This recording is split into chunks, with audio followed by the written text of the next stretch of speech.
Good evening. This work session of the Selma City Council, June 3rd, 2021, is hereby called to order. At this time, we're going to ask that our good friend, Deacon Donald Shepherd, please come forth and offer us our invocation for the evening.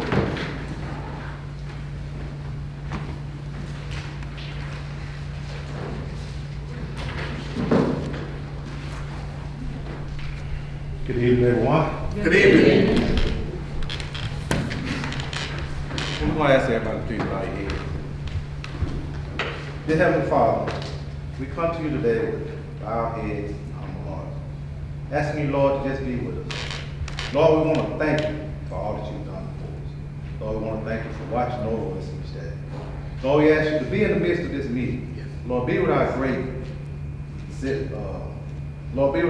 leaders as they come together and do what's best for the city and what's best for the citizens. Lord, we ask you to bless our citizens and bless everything that's going on in our city, Lord. Lord, we ask for you to be in the midst of us. Stay away from confusion. Stay away from division. But to unify this city, Lord, to unify our citizens, and unify us all as we move forward to do what's right in your will, Lord. Lord, these things we ask in Jesus' name. Before we finish, Lord, as we go home this evening, we ask you to be with us. These things we ask in Jesus' name. Amen. Amen. Amen. Thank you, Lieutenant Shepherd. We appreciate that prayer. And we're reminding you, please turn your devices off or place them on mute. Thank you so much. Now let us all join in with the Pledge of Allegiance. Let us stand. I pledge allegiance to the flag of the United States of America and to the republic for which it stands, one nation, under God, indivisible, with liberty and justice for all. Thank you. This time we'll have a roll call of our council members that are present. Council President Young, present. Councilman Harvey. Present. Councilwoman Christy Thomas. Present. Councilman Clay Carmichael. Present. Councilwoman Lisa James. Councilman Samuel Randolph. Councilman Jemison. Councilwoman Janie Thomas. Present. And Councilman Michael Johnson. Okay. Thank you for your responses to our roll. Now, we are preparing ourselves for the citizens' request. We're going to remind all of our citizens that tonight we do indeed have a very healthy agenda. We have 31 agenda items. So we're going to ask that you please be courteous and mindful of the time. For our citizens' request, you have an allotment of time from 3 to 5 minutes. And tonight we're going to strictly adhere to that because we have so much business that we have to get to. Please remember when you address that you only address the issue. Remain polite and courteous so that we can conduct the business of the people of Selma. So again, welcome to the City Council chambers, and we'll start with our first citizen's request, and that's going to be Mr. Homer Ward, and he's here to talk to us about power to a portable building. Mr. Homer Ward. The chair calls for Mr. Homer Ward. One more time, the chair calls for Mr. Homer Ward. All right, we'll move on to our next citizen for the evening, and that is Lady Victoria, here to discuss the Selma Gospel Jubilee. At this time, Lady Victoria has the floor.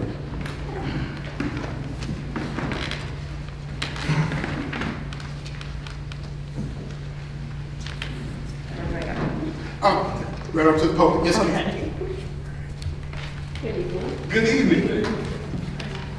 Thank you for allowing me to stand here before you. The Selma Gospel Jubilee is an event that took place back in 2016 as well as 2017. This year thank you, Valerie. This year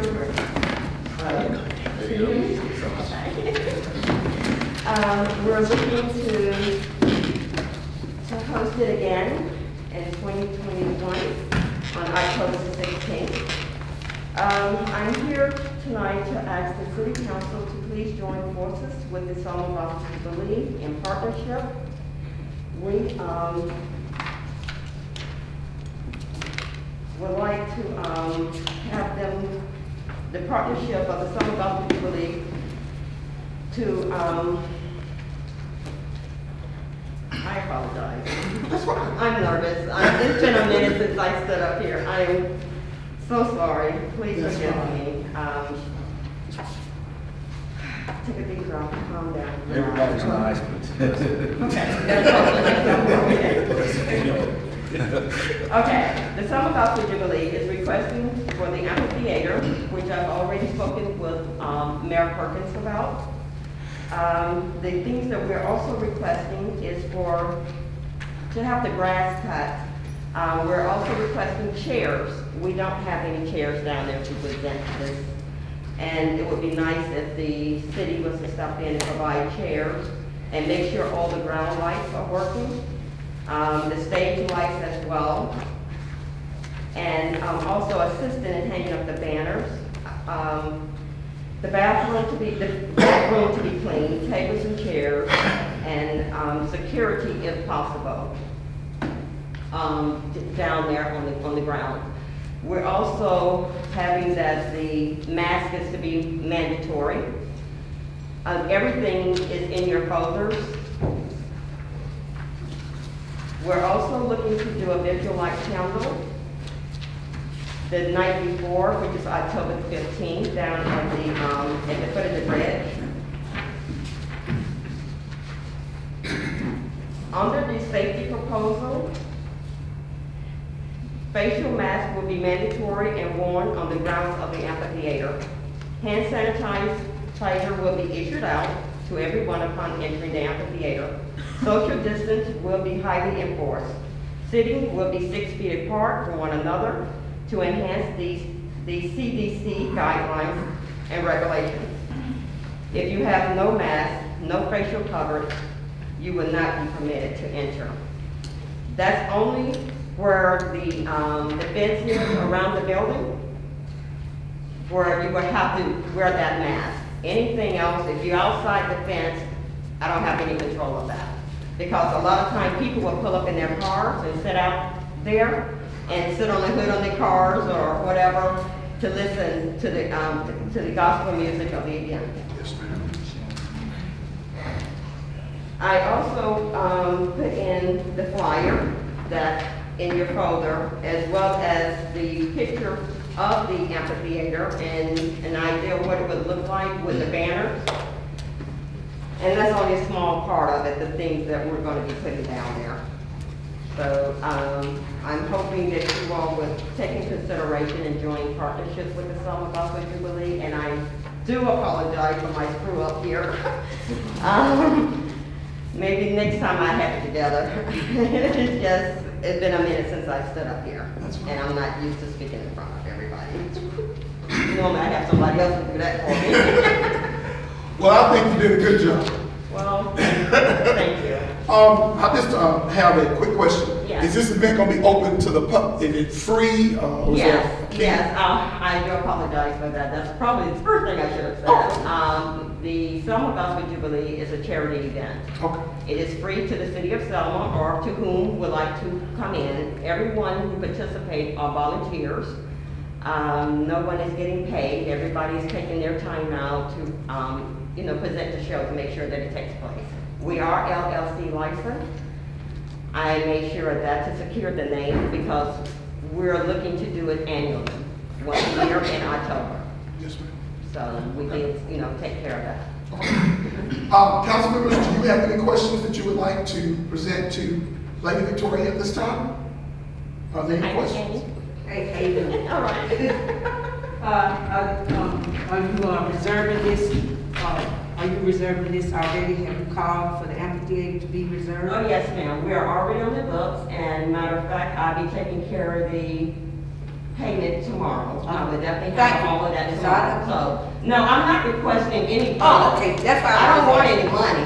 I just want the city council to step in to help me get chairs down there, that what's on the request letter, so that we can make sure that we have seatings for the people who are coming.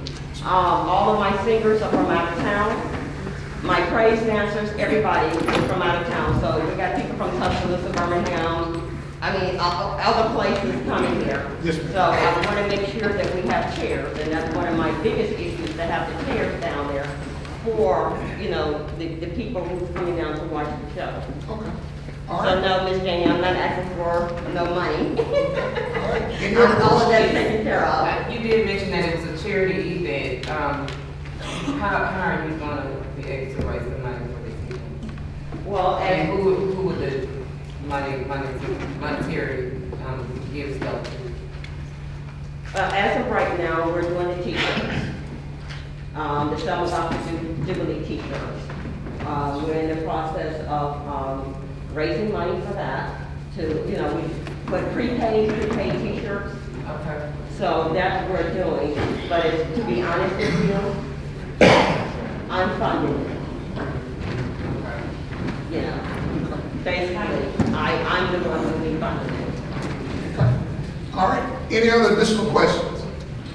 Well, this is a work session, so we don't take any formal votes during it. So what we'll do is we'll take this item under advisement, and I'm hoping that our council secretary has your contact information. So if there are any additional questions that come up, she will, talk to you and get a response. But we will definitely take this under advisement and render some type of decision in the near future. Well, I appreciate that. All right. Thank you so much. And we like your folders too, very nice. Yeah, I'm a purple present girl. I see. And before I leave, I know Father's Day is coming up. I have over 100 face masks to issue out to all the fathers. So I did bring some of them with me. And I didn't come up here for Mother's Day because I was all over the place issuing out Mother's Day gifts. So, for the mothers, Thank you. You're welcome. Thank you. Well, thank you I very just much. wanted to take a minute and just issue these right here out right quick, please. Yes, ma'am. Well, we This is what appreciate happens when you have to do everything yourself. it. Yes, ma'am. And here's.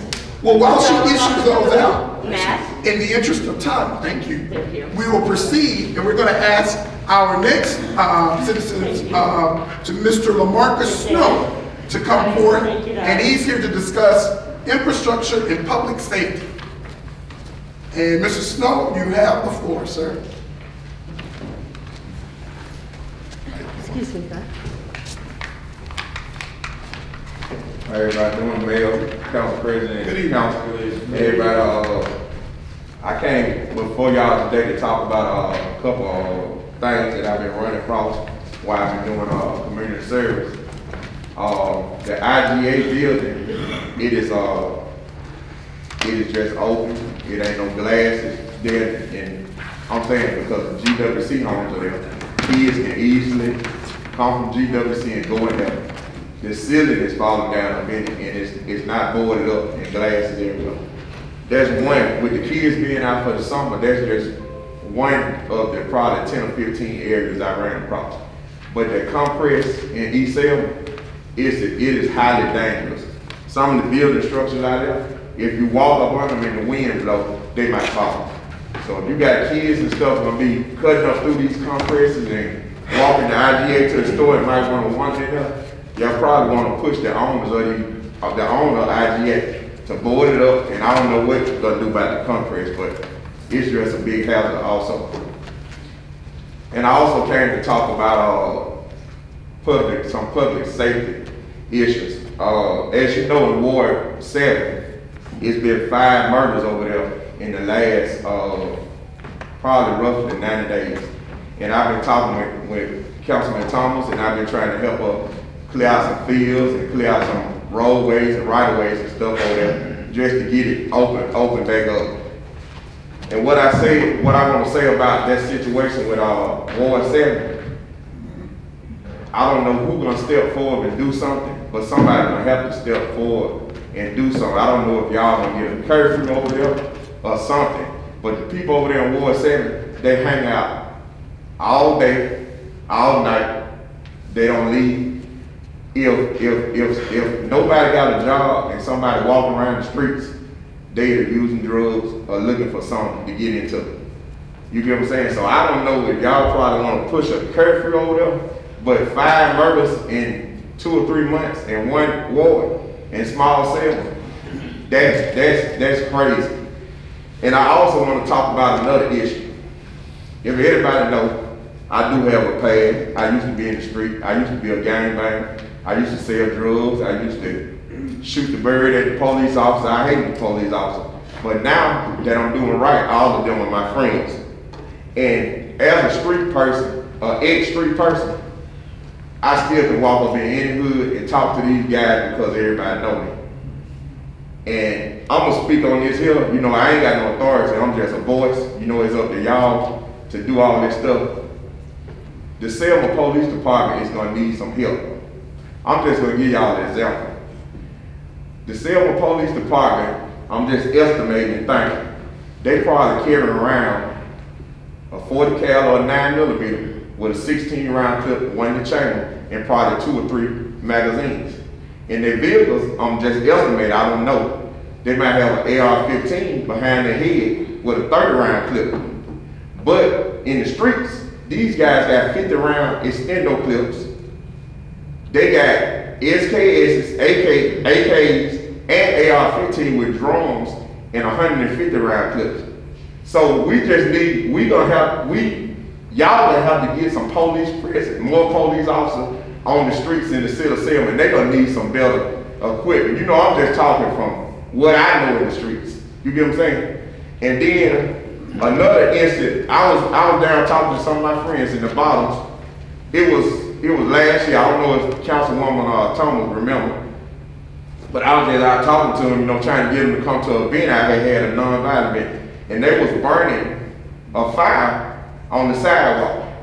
Well, Councilman Thomas comes down there, jump out her car, talking and all that stuff there, which everybody in Ward 7 know Councilman Thomas, so ain't nobody gonna bother her because, you know, she is active in her ward. But it's just the fact that the police presence has to get a little more in Ward 7. I know we don't have number probably 25 or 30 officers, but if y'all want the city to get better, y'all gonna have to put some more officers on the street, and y'all gonna have to get them some better equipment, because this is me talking from being in the streets. If the Selma Police Department or the Sheriff Department with the battle with these streets, they'll be outgunned and outnumbered right now. It's just too many bigger guns than what they got. Y'all know, y'all remember this incident happened in the project with the police officer. You get what I'm saying? They gonna need some more, because if don't nobody step up and do something, it's gonna be a battleground in the city of Selma, and the police officers are gonna lose. It's short staffed. And then if they're working and getting all this overtime and all this different stuff, they're fatigued. They can't do what they're supposed to do actively because they are overworked.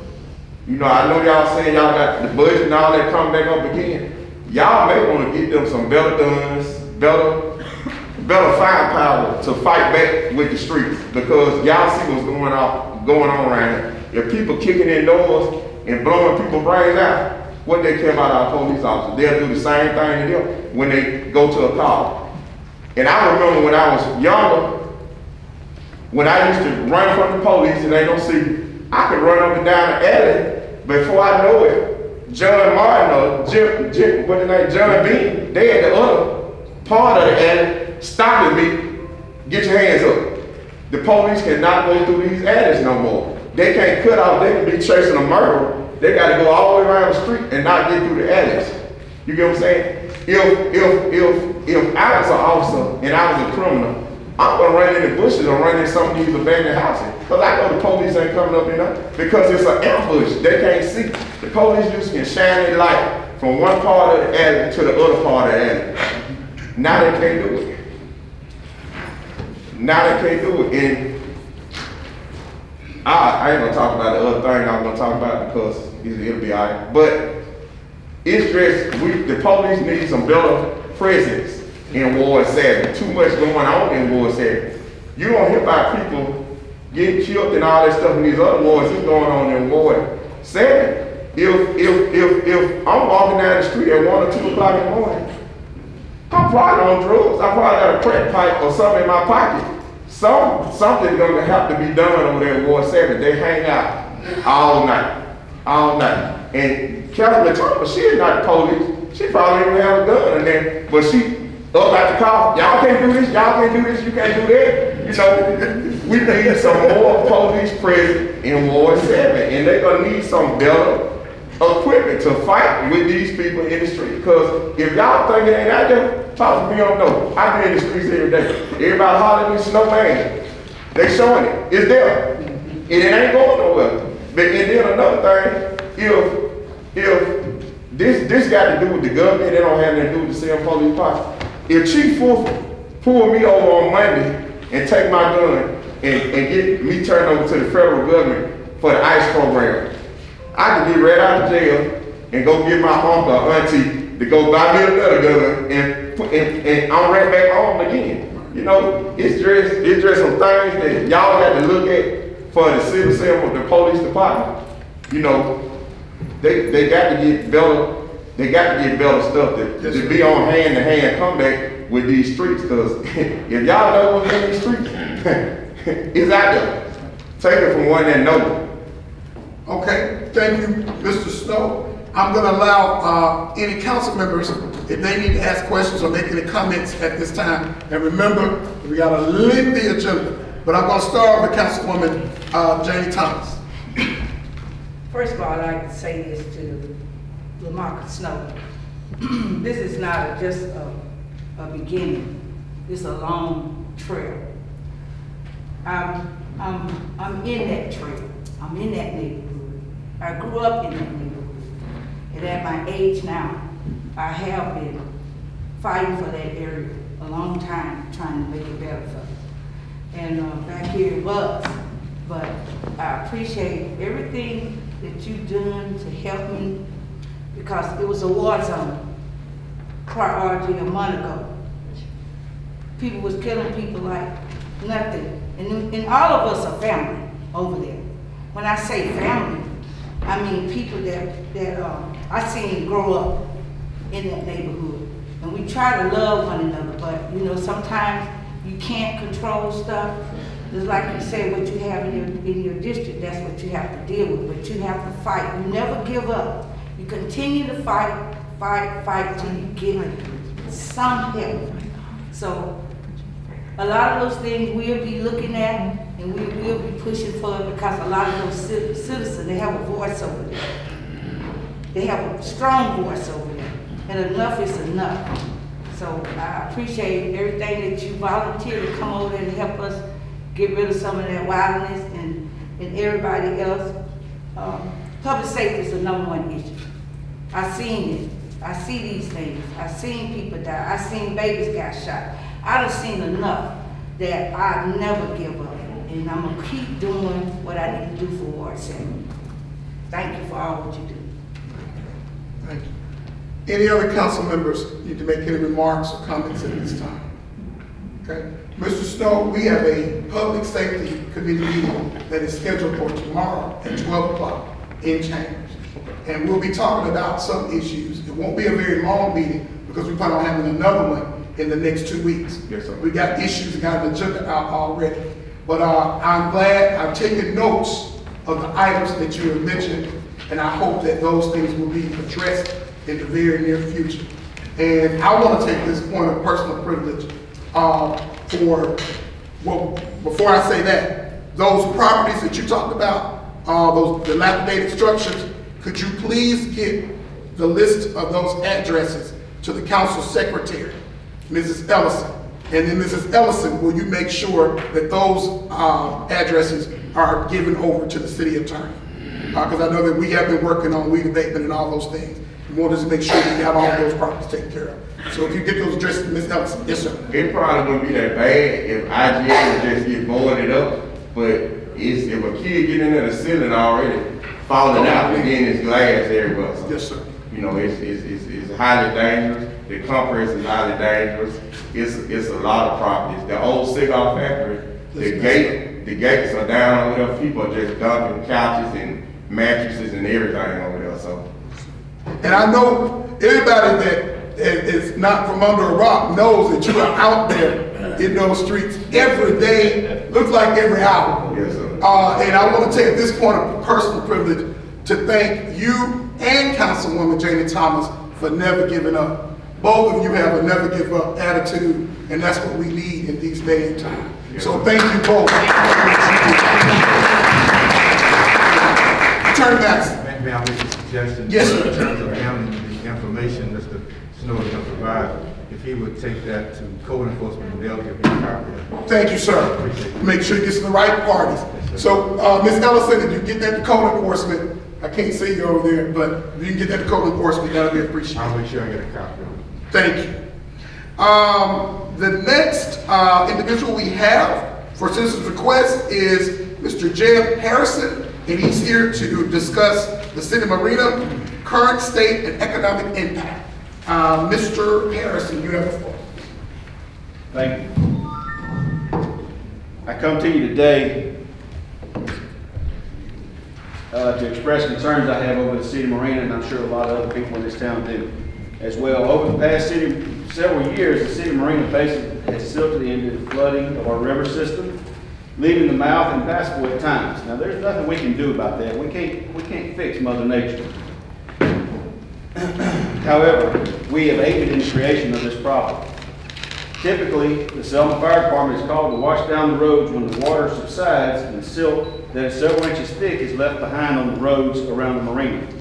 This adds a tremendous amount of silt to the marina basin, and this must stop. Another cause has been lack of general maintenance. Now, I bring all this to your attention to give you an understanding of what this marina means to this city and being able to have access to the tremendous recreational resource that we have underneath our city. In the years past, the city marina has hosted bass tournaments, catfish tournaments, and hours of countless recreational boat traffic. This traffic has subsided over the past decade due to how the marina has been maintained.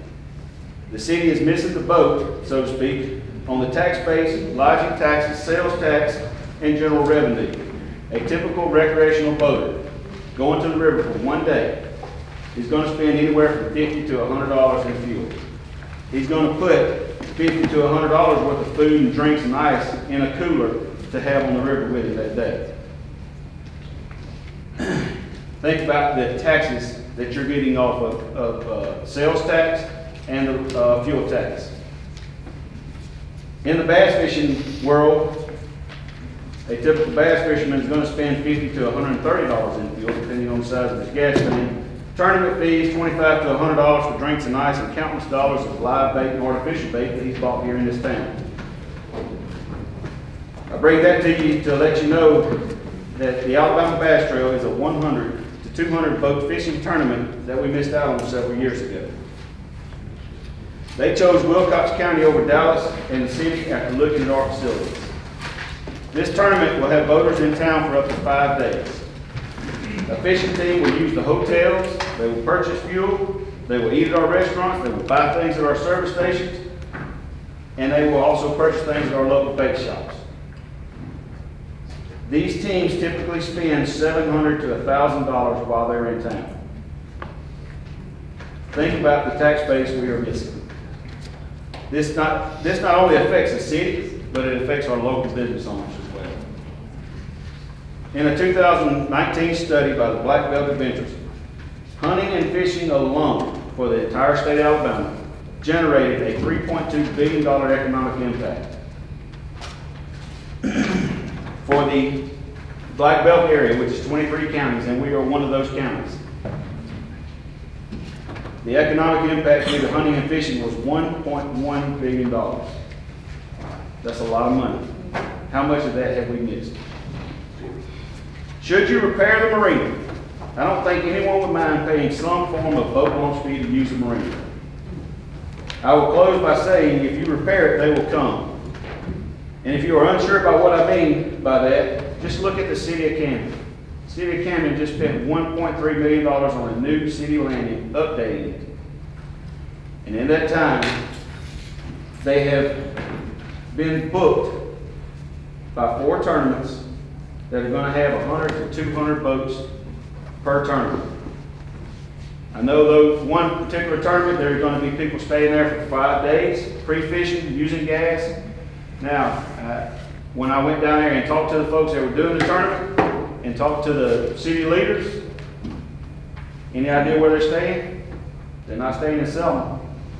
They're going to Greenville, they're driving to Monroeville, or they're driving to Thomasville. Thank you very much for your time. Thank you, sir. Thank you, sir.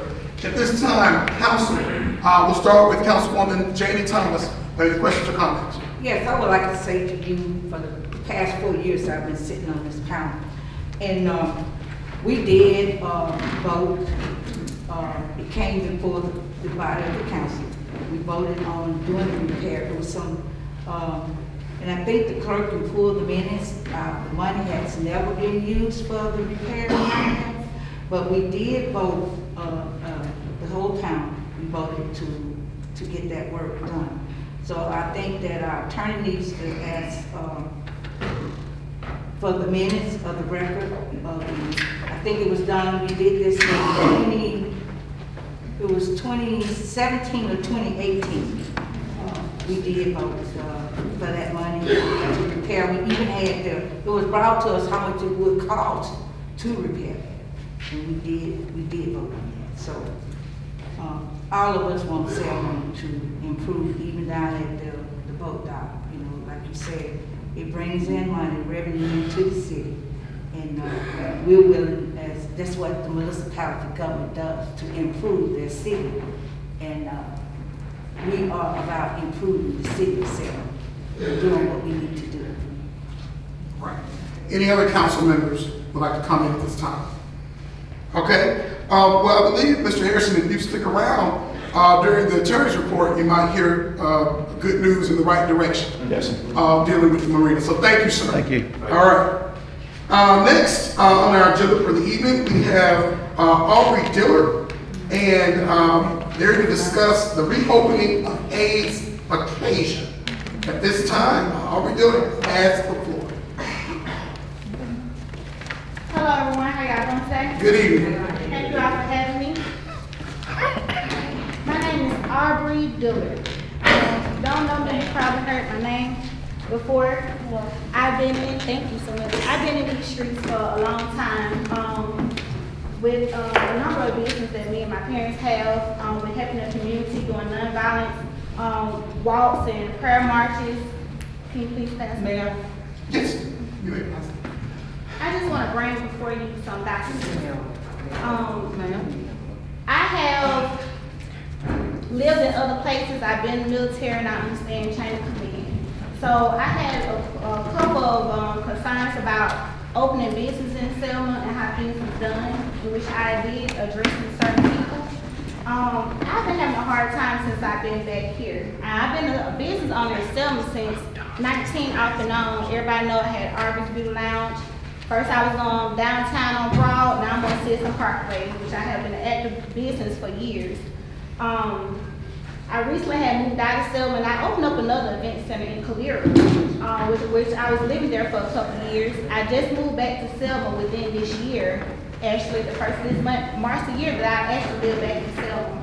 I came home and I told my mom, I said, well, I want to get back to my community because I'm able to do that. So we got the building over here on Citizen Parkway. We got the building over here at Citizen Parkway. I'm just gonna take you on my journey for a little bit, all right? You only have 5 minutes. I know, real quick. I have invested $62,000 in this building, doing renovations. And Inspector Harris let you know that I have been knocking at his door two, three times a week, making sure everything is up to code, from switching out 62 plugs, to boarding up S's, to putting up rails, to laying floors, putting up lights and exit signs, everything that has been required. At the end of our inspection, we was told that we need a system, which we thought was a burglary system from AT&T, which was already installed. And we came to find out that we needed a fire alarm system when we was, at the end of the inspection. This system was pretty much costing us $17,000 after I already invested $62,000 of my own money. Not no bank loan, I'm talking about my savings, because I wanted to bring something back to the city of Selma. This is where my heart is. Now, I'm military and I have been all over the world, all across seas, but I wanted to bring something home because this is where my kids live. And we don't have anything out here, and I'm raising a son. So as a single mother of two, my heart is here and to give back into my community where I'm from. We don't have anything here, and you can go up the road an hour, and they have everything. So in my 30s, okay, my goal was to open up the event center and give Selma something different. And in the process of opening, we have given back to the community. They actually, during the election, we opened up to the community to come in for the citizens, so the electors are, can express their interest in what they want for the city, and the city can ask them, different questions.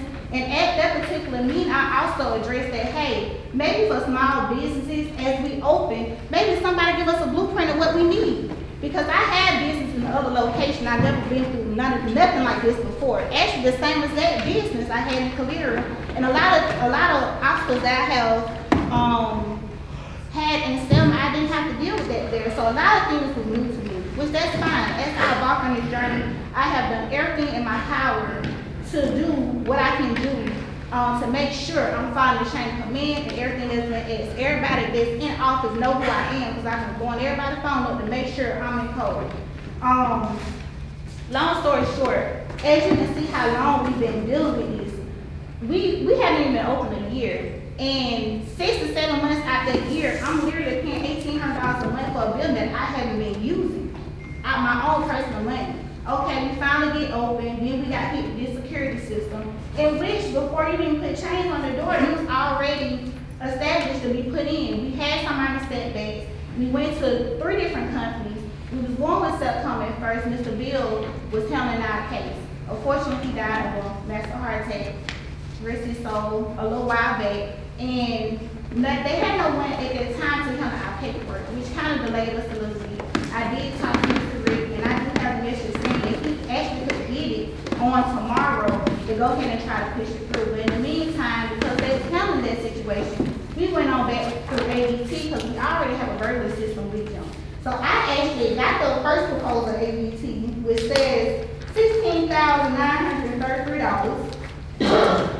And mind you, I'm doing this out my own pocket. I'm not a corporation. I don't have a team behind me. This is what I want to do to give back to my community as a citizen of Selma, where I grew up from.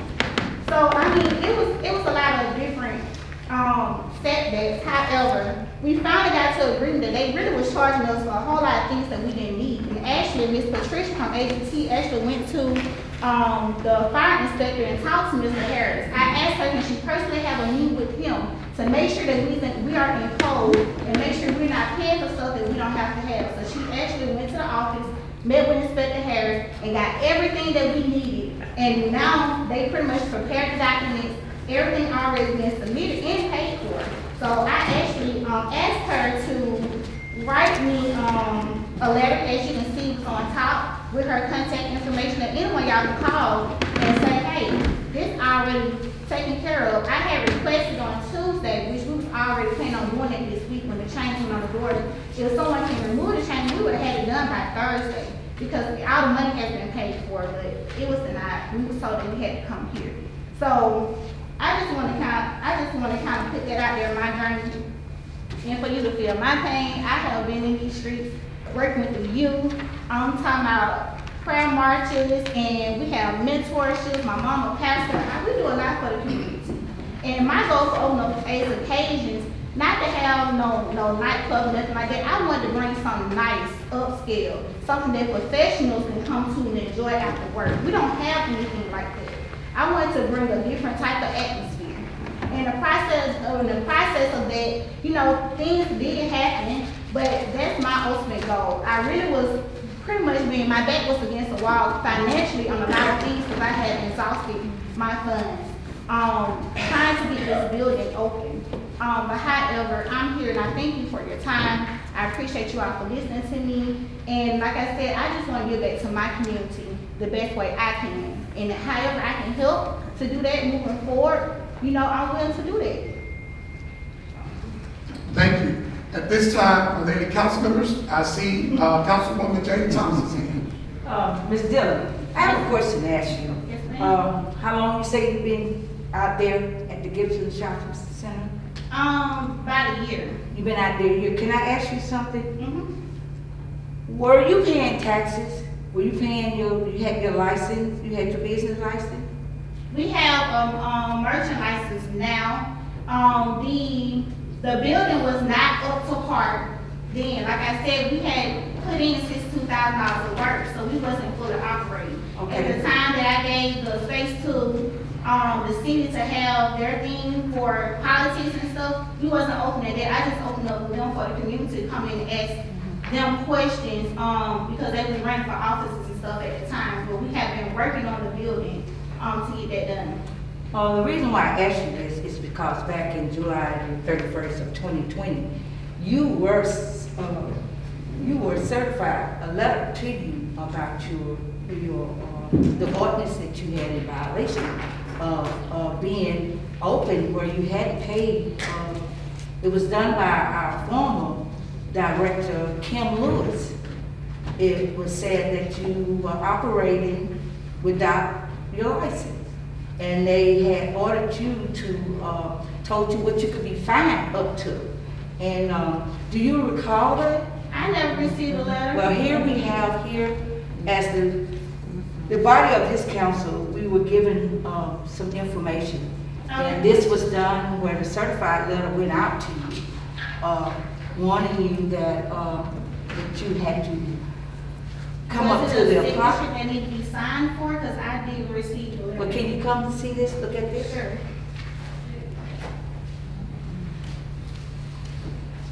Do you recall that? Come from Ms. Kim Lewis? And it was a certified letter that went out to you. No, I didn't see this. You better sign for it. Okay. Well, at the time, the person that was over the tax and license office, who was the director, she shows here where she had sent out a certified letter to you, replying to you that you were operating with no license.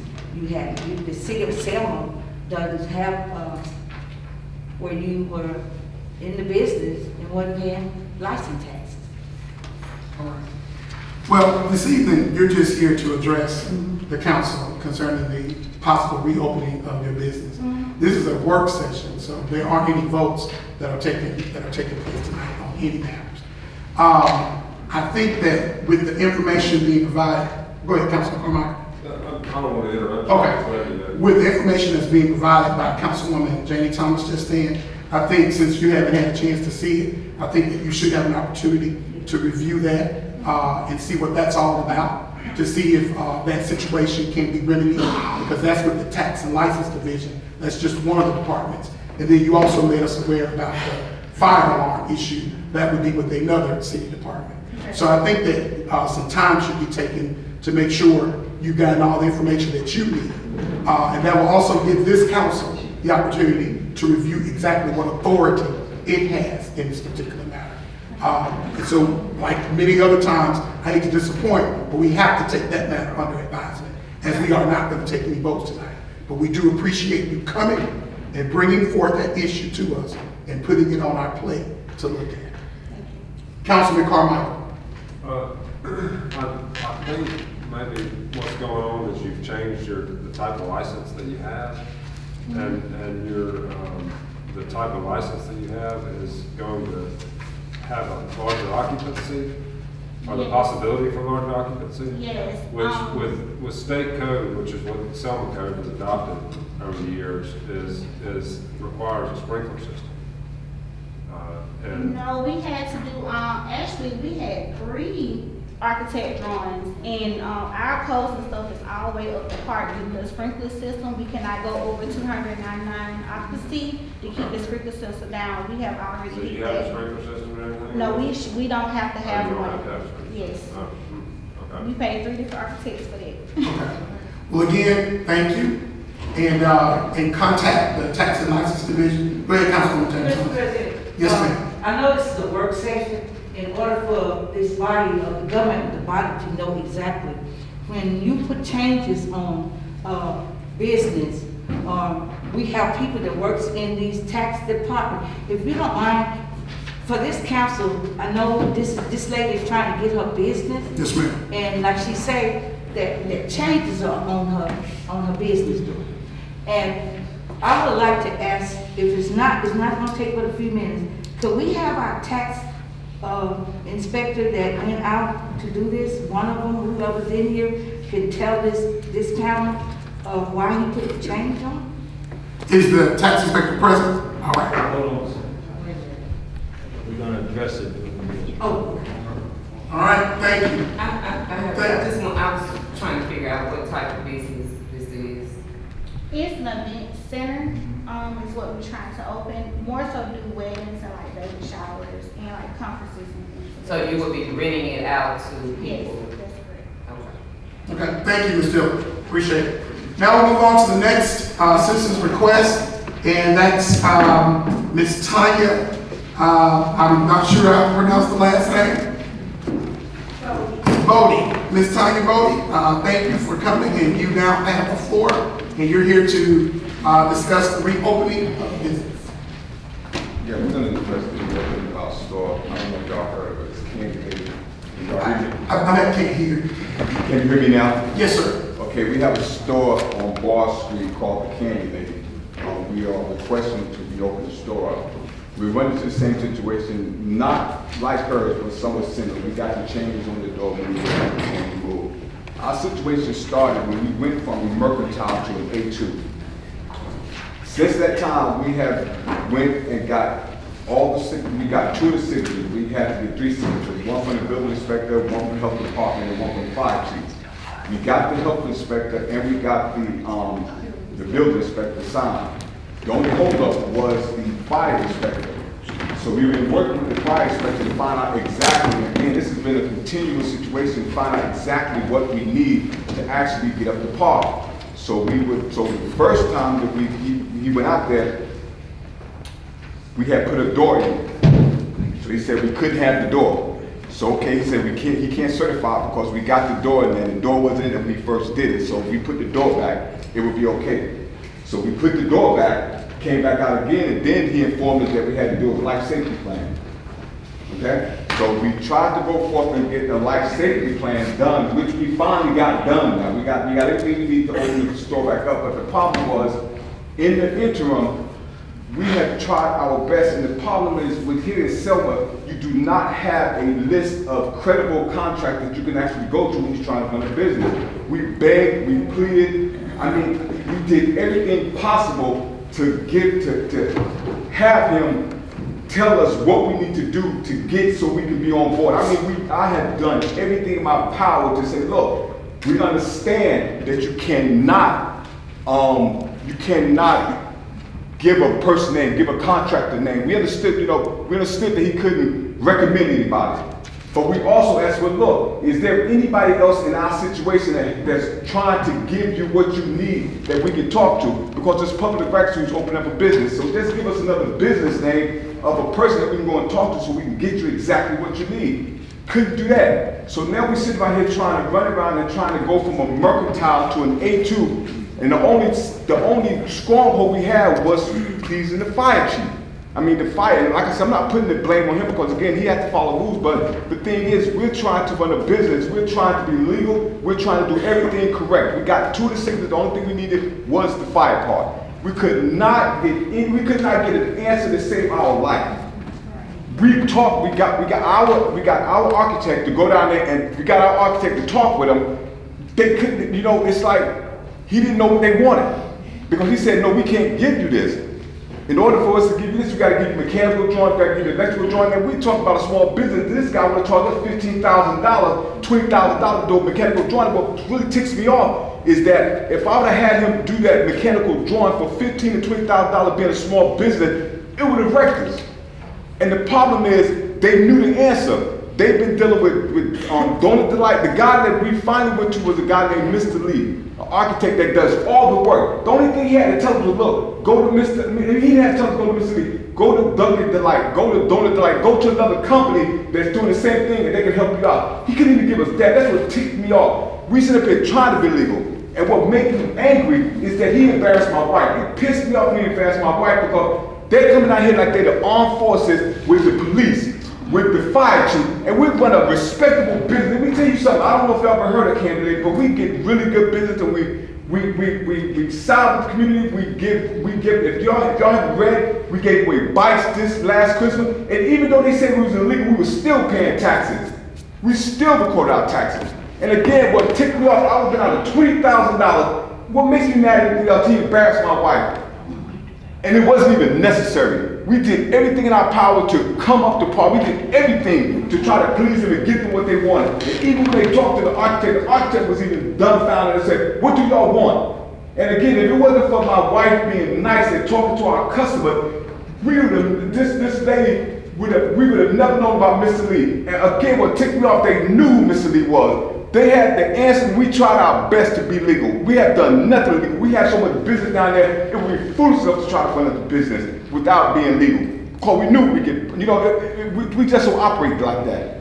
And again, what tipped me off, they put a lock on our door, and again, it's embarrassing. We sit up there, if y'all have not been to the Candidate, we are a community store.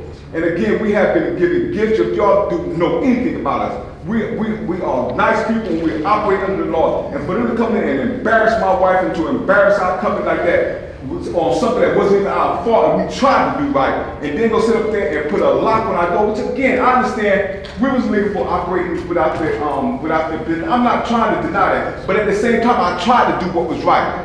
And I did, and we finally found the architect to do that, and it was like a couple of days. I'm thinking, maybe I could go ahead and do it right quick. And again, we was assured that, again, it made absolutely no sense. It makes absolutely no sense. We got two stores. We got another store downtown called Pringle Petals. We do flower work and the fancy things. We had that store too. We try our best to be legal. So there was no way in the world we were going to try to get away with anything. We had tried to be legal since we've been down here. And again, somebody need to get this act together. If you want business to come down here, you need to provide us with at least a contract listed so we can get y'all what y'all need. Thank you, sir. Thank you. Before we continue, are there any council members that would like to comment or have any questions? I'd just like to say this to you. I know y'all been in business while I've been into your place. And I'd just like to say, we about doing getting money. And I'm sorry that what you say that happened. And we're about making sure that people have their license to run their business and to do what you need to do without having a building license inspector and everything.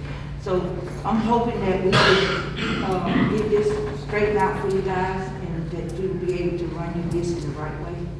And I'm sorry that happened to you. Councilman Carmichael? Is this a fire inspector issue? I mean, is it the fire inspection that is, when y'all change licenses? Right, but like I said, we got everything we need now. I mean, we gave him his life-saving plan. We got everything that is needed. The only thing we need is his signature and y'all approval to us to open it up. We've completed everything. But I'm just saying it was unnecessary. But again, we got everything we need. We got all the signatures. We just waiting on his signature because we gave him those life safety plans. We just wait for him to do an inspection and signature so we can get back to business. What exactly was the reason y'all were given that they put a lock on it? Again, we was operating with no license. Okay. So it was like 2 days, whatever. It was like 2 days, and then they came and put a lock, whatever. Okay. And again, I'm not, like I said, I'm not discounting what we've done. But again, at the same time, we did everything in our possible power to do what was right. And again, it was like a day before we actually got the drawing from the architect. And like I said, it's just ridiculous. I am not trying to belittle or minimize what was done. Okay, and I get that. But the problem is we try to do right, and we have been trying to do correctly. Any other? Yes, did you give you a time frame as to how long you needed to, before you, were closed down to get your license? Yeah, they gave us like 2 days. Before they were, you talking about before? So when you got a notice Right. from tax and license, right? Yes. Okay. So did they give you a time frame to get your business license before you were Yeah, shut they gave us down? like 2 days, and like I said, we had just got the architect to finish it, and I'm thinking that we could have got it done in time before they came and did what they done, but. So you were given 2 days to get a license? 2 days, something like that. We can't recall. Yeah, they had to go engage an architect to meet all the requirements to get the license. Right, but by the time they gave us it, we had everything, that we needed. Before they did that, the architect was working on this, on the building. Okay. And we was told, safety company. right. And then my husband went down to the city with that, with the paperwork. Yeah, that I'm said, telling them, look, this we is. got it signed, we got an architect, working on it, and they knew. And we spoke with, and like I said, I'm not calling no names, I'm not trying to get Mr. Harrison in trouble, I'm not trying to get anybody in trouble. But he said, well, look, let's go talk to them. And he, even before then, said, look, if they come down here, whatever else, just tell them that, if they want to look at me like, just tell them that we are working on it, we got to get architects, stuff like that. And again, we was working with them, we kept on this, man. Like I said, we was worried about him shutting it down because we wasn't fired, we was worried about the city shutting it down, so we talked with him. And he said like, again, if they come down here, just tell them that we're working with you.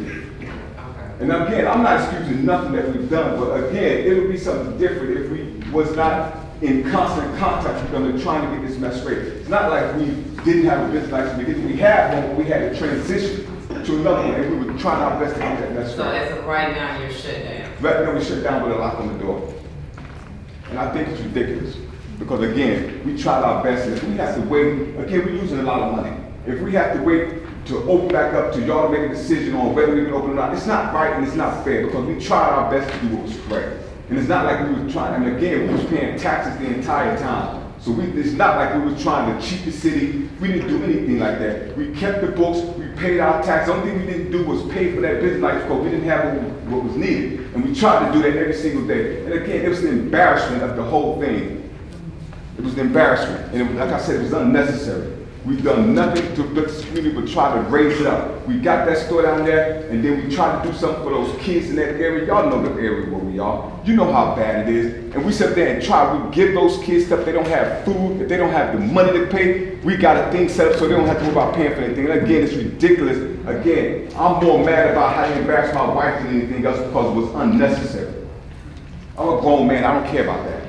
Well, I want to piggyback on what Councilwoman Jane Thomas said, and I apologize for whatever difficulties that both of you have experienced. You brought this to our attention now through this public forum, which is your right, and you brought that to our attention. And so, again, as I stated earlier, this is a work session. By law, we're not voting on anything, but you have brought this issue to the council's attention. And sir and ma'am, I apologize, like I said, for any difficulties that you may have experienced. The issue has now been addressed and brought to our attention, and the council will consult the appropriate authorities and act at the appropriate time.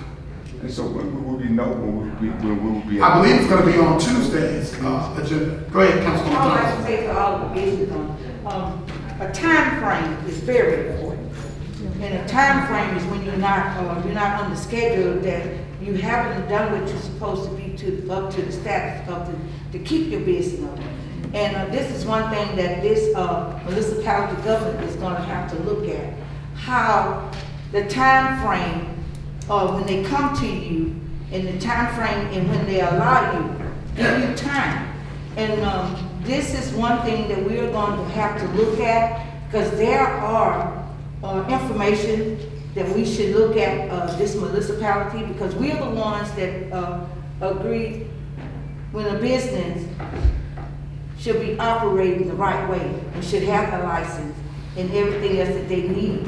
And I think we need to look at our own documentation and look at what time frame is in there for before they had put a lock on your door, and the time frame that they allow y'all to be up to the standards.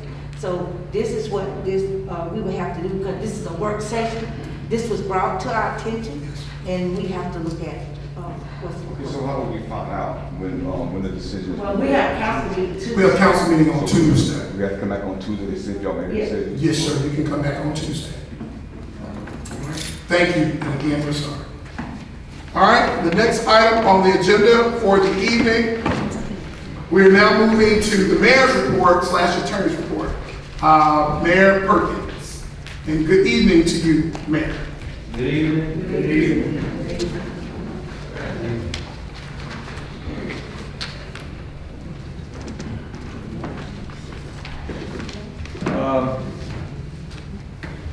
I think that before I get into the issues on the report, I'll go ahead and get the appropriate department heads to respond to some of the issues as you requested, Councilwoman Thomas. Thank you.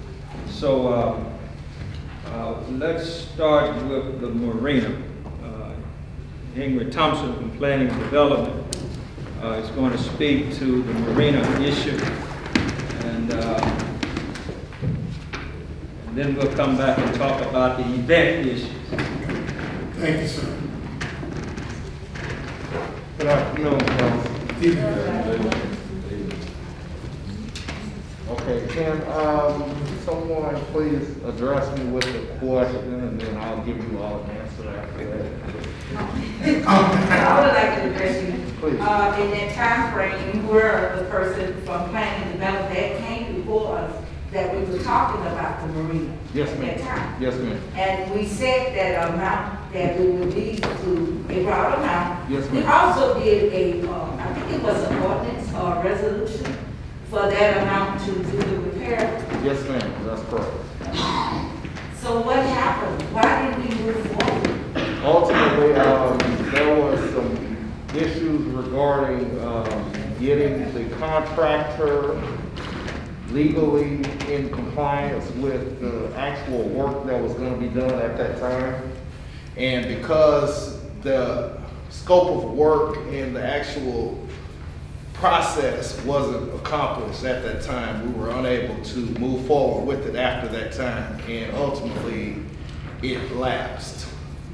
But more so in the issue of, I don't know, was that just your question, or? Yeah, because we did it 3 times, and that was the reason why I was wondering, we are back here again with the new council, we're bringing it back, coming, and the gentleman came before us. Yes, ma'am. And, I thought that, we were moving progress with this. Yes, ma'am. And no one never did come back and to this body of the council informer and let us know that there were scope of work that was supposed to be done in the.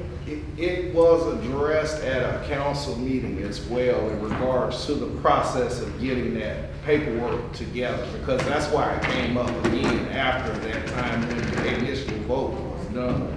The problem was in regards to getting the actual scope of work to meet the guidelines and to know what were we actually going to be paying for at the time, being spelled out in that process. That, getting that incomplete information wise, and basically then getting everything approved to move forward. That was kind of a compliance issue, was the issue that was regarding at that time. Currently, issue that we're having currently, we've been steadily walking through the process of looking for funding, trying to secure different things down in the marina area, and the issue that we're having and some things that we didn't know in regards to the process of the city utilizing governmental funds to do what we were planning to do at that time. There's a process in regards to that. That federal regulation requires certain permits and actual documentations to be in place prior to us doing any dredging or whatever it is that may be in the river. You have to get a permit that's required for that to be done, and it has to be done in the proper means. And if it's not done in those proper means, you will lose government, federal funds, let me put it that way, federal or state funds that will also work in the same process in regards to doing that.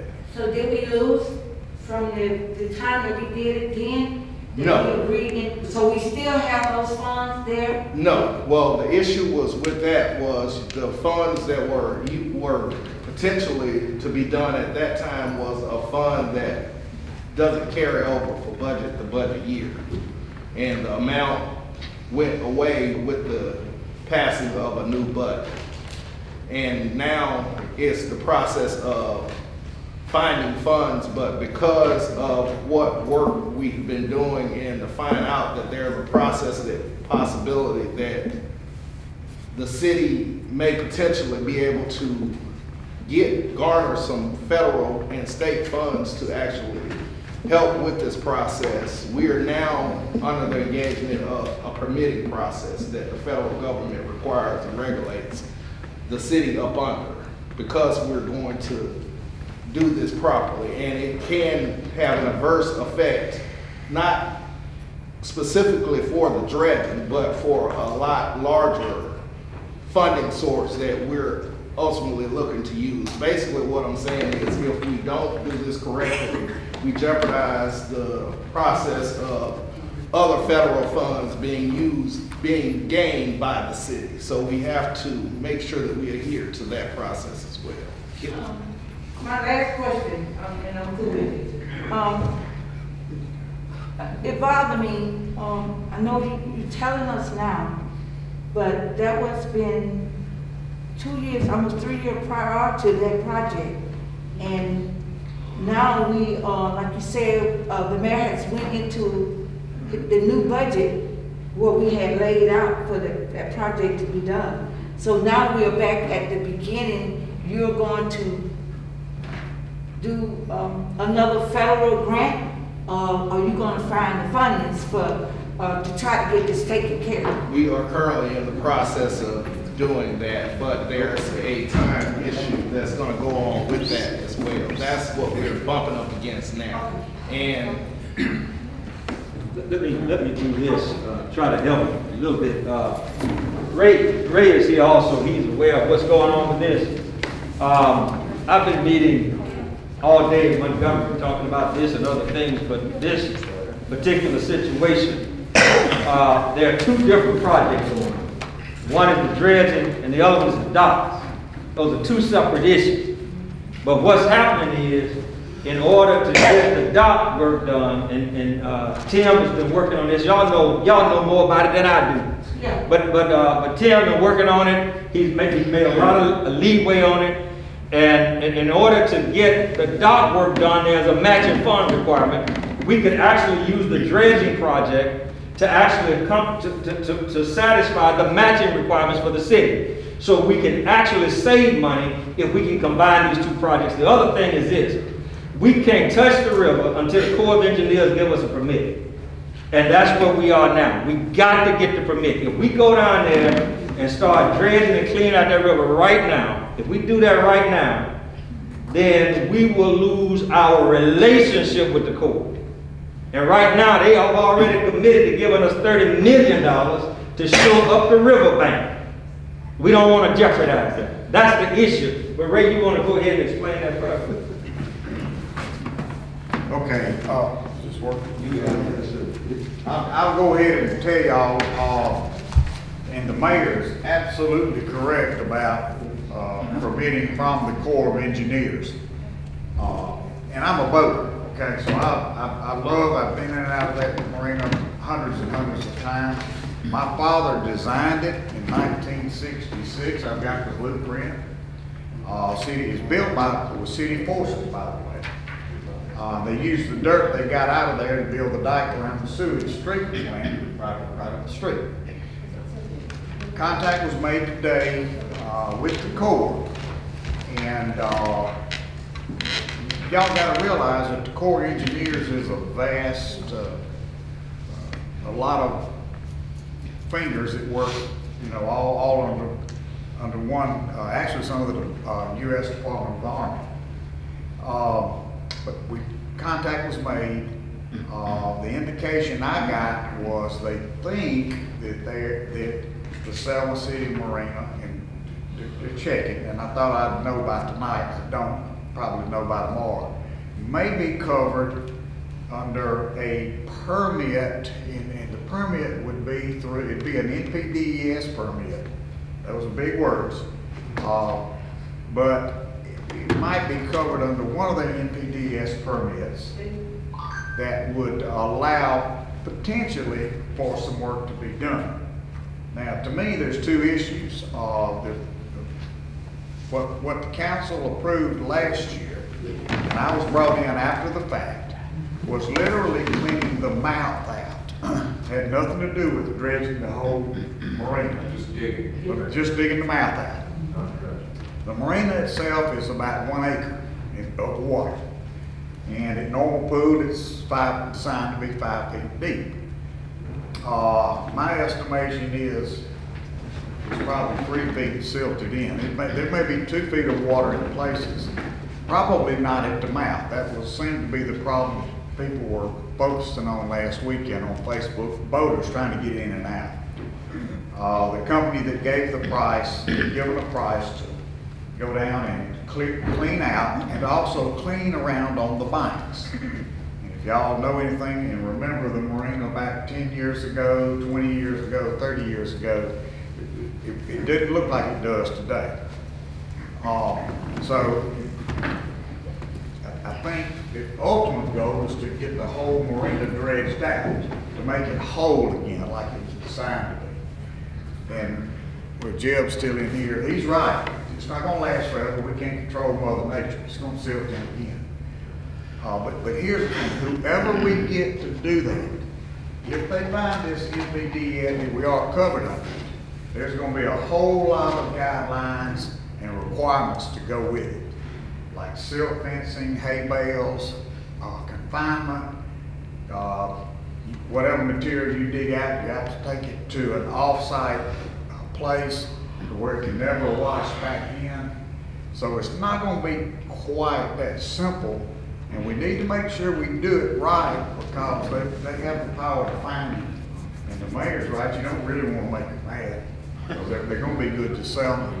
And what they're going to do with downtown stabilization with $30 million. May not see it in our lifetime, Clay, we may see it in yours, but. Oh, we're gonna get that. No, I know, you get the money, I'm just talking about, that's not what I'm talking about is, if something's not done, that river is gonna tear out that part of downtown eventually. Yeah, look, I get the bass tournaments. When I was in office before, we had 2 pro bass tournaments here in Selma. And I know how much money they made. I get what we're talking about. In fact, just before I left office, we were fixing to put a gas pump down there because we had so much boat traffic coming in and out. I really get it, I understand it. But over the past few years, a lot of stuff has just been done wrong, period. And we're trying to fix this stuff and start doing it right. That was the issue with the people who had the business license issues. We're now, you all say you want code enforcement, but everybody want code enforcement until it's at their door. And so the code enforcement folks, the tax and license folks, the fire inspector and the fire chief are here to speak to that issue. We're gonna talk about all of this. But what we're talking about is code enforcement. And it really is detrimental to the staff when the council entertains these kinds of issues. They really need to be dealt with the department heads. Because what we're doing is airing this stuff out, and it really is an executable issue. These things can be resolved. But now I'm gonna show you something. The reason, that I'm doubling up because all this stuff is correlated. The reason that those folk had to come back is because the code says that when you put a chain on a business door because they don't have a business license, they have to come back to the council before the chain is removed. That's what the code says. So if you don't want to have folk to wait 2 weeks, once they've complied with what the fire inspector says, and they've complied with what the building inspector says, and tax and license, take the part out that they got to wait 2 weeks to come see you.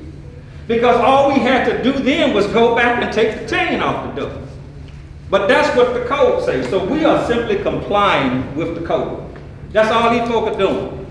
And we get beat up for it every day because folk don't like code enforcement. That's just it. That's just it. So y'all fix the code. Fix the code. But on the river issue, y'all, we can't dredge the river right now. We gotta get the permit from Corps of Engineers. That's gonna take some time, folks. We gotta do it right. We gotta do it right. So we're working on it, again, and we got people in Montgomery who are willing to help us. They are eager to help us. Not only to clean it and fix it, but to help us sustain it. We've had the conversations with them. They really are. So we have to take time to fix this stuff. There's only so much you can do over the period. And I appreciate the person who offered to dredge the river for $1. That's a wonderful offer. We appreciate it. But the reality is we can't do that tomorrow. We can't. Okay. Okay, now let's address, let's stay on task. The marina issues. Are there any questions related or comments concerning the marina? Then we'll go to the code enforcement issues later. No. Marina. Yeah, you just said, when you said MP, what's that, permit? You were saying you're waiting on the MP, can you? The NPDES, National Pollutant Discharge Elimination. Say it again? Something. NP. Clay, you know all about them, y'all have one out there at your company, NPDES permit. Or your daddy knows about it. But are you saying that the city has to have it? Or are you saying that the contractor has to have it? The contractor can't get it. It's a national permitting system. And they're all different types of NPDES permits. There's thousands of them. What I'm saying is if The Corps has there's a one. company that has one, can they dig the river? No. No. It has to be specific to this project. Has to be It has to be specific to this It's project. specific to the project. We've done it before. What was the engineer's name that had the frog that came in and did it when I was in office before? And he put all the silt, Max Designs. Yeah, he put all the silt in the sock, but it was pre-approved by the Corps. But once you take it out, you gotta let it dry. You can't move it, you can't do anything with it, you gotta let it dry. When you let it dry, then you can use it as top of covering for the landfill. There are several other uses that we found out we can use this stuff for. Can't But get back in the river. But you can, but there are ways to do this. We just gotta do it So right. we're waiting on a permit. Let me explain. Yeah, that's It's not what- licensed. It's not like licensing. Right, it's a permit for the property. It'd take me days to explain. It's I don't know that I okay. totally You You don't don't understand. have to, we just want to know the name, what you That just said. okay, Because you can do your own research on what Okay. you might not can explain it to me Right. like I don't need it to. Right. I like to read up on it, that's all. Okay, you're right, and you can get on, it's on, That's, EPA. that's why I want to website. go on the EPS and see for EPA myself what, website. and understand what you're talking about. And I have a question. A lot of times when people apply for government permits or licenses or whatever, they'll at least give you some type of time frame. They might tell you 2-3 months, whatever. They give you any indication about how long? It's gonna be about 4 to 6 months. They said 4 to 6 months. When was it? When did we apply for the permit? We have not applied. We have not applied. I just gathered the information today. I just went and got the information. That was gonna be my question. Yeah. Why hasn't anybody known about this before now? Like, what all we need to do to get this process done? Like, why is it coming up like right now?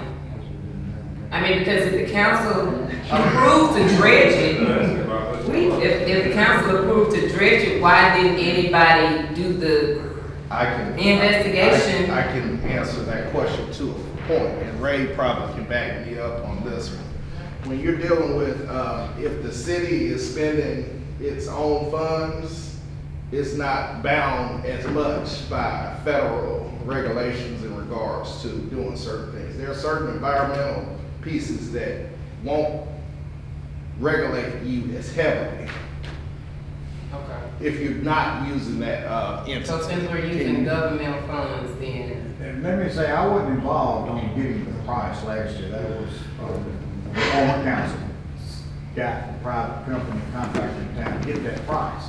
We really weren't, the only thing, our involvement, we've been asked all along is to write a one-paragraph scope of services to give to the city attorney so he can come up with a contract. The permitting, and the mayor's right, 4 to 6 months, there may be I'm gonna confuse y'all, I'm gonna probably get myself. So when the previous council, made the vote to do this project, at that time, we were not aware of this permit that we need to get that takes 4 to 6 months. That was one, and we were not aware of that, and we were not, using federal, we wasn't getting help regarding that. That was something that the city was about to incur all the costs with that. That was for $7,500. What you're doing to get it done. Thank you. Thank you very much. And so it's only if you use government funds that you have to do this? Or Your restrictions on your federal funding are gonna be more than they are. It's the river, they control it. Right. They wanna make sure And they buy and it. because it's within that basin, Yeah, it's the river. so if the river drops, It's, can we clean outside the water, or is it, we're within a certain distance of that river? no, it's the river, they control it. All right. Corps of Engineers control it. Okay, as not to belabor, because we have a ton of other items that we have to get We to. just want, all we want is to, move Selma forward. Right. Do what, I'm hearing you now, I'm taking in what you're saying before, coming from the council. Yes, Because you know I document, and I take in. Yes, ma'am. And, I'm hearing from our engineer, and I'm hearing from the mayor, that you have not applied yet, Not yet. but you are going to apply. Absolutely, yeah. Okay, that's all I So- want. And we'll wait back and we'll follow up. We'll hear from you guys. So let's get it done. We're not gonna see that mouth cleaned out this Not summer. soon. No, not when you got to apply and then wait. And I'm sorry about Let that. me say this. I'm sorry about that, but it Yes, go ahead. Council President, I think when we came into this, last year, we knew that it was gonna take some time to get a lot of stuff done. Correct. So, I'm asking personally, my fellow council members and citizens, if we can continue to be patient with each other and the executive branch and everything that they're trying to do, because it seems like they are trying to do something. So that was good information that they gave us today, so we appreciate it. Well said, Councilwoman Thomas. Thank you. Thank you. Yeah, it really is a function of not just doing it, but doing it the right way, so that we don't create more problems for ourselves Correct. than we had trying to fix them. Okay, That's what. so now the code enforcement issues. All right, on the licenses, I want the license inspector, the tax and license office, who else is involved in that? Y'all come on and explain this process. They need to explain the process so that the council can understand what's really going on with this, you know.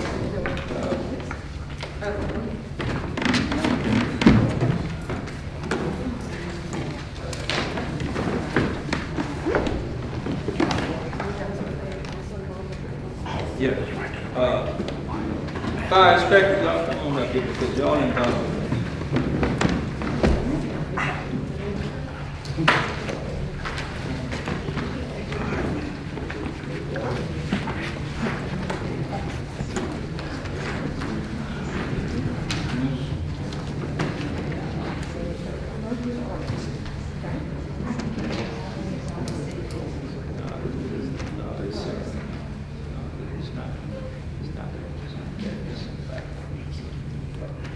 Good evening. Good evening. I'm Justin, the tax and license inspector. When we sent out, well, I didn't, well, it's okay, just I didn't have to send it out to them because they had one from July 31st, 2020. And it's really a letter informing them about the ordinance section 16 through 37. Failure to obtain a business license can result $500 fine and or imprisonment. Therefore, our business at that address has to cease until you obtain a proper license. And that's going with code 16-37. Right. That is straight from the ordinance. We received a call for that location on someone who had a wedding event there. She came, our dealer and her mom came for AIDS occasions, came a month ago and got a business license to rent out chairs and tables because they know the fire inspector haven't signed off on anything for them to have events. So once the young lady called about her wedding and how unprofessional it was, which is y'all have this contract, that's when we had to go and do our job and put the chains and locks on it because she had already had the ordinance paper from July 31st, which she didn't have. Okay, but she didn't have a business license as well. Also, February 20th, 2021, where they had a shooting there, and I'm pretty sure Gopher couldn't back me up. They had a shooting there and someone got shot there. She didn't have a business license. She just came and got a business license in April, which you can see here for retail, which can only rent out tables and chairs outside the building. So, and also, you have her website. Her website says, on AIDS occasions, I circled the website, and it says capacity 30 people per event. So, I feel like if I don't do my job, someone else is gonna do it. So I got a job to do. We don't want to shut anybody down, but because we want business to come to Selma, but you gotta do the right thing. And I'm gonna echo what I'm hearing our councilman saying. We got it. I think we understand. Next issue. Okay. Go ahead. Okay, yeah, the candidate as well. We did our research because when I started, I was asking my coworkers, about different businesses that because of COVID, that they couldn't go out to different businesses. So I was asking about different businesses that wasn't complying with the tax and license department, and they was one of them. And as you can see in front of you, they've been open since April 15th, April 25th, 2019, and they don't have a business license. So that's revenue that we're losing in the tax and license department within the city that, they're operating with no license and they need a business license. So that's why, and also, I took them. So to be very clear, they currently do not. They currently do not. That's the same thing you have before you. Yeah, and I sent them the letter on the 17th of May, and the gentleman came in on the 18th, which is that Tuesday, and we told him that, all business had to cease there until he obtained a business license. He said he understands. That weekend, he opened back up for curbside. So, in the ordinance we sent, in the letter we sent them, all business has to cease there until you obtain a business license. But that was Tuesday, I sent it on the 17th. He came on the 18th, and he's back open on the weekend. And, we went back that next week, and, we had to do what we had to do.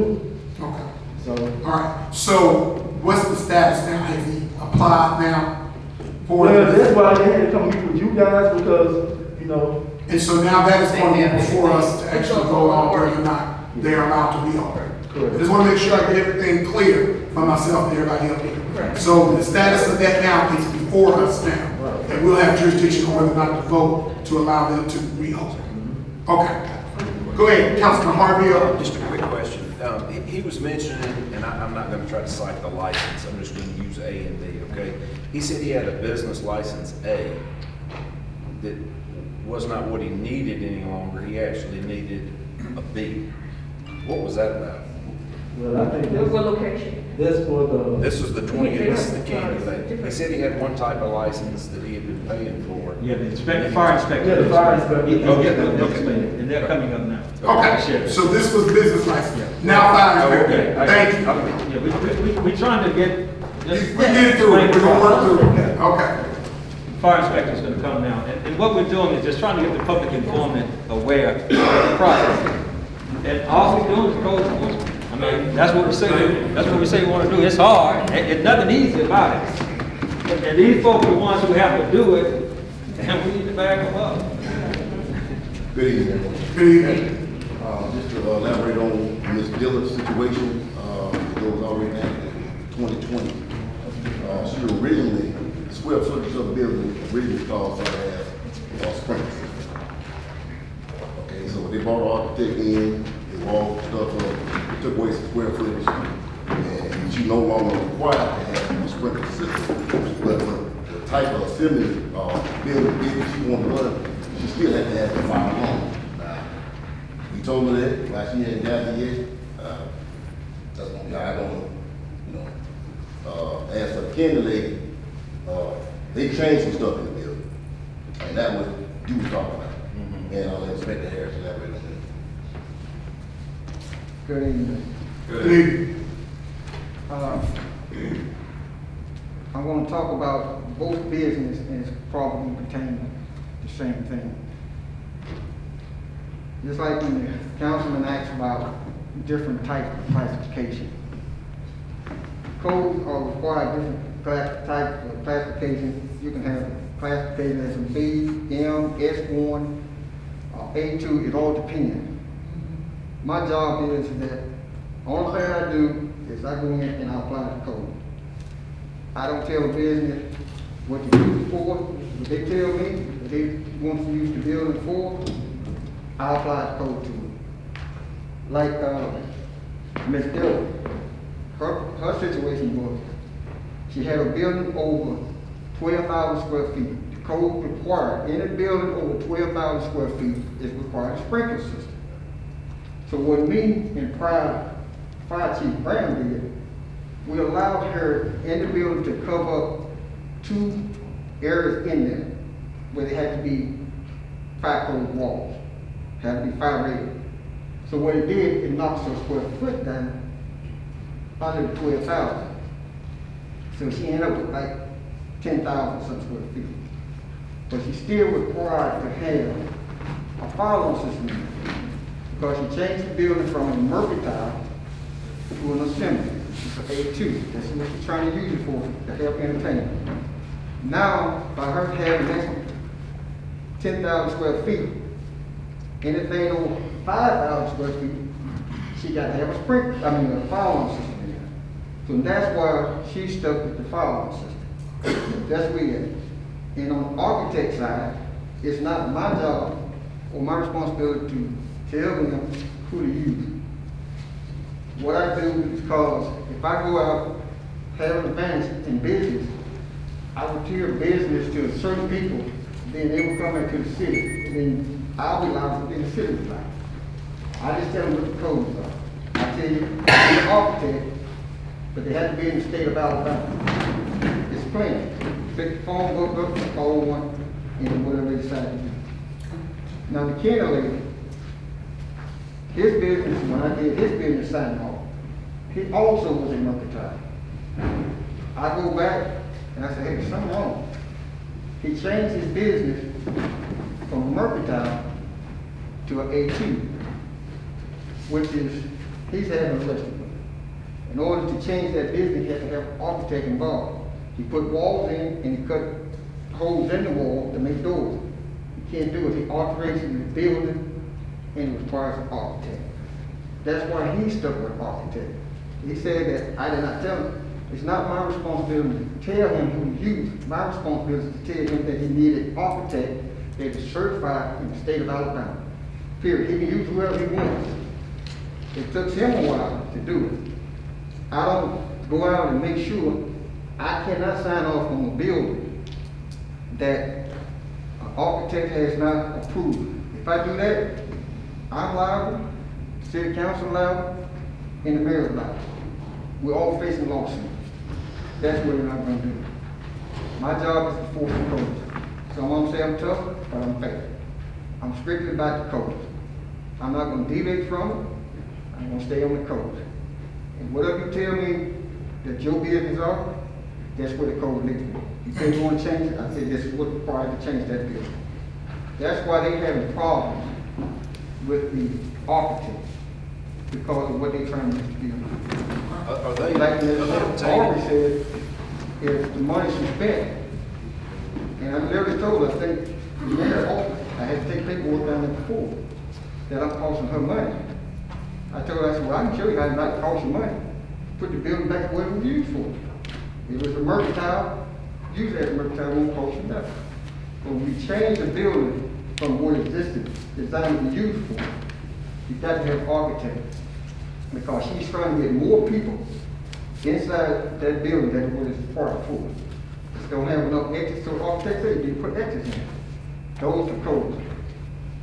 And when I explain things to business owners, I be fair. I put the code where I'm getting it from, they have a right to complain. Wherever I find the codes at, I put it on their paperwork. They can call me, email me. I have emails here from the candidate based on his architect. Like I said, I'm gonna tell him, I got emails from me and him telling him what he needs in order to come into compliance. If it takes him a year, that's on him, not me. Okay.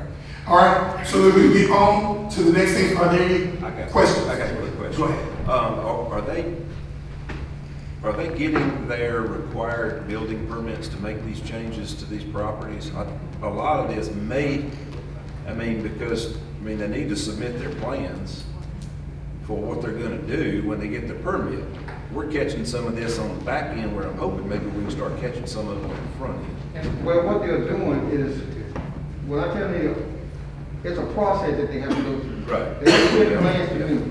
Yeah. I have to look at and approve. If Right. something wrong with it, I send it back to the architect. Exactly. Architect had to revise.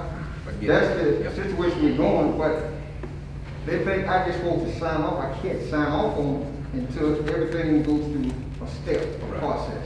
Well, we ought to be, if they should be submitting what they're gonna do with the permitting process. If you get out there and you see that they're not doing exactly what they submitted for their permitting process, then you change the place up. That's just the way it is. We use international codes, right? Yes, sir. I get it. Well, the plans are basic. The state, the Selma city is under 2012. Yeah, right. So when I go out and do an inspection, as long as the building is still in its existence, I inspect the building based on 2012. If any renovation that they have to do, build from the ground up, they have to come out in 2015, which the state is in 2015. The state supersedes Selma in those codes. Correct. So that's how it applies to code. So I explain everything to them based on what they have to do to come into compliance. Okay, in all due respect, we do need to move on. Okay. So thank you for those explanations on that. Now, I think that took care of the marina issues, the code enforcement issues that were presented by the citizens. Now we can move on to the actual mayor's report. Thank you very much to all of you all for presenting those facts to us. Not yet. What's next? There's a issue about the events that the council heard another request on here. And this is dealing with the Jazz on the Grass and now this other event. And they've come to the council and request the use of public resources. I suspect that the consequence of the vote of the council to do certain things with Jazz on the Grass perpetuated the request this evening that you'll get Tuesday to vote on. It's a challenge, and I tried to outline the challenges that surfaced as a consequence of that vote of the council. I want all of these businesses to exist. I want these events to exist. I really do. But we need to do it the right way and not the way we used to do it. That's the issue. The way we have been doing this stuff is the reason we find ourselves in all of these conflicts is because we keep trying to do stuff the way it used to be done. That's not the appropriate way. Now, the city attorney has done a lot of research, due diligence on this issue since that vote. I wrote you my reply. I didn't speak to it. I wrote it to you because I wanted to be clear about my position. I want this to happen. But we cannot do certain things as a municipality. But even the council can vote to legitimize it, but it doesn't necessarily make it legal. So I just want Mr. Attorney to address this issue so that we can deal with this whole event thing. And then hopefully we can come up with something that actually works and is right. City Attorney. Hold on, before the attorney comes, I know that when we took that vote, we heard from the Coalition of Concerned Families, and I think former Councilwoman Angela Benjamin served as their spokesperson. And she has requested to be on the agenda for Tuesday's meeting as well. So our agenda will be amended where she will have the opportunity, since her organization and her entity was invoked, she will have the right to respond. So I just want to say that before our attorney comes, that we will hear from the Coalition of Concerned Families on Tuesday, since Ms. Benjamin is present in the audience. Go ahead, attorney.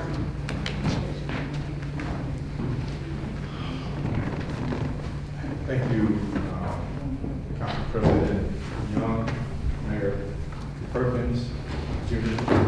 Yes. Being a junior, I'd like to acknowledge that. Ladies and gentlemen of the City Council, I love jazz. When Councilman Randolph brought this up, I asked him exactly when the date was, because I intended to be there. I'll be out of state, so I won't be there, but I am going to support it, like I told him I would. Selma and the rest of the United States and the world needs a break. But there is a small matter of state statute and code. The first thing I heard from the mayor about this was, I am not interested in stopping anything. I want to make sure we do it right. That's the first thing I heard from Mayor James Perkins. I've talked to 3 attorneys, 2 of whom are employed by the Alabama League of Municipalities. I made 4. And I got a written response. Well, actually, Councilwoman J.D. Thomas got a written response from one of the attorneys at the League of Municipalities. And she forwarded a copy of it to me. It recites section 94 of the Alabama Constitution, which is a prohibition on use of public funds for a private purpose. There is an exception, section 94.01 of the Alabama Constitution, for economic and industrial development. The written response to an inquiry by the councilwoman was actually a second request of the League of Municipalities to weigh in on the issue. I sent them a written request a few days before that to another attorney at the League. I called that attorney, second attorney at the League today, and requested her response to our question. She told me whatever the other attorney said, just consider that my opinion. She told me that today. The issue is not, and by the way, the last line of the response from Rob Johnston was consult with your municipal attorney to let him weigh in on whether or not the event would meet with an economic or industrial development, as an economic or industrial development exception. I was studying the public purpose portion of that issue in writing off of the League's manual handbook. And it says that this is one area that usually presents some very great issues. It also encourages the council to seek the advice of the city attorney. Can you give us the issue the issue that you actually presented to them in their response. The issue is a public event, a public funds are being sought for a private event, and the question truly is there a public purpose? That's the question. I think that issue can be addressed in consultation with at least one other attorney. I think that issue. So the question was, can a public event, can you restate the question that you presented? Can public funds be used for a private purpose of a private event, individual, corporation, unincorporated, private entity? So that was the question we presented to the league. That was the question that was presented by the vote the council took to engage support from the city of Selma in the form of supporting the Jazz on the Grass event. That was the question. Okay, because I think before I everybody did comes- ask that question before we voted. Okay, I thought you were talking about permit, using permit. No, it was the fees. Is But that what you're? I think some council members thought this is a public event. It's not a private event. I think some of the council members thought that this was a public event. Anyway, go ahead, Councilwoman Thomas. Wait a minute, no, hold on. Finish your response and then I'll come to And I'll make it Councilwoman. very briefly, very brief. The event was sponsored at one point in time by the council. Correct. By the city council of Selma. We were asked, the city of Selma was asked to partner with a private group, the Concerned Council of Families, or CCF, I think it is. Coalition. It's a Concerned Coalition of Concerned Families. I got that down. It's a Coalition of Concerned Families. The city council is not sponsoring the event. The city council was asked, the city of Selma was asked to partner with the event. So the question still is, can public funds be used in support of a private entity? And is there a public purpose, if so, associated with the city support? I think there is a way, but it has to exist contractually, not as a giving of public funds, but contractually, where there is an offer and acceptance and consideration and, the rest of the contractual requirements. And I think that not only can it be done, but that may be the only way it can be done. And it would have to take into consideration what's being asked of the city as opposed to what the private entity is being asked to bring to the table. It doesn't have to be a huge amount of money, but there has to be something in the nature of quid pro quo so that there's not a giveaway of public funds to a private entity. Okay, thank you. Now we're gonna go to Councilwoman Thomas and then we'll go to other council members with their questions. Go ahead, Councilwoman Thomas. Now to the municipality, to the citizens of Selma, y'all know how I do this. If you give me something, I'm going to go directly.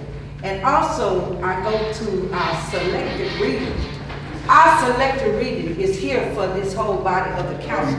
What we can do and what we can't do. The selected reading, we were selected by two things. A public purpose of a document, which means that tells us, if you read, each council will go to that, if it has 8 pages. There are 8 pages on there to tell you the purpose. This is an event where we have a council person. Council Sam Randolph is a part of this event. He is a council member. He has been a council member, a part of Jazz on Grass ever since it started. My questions were directed to the lead. The council member that's a part of this Jazz on Grass, he put the motion to the floor. He asked us, he asked this body of council to be a part of this public. It's a public event that a purpose for the whole city and out of town. Out of town guests coming to our city doing the Jazz on Grass. And there are 2 ways that we can do this. We could either go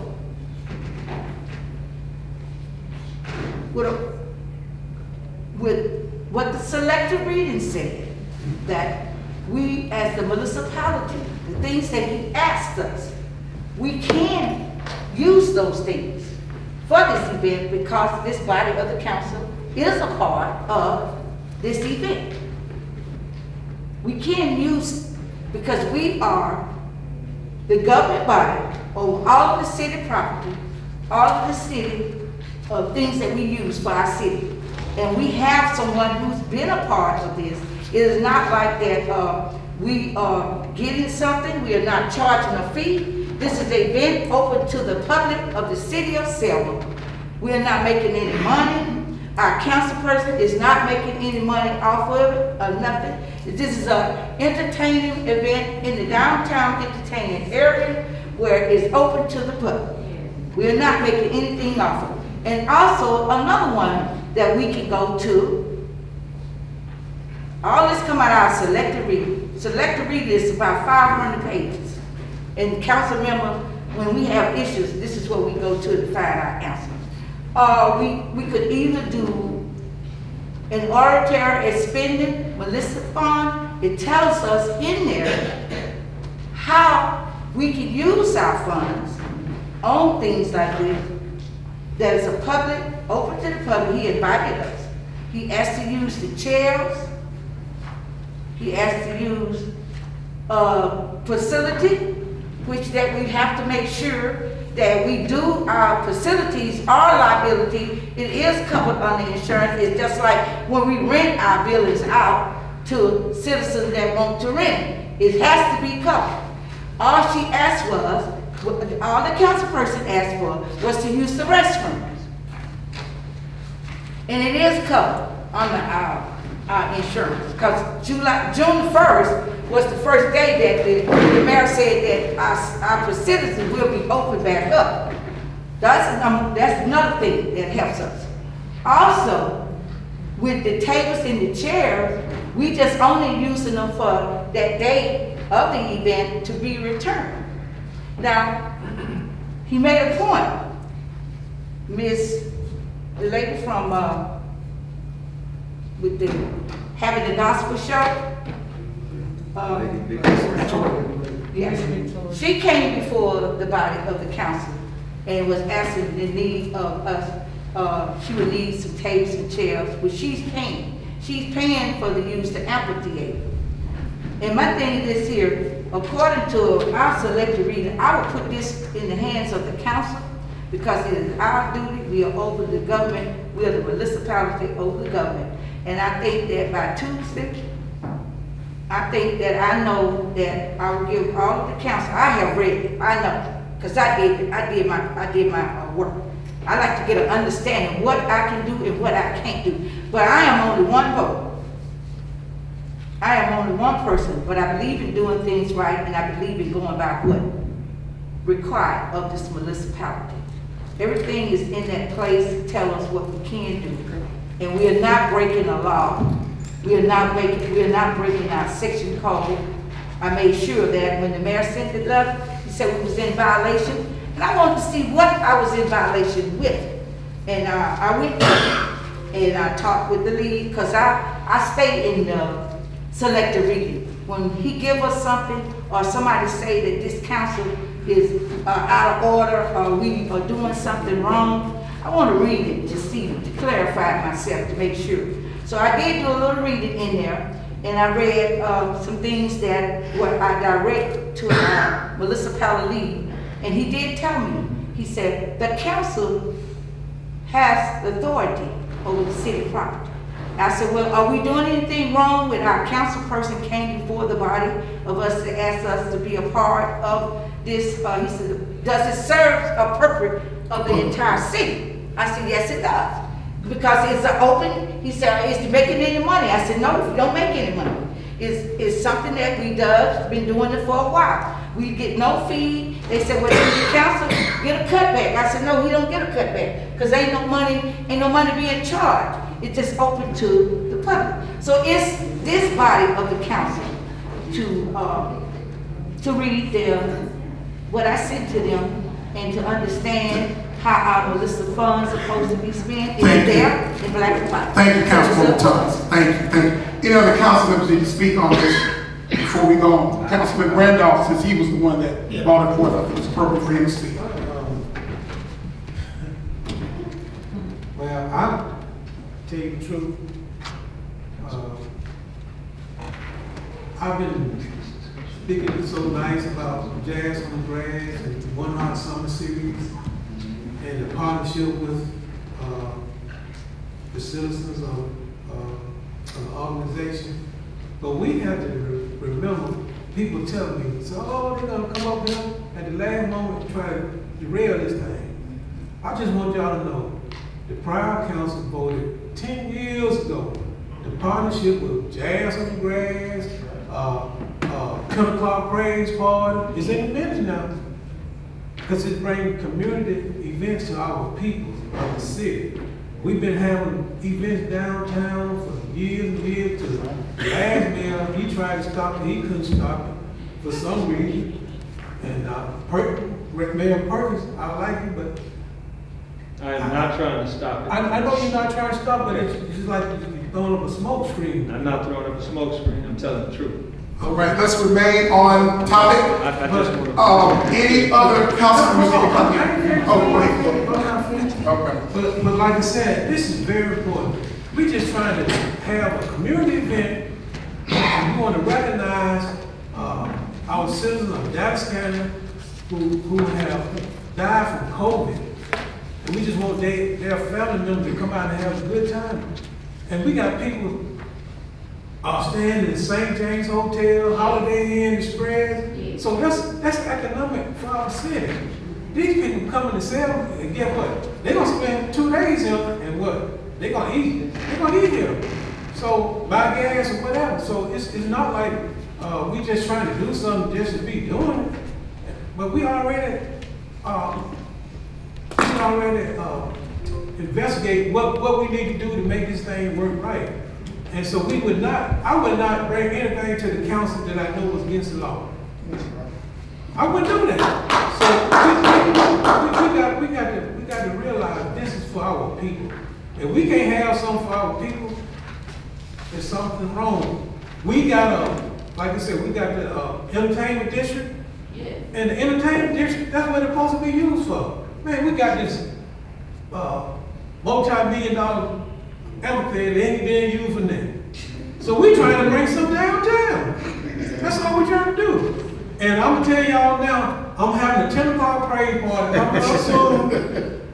It's a gospel concert. It starts at 10 o'clock at night, and it's gonna be downtown, somewhere downtown. And the council, I hope the council approved me to have it in my spot that I've been having in for the last 20 years, 14 years on Alabama Avenue. So we just trying to do something for the community. All right. We have heard from the attorney with the issue. We heard from Councilwoman Thomas. We heard from Councilman Randolph, who brought this initially to the council. Very briefly, are there any other council members that need to speak on it? Let's go, Carmine. Okay, go ahead. The question is, or what I'm hearing is, there's an issue with the city council or the city partnering. Is that the sponsoring? No. Is it what are we doing with the fees? Did we agree to waive the fees or give the fees back or something? I'm trying to pinpoint what the issue is. And that is an issue. Okay. That is an issue. What did we agree to do with it? Well, I was asked, I think, about the vendor's fees, and I said I didn't see a problem, but let me do my due diligence, if you recall what I said. And the due diligence is that this is possible and legally possible with more than likely a contractual relationship instead of a giveaway. Did we agree to waive the fees, give the fees back? I don't know what we agreed to do.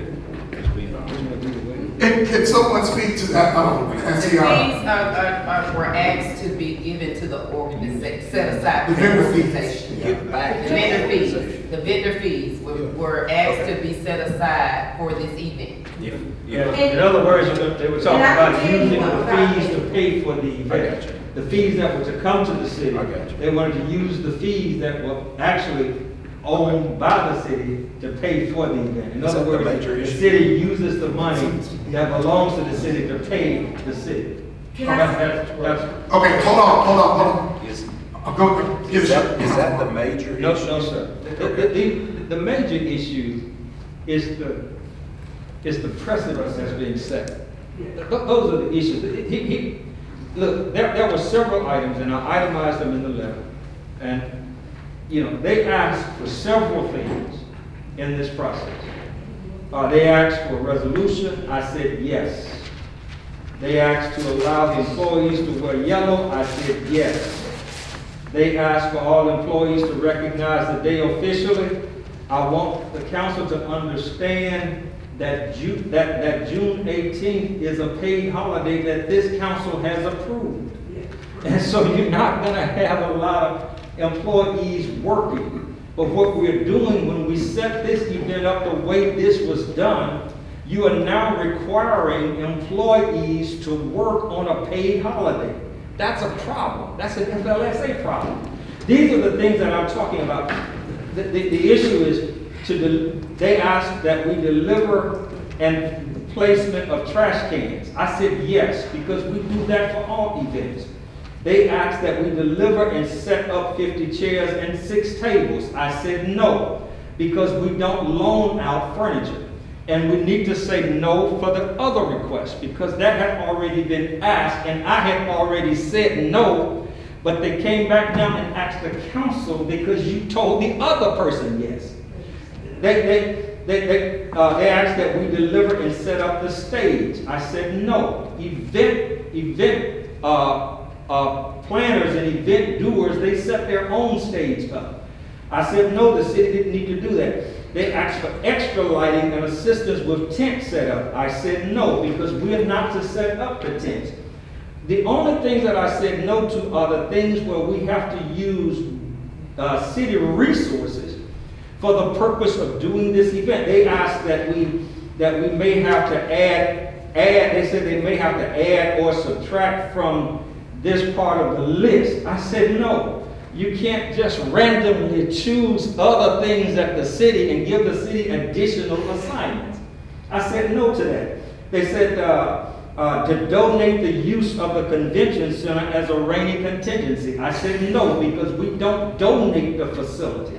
If the council chooses to donate it, if the council chooses to set these precedents, understand that other nonprofits that are going to be having events, they're going to come back and ask the same thing, and you give us no room to do the things the way they're supposed to be done.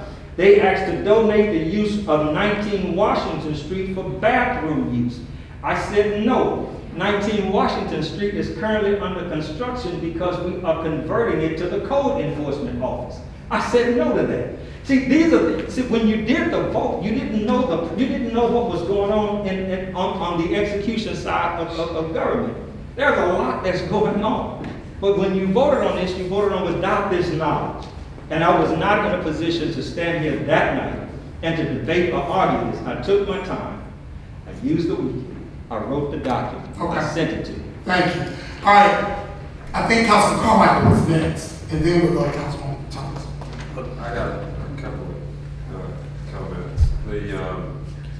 The selective reading of the League of Municipalities, the authority to expend municipal funds, there's a couple of statements right at the bottom of purpose.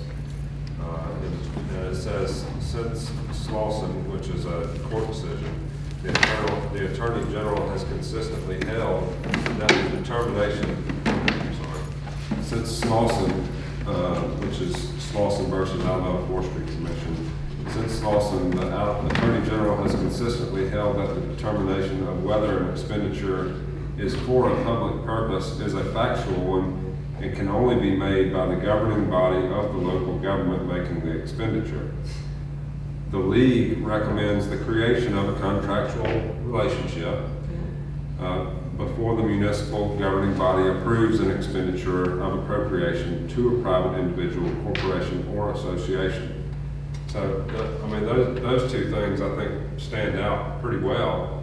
I mean, we make the decision on whether it's for the public good or not, the governing body, which is us.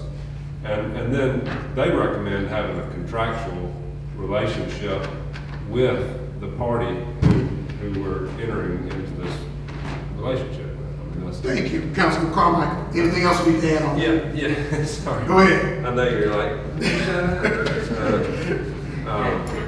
Go But ahead. I just wanted to, you know, point out, there's a few things in your memorandum, which I agree with the setting the precedent and having more people continue to ask.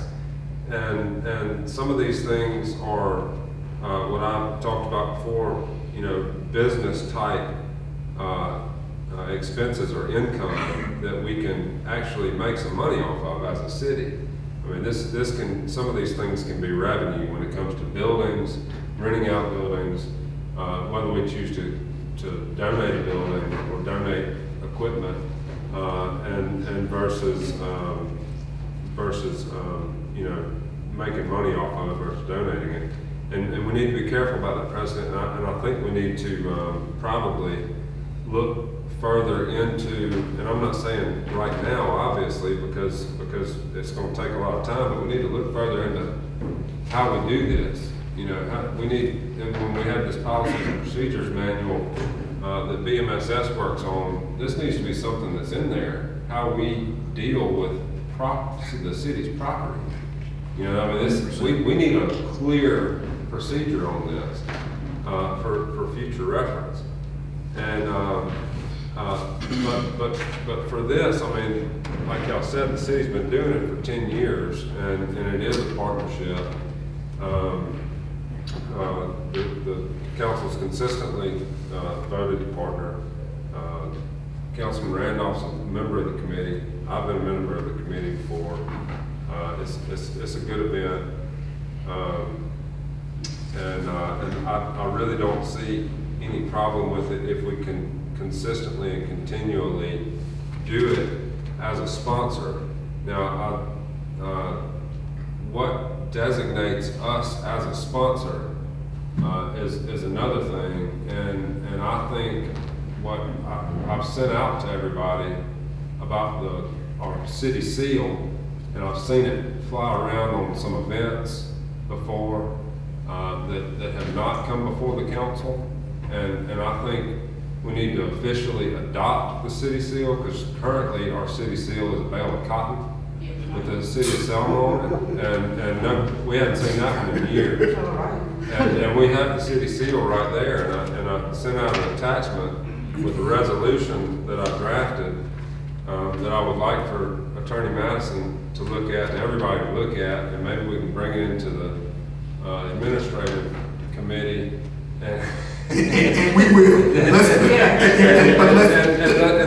officially adopt this thing and have some language around who's able to use this seal. Let's stick on jazz on the grass right now. I got you. Bigger picture. Go ahead. I just want to do this as a closing, and I would like to say this to this body of this council.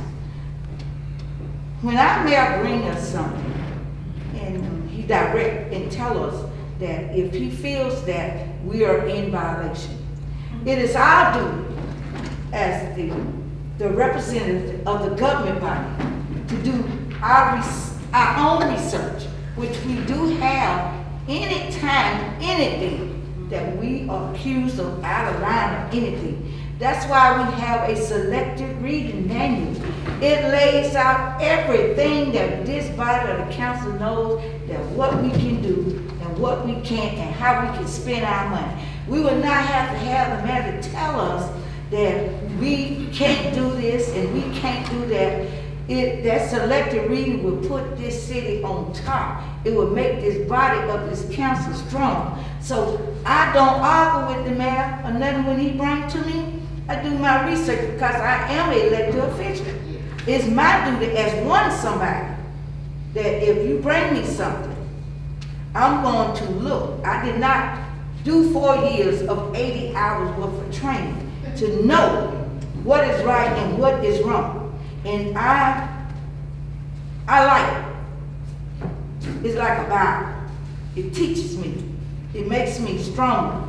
It makes me represent our city right. It helps me to lead my fellow members up here in the right place, that we all have the knowledge to help this city move forward. And I think that when we do things to bring our people together and all of us to come out, it's a good thing. But we want to be according to the law. And that's why they give you that selected reading. It's like about 500 pages. Thank you.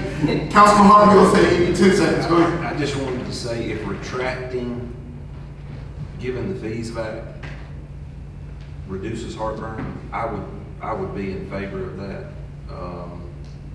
And I understand it. I understand the precedents. I understand that too. And just to make it funny, okay, everybody needs to laugh every once in a while. You're sounding awfully conservative, Mayor. Wow. I claim it. I claim it. I have been told I'm very stingy, and that's okay. I claim it. We're going to move on. But let me just add, everybody else add their 2 cents. Let me add my half a cent. The item that was brought before us this afternoon regarding Lady Victoria, there is a difference between what she came to ask us and what Jazz on the Grass is. Jazz on the Grass is an event that is sponsored and presented by the city of Selma. The event that Lady Victoria came, we don't have that same designation. So there's a difference when we're talking about precedent. We are not loaning out when we are the ones putting on the event. We aren't loaning. So that was the way that I saw it, and I'm going to continue to look at it because we will vote on Tuesday. But I saw a difference between the event that was brought up by Lady Victoria and this event, because this event is a City of Selma event. And as you mentioned, Attorney, there is a way to get this done legally through a contractual type arrangement. That's one of the first things I mentioned, other than I love the Okay. and I want to party too. But to your point, yesterday's newspaper, Selma Times-Journal, in an article, Jazz on the Grass event to be held June 19th, reads the 10th annual Jazz on the Grass Music Festival will be held Saturday, June 19th at Phoenix Park in downtown Selma. The annual event, hosted by the Coalition of Concerned Families, will showcase artists and vendors from Dallas County. Now, we can argue all day long what the word hosted by means. Correct. But it says nothing in yesterday's Selma Times-Journal about the city of Selma. Okay, and that's not, that's a newspaper article. That's a newspaper article, and that is not a vote of this council, but that was a newspaper article, and it is what it is. But it also occasioned Section 94 of the state constitution to be brought into play. Yes, but again, I think everybody that took that vote understood that this was an event sponsored and presented by the Selma City Council, the City of Selma. I think that all of us understood that this was our event as well. Whereas the event that was brought up by Lady Victoria is not our event. Now, we do need to move on, so let us do that, please. Since Councilman Carmichael mentioned the city seal, Councilman, I remember it was back in the early 2000s. I can't remember the gentleman's name. Councilwoman Thomas, you may remember, he lived on Menor, 2 block down from Broad Street. But he was the one who advocated for years to change the city's seal.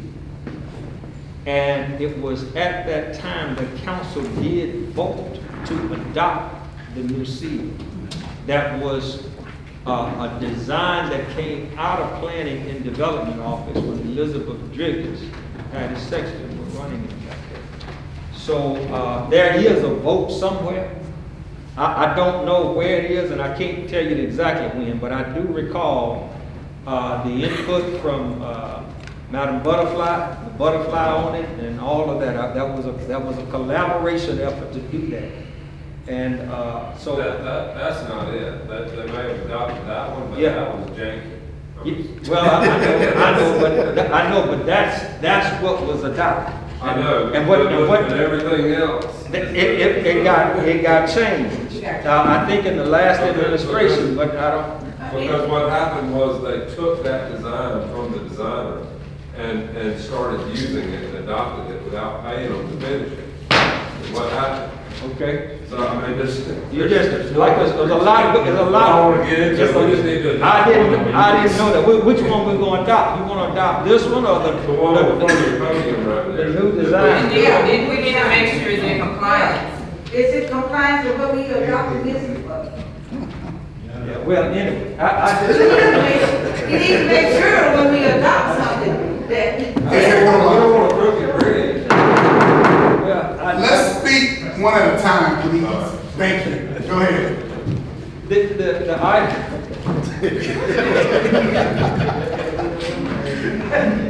It's all good. Hold on, I am laughing, y'all.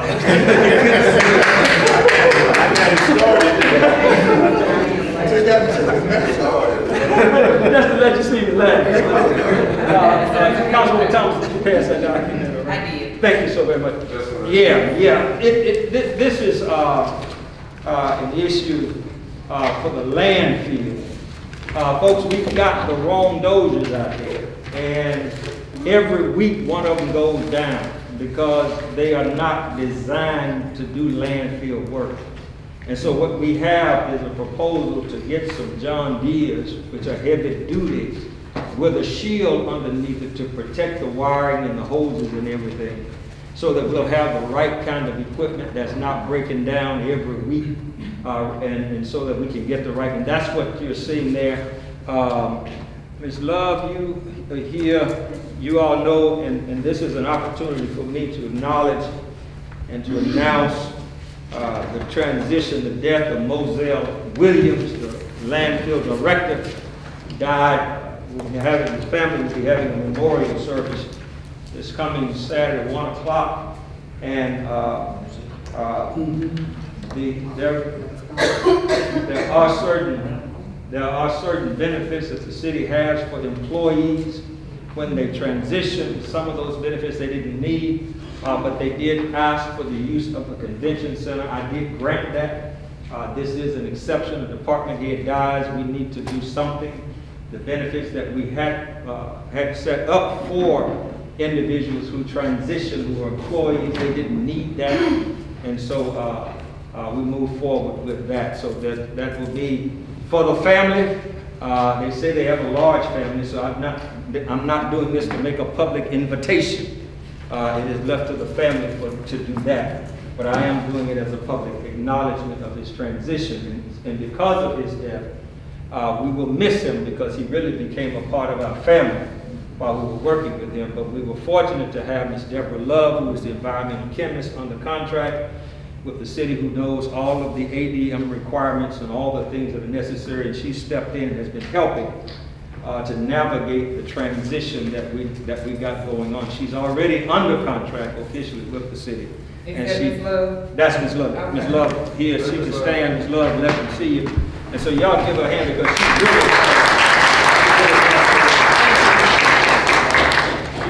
she is an environmental chemist. That's a heavy work. That's a heavy. She's smart, in other words. But she really has gotten us out of the ditch. We visited with ADM today. They love the city of Selma now. It has taken us about 7 months to transition from getting fined constantly by them to now being glad to see us show up. So I want to thank her. Huh? We're getting good reports. We are getting good reports from ADM. They are really working with us now as a technical assistance agency for compliance versus a punitive agency for compliance. And so we are making progress in that area. But that document is one. It came in, the last document, which was the transfer of funds. We had to identify the source of funds, so you have one document to show you the source of funds that we're advocating to use. We are, Mr. Hicks, is he here? Did he leave? Mr. Hicks helped Ms. Love with the financial piece from the purchase of heavy equipment. And what we're doing is we're going to do a lease instead of a purchase. That's what we're proposing. And the payments will be for combined about a little over $3,000 a month for 2 John Deere dozers to work the landfill. So that's really a good deal for us, 5-year deal. And if you have any questions about it, please let me know. But I wanted to get that into you so that we could go ahead and get that transition of that equipment. They are going to give us a refund, if you will. They're going to purchase the equipment that we have. And so we are actually trading it in. Yes, Councilwoman Thomas. Yes, I got a question. I noticed, I would like to ask you this, Yes, ma'am. and I would like to ask Public Works. Every time we come to work session, is there any more equipment that we are going to have to add leasing into our budget? Yes, ma'am. So, can I say this? Yes, ma'am. Can I say this? Yes, ma'am.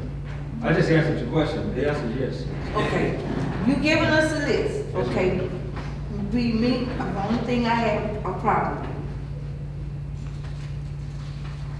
Could you tell me, we gonna need any more for public work to lease anything else? Cause July, we start, get ready to start our budget.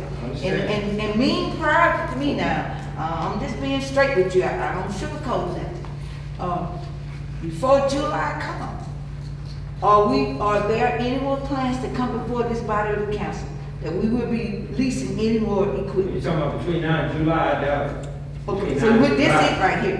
Between now and July, I doubt it. Okay. But your initial question was, are we gonna need some additional equipment? Yeah. And the answer is yes. But between now and July, the answer is probably not. Okay, that's all I wanted to know. Yes, Because ma'am. we got a budget to look at and work on, because we got a lot of leasing new equipment, that's my thing. So this will be coming out of landfill? Yes, ma'am. Okay. Did we set something aside for this already, or? Yeah, but the budget transfer document shows where we'll be transferring the money from. But it's all, For the it's still purpose of, in this it's still in that department. Councilman Carmichael. Yes, sir. All right, she got the first one, and I just want to make sure that,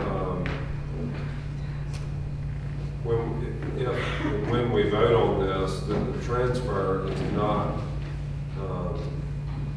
misconstrued as voting for the equipment as well. It would be two separate votes. You can do two separate votes, that is We correct. will That is need two correct, but I did separate not votes. want you to vote to lease the equipment without showing you the source of funds.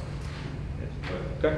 Thank you. Thank you. The number one item on my agenda, that is misplaced. That's a wastewater treatment plant. That's what that WWTP is.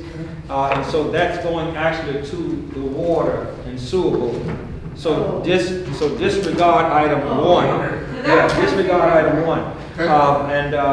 But it's another situation where I keep running into stuff that's 4 and 5 years old that we. Cleaning up. Yeah. The item number 2, Dr. Denisha Hendricks is here to explain that opportunity for us. Denisha, come on.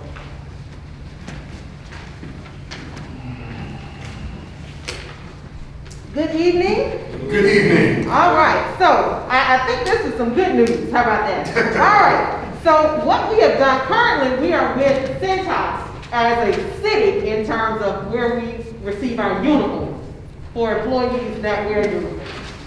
And it was time to look for their contract. The current contract that we're under is about up. They have new programs for municipalities. They had been trying to get in contact with someone for the city of Selma for more than 2 years. They had not received a call back.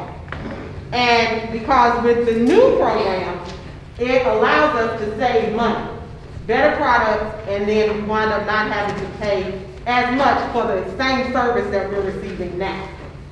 And what we were able to do, and if you'll notice in the PowerPoint type document, for those areas that wear uniforms, each of us, each department has a sheet. It goes through, and there are a couple of things that I want you to note so that you understand. So if you look, where at the bottom, it will say some particular amount and it'll say savings. That is savings per week. So I want you to understand that, based on a new pricing structure. That is savings per week. Let me tell you about the new pricing structure. The new pricing structure, well, let's say the current pricing structure. If you have persons that wear a 2X or above, they charged us more to launder, have to rent that. In this document, in this new, we will all pay the same price for the small to extra large. Okay, so you won't be charged more. The other thing that is also different, I asked them to look at our insurance claims for garments over the last 3 years. Because we had not had a large number of claims, they were able to decrease the amount that we pay in terms, and it's folded into the rental cost. So our outgo will not be as much in terms of insurance as well. So each department will see savings, those are laid out for you. Based on this, the last page tells you that the annual savings will be at least $15,513.16 over what our current pricing structure would be if you were to move forward as we are hiring people in our departments. So I did want to be sure to explain those things, that this is a cost savings measure and we actually wind up with better products. Okay? So, all right, any questions? Any questions, council? Well, I just have one observation. I asked them to also include a uniform shirt for the council. If y'all want one, so unless you're ashamed to give your size out or whatever, you. I'm laughing, y'all. Yeah, but and seriously, I mean, I didn't know if you would want one, but you may need to consider. I just wanted you to consider what that request was. Yeah, and Mr. Mayor, I do have one other thing. In negotiating with them, we did, as we talk about cleaning up the city, this company, they go to other municipalities, partner with them for city cleanup days. So I did ask them that if they would be sure to consider us, they have agreed to do that. They will sponsor some t-shirts for the event. We'll talk about that as the time, as we set dates and things like that. And they will bring in a crew to assist as well. So that was negotiated as well as we went through. And I know what you're talking about, what you just said. I'm aware.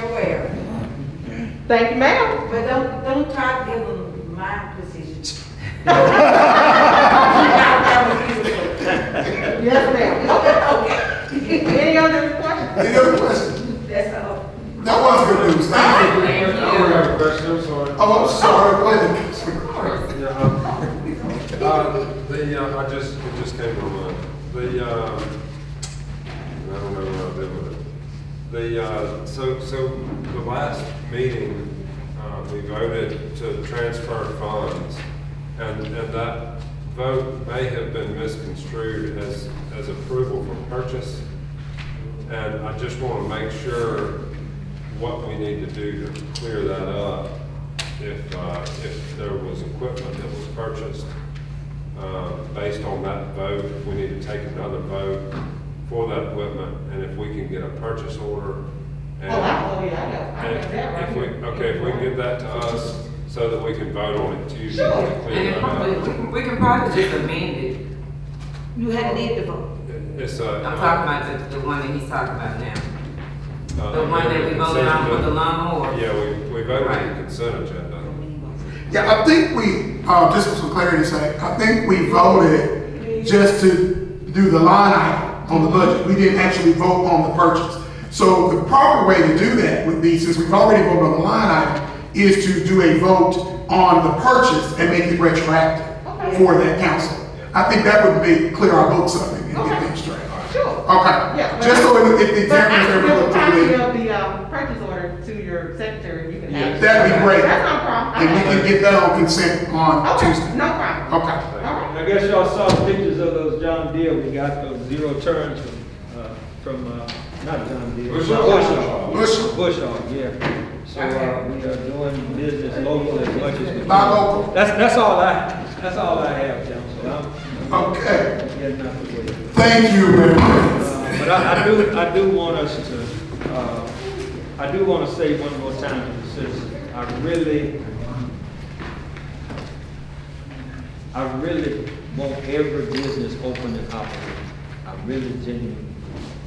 And I really want all of us to really just take a deep breath and try to understand what these codes are. I have given staff instructions to be patient because a lot of the codes the people don't know. And I have done that. But we have to start something. And that's all. Thank you. Thank you very much. All right, and then I want to just also say to our city workers, we are not against you. We are rooting for you. We are rooting for our city workers to be successful because successful Selma city workers means successful Selma, Alabama. So we are your friends, we're your greatest cheerleaders, but we also have a job that we have to do. The public put us up here to have those public concerns brought up because they asked us.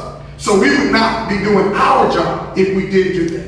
But know this, and know this for sure. And I usually don't try to speak for everybody on the council, but I believe every member of this council believes in our city workers, supports our city workers, and wants only the best for them. Because a successful city worker is successful Selma, Alabama. Now, let's move on to our business items, which we have 31 of. And oh, I'm sorry. Before we go there, we've got to go to our city attorney. Put him there.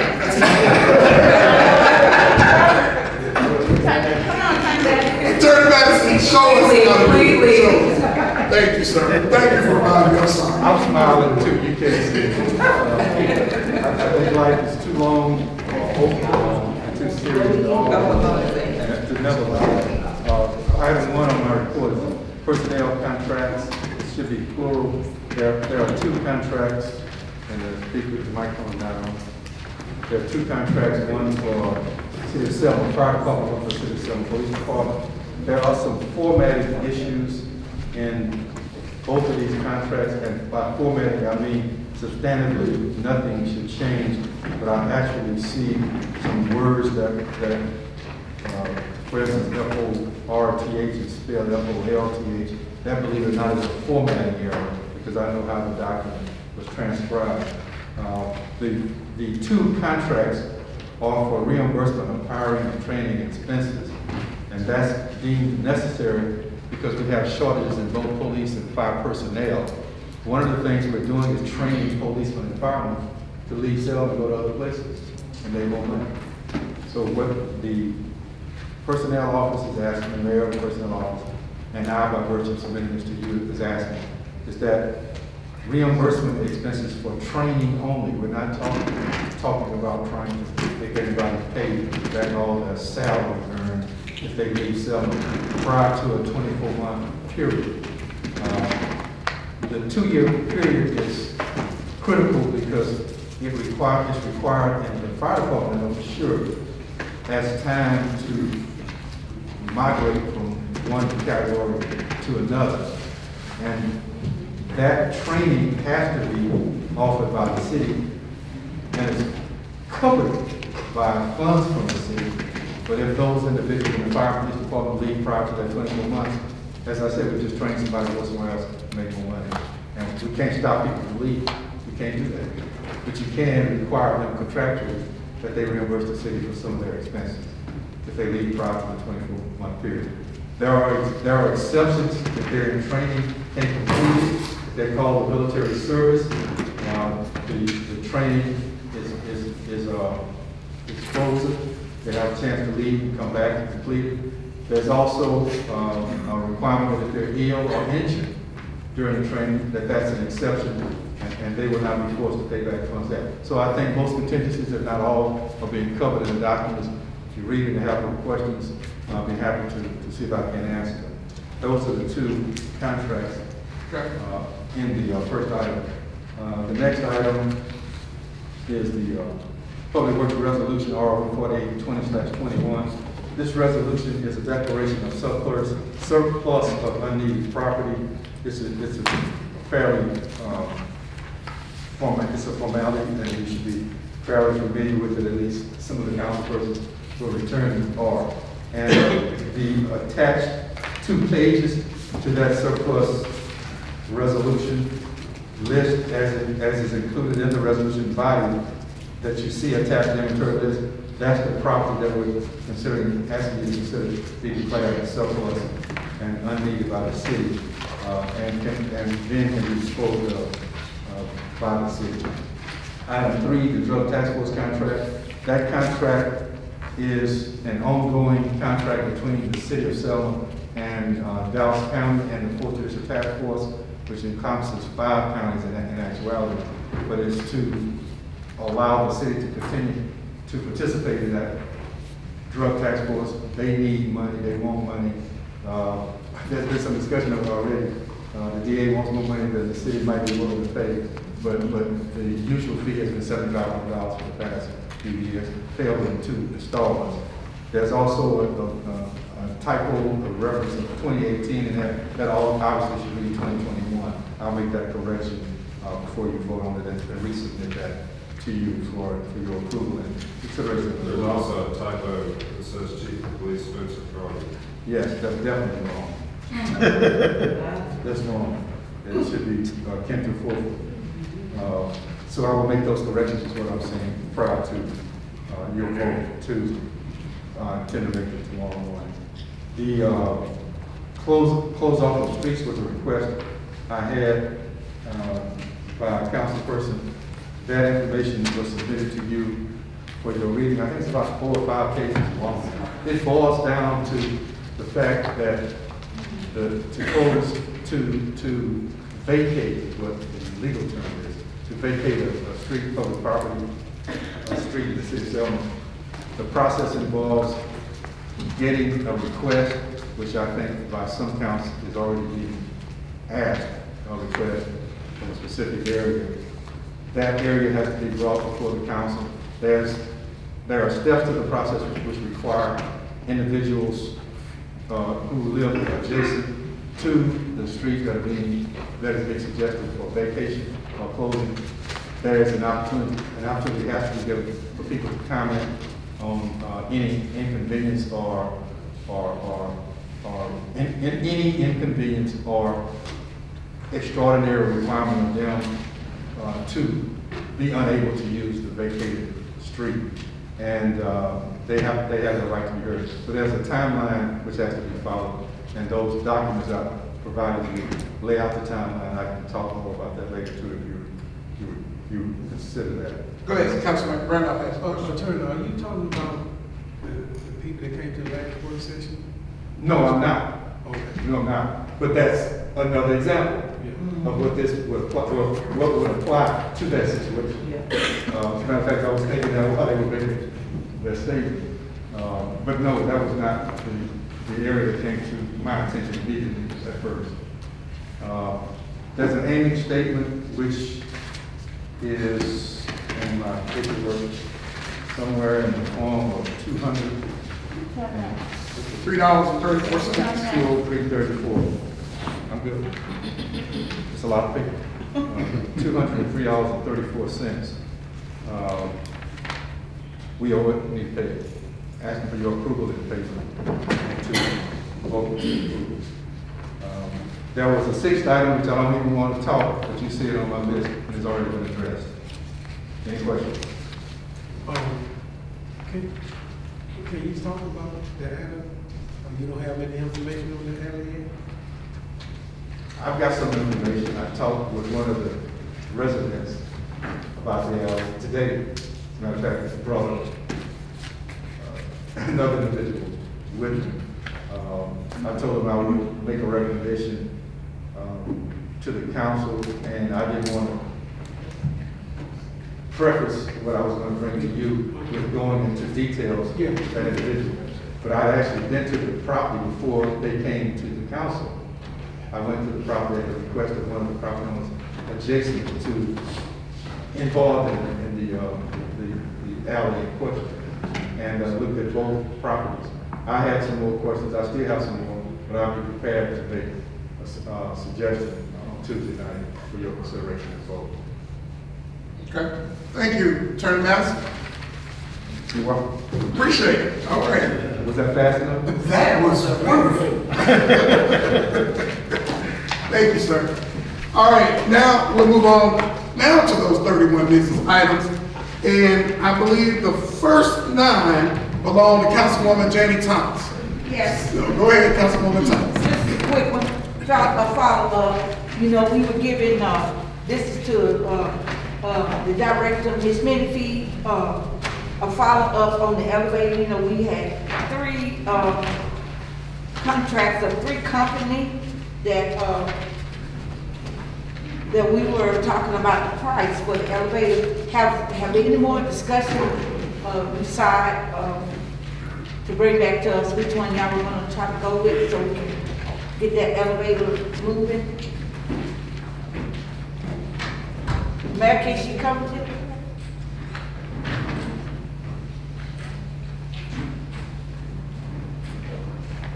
Good evening. Good evening. Trying to be as brief as possible. Just get our time. The quotes that were submitted to you, those are the only quotes that I submitted to you. We have not done anything with it because the elevator is still not working. As of today, I had to call Mr. Lee, always examine the elevators every week. He did it again today. It stopped in the middle. It's still not working. I called Bagby. Bagby came out and definitively told us today it cannot be repaired. It has to be replaced. I do not have that money in my budget. And, Mr. President, may I say something? Please. I would like to say to the mayor too. That elevator in this city hall, it must be working because it falls up under our, it's a law that we have. And this body of this council, we must come to a decision. This is the city property. We have got to come to where you told us that we can get an elevator, but we set like, we can set it on a monthly payment or. No, I didn't say anything.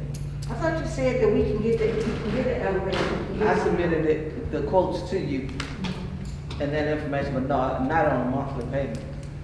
Well, what would we have to, we would have to select one of those, quotes on there and see what plan we can get this on? There will be a monthly maintenance. That's maintenance. That's not the cost to replace the elevator. But I'm saying we need, this city, this government building has to get that elevator. We have to have that elevator. So this body of the council, we have to make a decision, y'all. Let's ask them to make a recommendation before Tuesday night. If not, we'll decide Tuesday night. Okay, that's what I'm saying now. I want to. And with the cost of this, won't that trigger the bid law with it being so? She gave us 3 bids. She had a total of 3? Yes. So we did go through that. Okay. Yeah. So we look forward to hearing from the recommendation. We're gonna have to adjust the budget though, too. Yeah, we'll have to. So, Mayor, can you find some money for? Not the money, man. I just print some. Go ahead, Councilman Carmichael. We use a Bitcoin. The funds that are, the federal funds, the 3.1 million that are coming in, can that be used for capital improvements? We need to look at those guidelines. If I remember right, capital improvements was in those guidelines, but I'm not positive. So I remember sewage and other stuff, but we can look at those. Okay. Let's take a look at that. But in the meantime, if we could have you all work on a recommendation as well. And as Councilwoman Thomas pointed out, we have to have an elevator in order to be compliant. Mr. President? Yes, sir. We do have funds unappropriate. Unappropriated line. And I brought that attention. Is it enough? I brought that up to the treasurer. The treasurer is not here tonight. I brought that to the treasurer's attention. And the treasurer, well, not well, our interim treasurer, saying that whatever the mayor did came back with the budget, whatever we had as a priority is not in the picture. But we do have the amount that, I do have the amount at the time that was supposed to be appropriated in that account. So, I would like to ask the mayor, when he went through the budget, where did he move that appropriated account to? Where did that money go that this former council had put aside in the budget? Did he put it in the general fund, or what's that, ma'am? Councilwoman, we'll search the budget, try to find the money, and make a recommendation Tuesday. Thank you. Okay, thank you. All right, thank you. Continue, Councilwoman Thomas. Okay, my next follow-up is, with Ms. Wooten ain't here, we would like to know from, with Mr. Spencer meeting with her on Bird School. We need, I'd like to know, to be fair, I would like to hear from Ms. Wooten, about, Mr. Spencer, was talking about purchasing Bird School, what he had said, we wanted to. We have no comment on that. Okay, all right. Now, next is the reason why I put this on here, Mayor. In the previous years that I've been up here with the summer job. Now, I'm not making an issue because I want the kids to have the job. But the process that were in place, priority, that was already there during the time of we picked the kids. Can I read this? Well, Mrs. Yes, ma'am. I want to know, were you aware of this? I just want to read this off. There's one here. Well, did you know we had a process in place for something? I did. Okay. Oh, so you're aware? I don't have to read it. Well, you may want to read it so everybody else can know. Okay. Go right ahead. All right. Come to it. Hold on.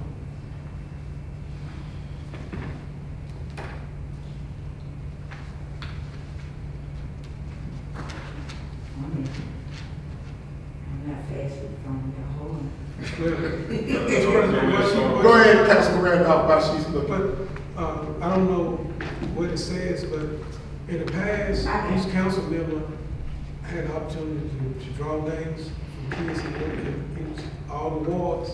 And so that's what she talking about. Even the president had to draw names. Well, I like to read the whole thing. Go ahead, Councilwoman Thomas. Summer job process. It is a lot. The total numbers of jobs available is determined first. Third, to be fair citywide, each ward represent pulls the same number or names of youths who reside only in their ward. That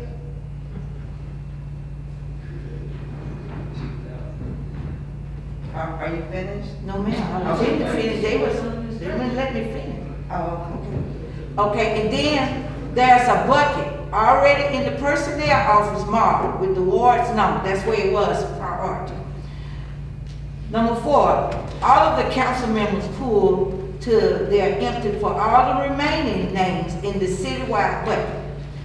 Number 5, the council president and the mayor pool from the bucket the same numbers of names as each councilman for the ward.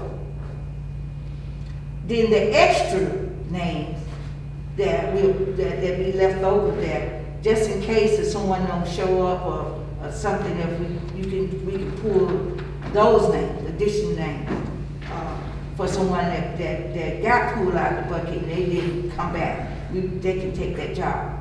So this is the reason why I asked you, you know, you was in the meeting Tuesday, last council meeting, and you didn't give a report or nothing on it.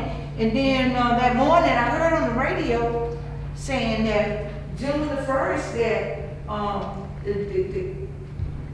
the jobs had been picked in a certain amount, and you was going to be in, they had to bring their ID and everything. And I was wondering, I said, now, what happened? Okay, so your question is, is what, your basic question is, and I'm just gonna reiterate your question, is what happened to the lottery? Is that what you're asking me? Okay, well, let me, first of all, say good evening. Good evening. And thank you all for allowing me to speak. The youth program was a program that basically didn't come into effect until the budget was passed in March. We weren't really sure if we were gonna have the summer youth program, but the mayor wanted the summer youth program. That's one thing. The second thing is that we put the information out once the budget was approved. We had to go in and we had to basically build this program again because there was no information. There was a little bit of information here, a little bit of information there. We had to contact some of the old employees who worked here and get information from them. So I am aware of the lottery. We went through some of the old files, pulled some of the old files of students. We pulled the old buckets. We were prepared to do a lottery. Now, to my probably mistake, I probably should have mentioned it to you all last week, but we were under the impression that we would be able to have a lottery.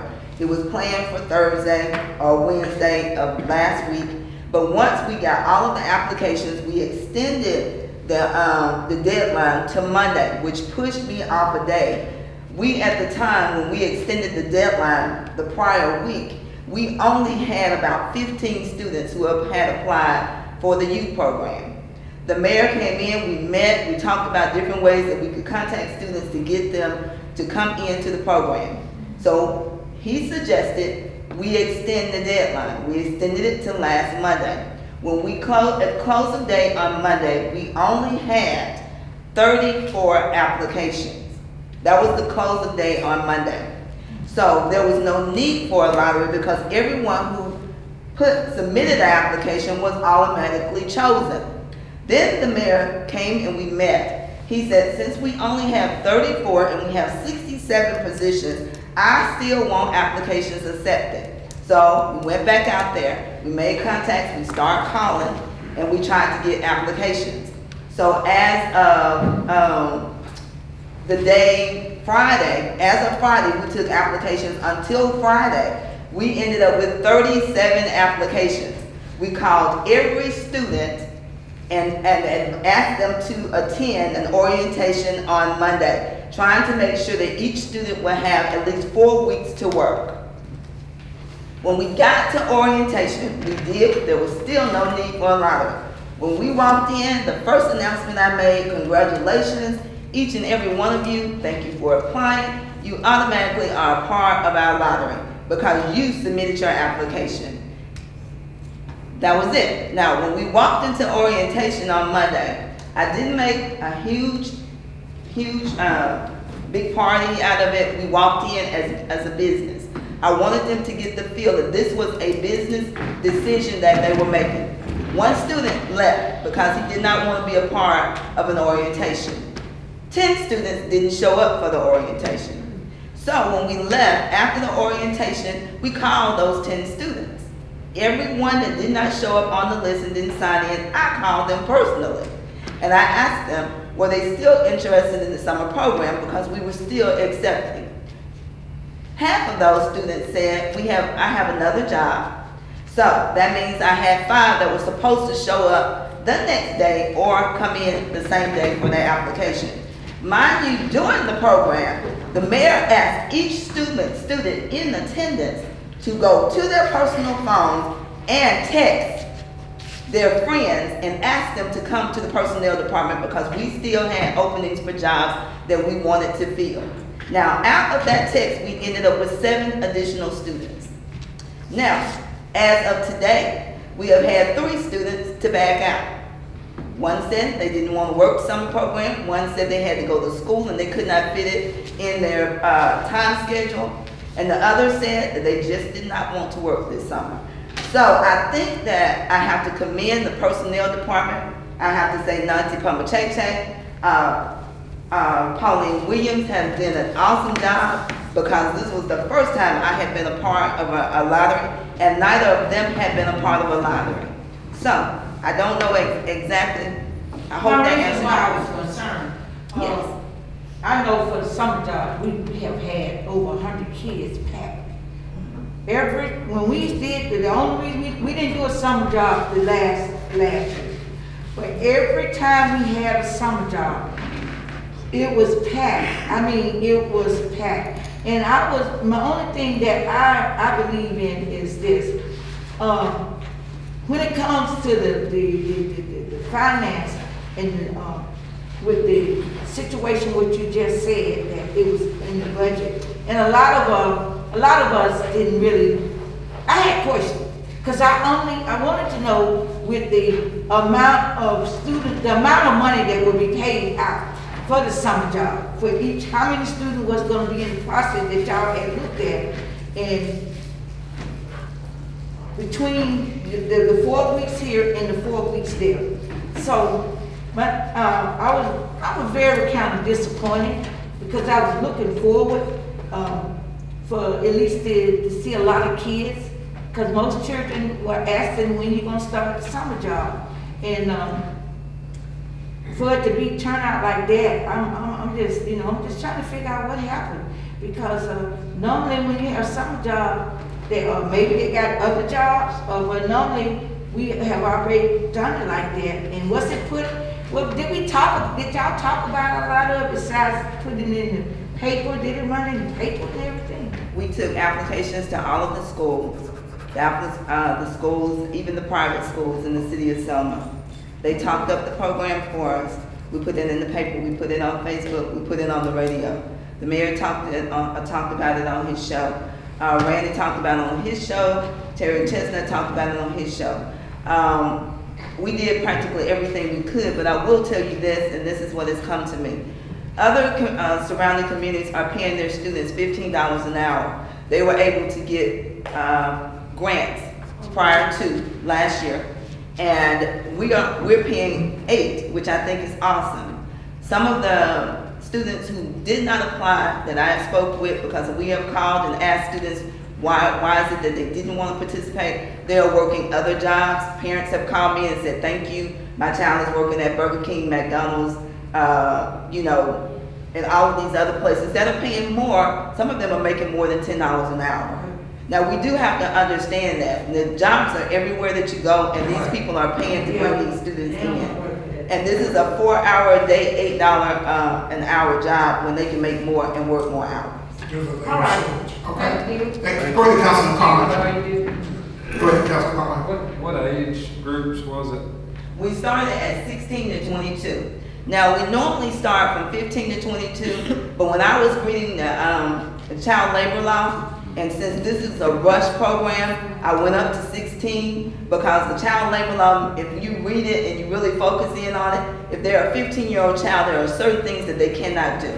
And at this particular time, with us rushing this program and trying to bring in students to help us clean the city, a lot of the things that we're doing, even the young ladies who are in the offices are around here cleaning, boxing up files, and if a 15-year-old child, it seems as though if they even cut themselves on a stapler, we were going to be responsible. So we moved it to 16 to 22. Maybe next year we can focus on 15-year-olds. And we also then can get sponsors, because we usually have sponsors for this program. And we did have a couple of businesses call and ask for individuals to come and work.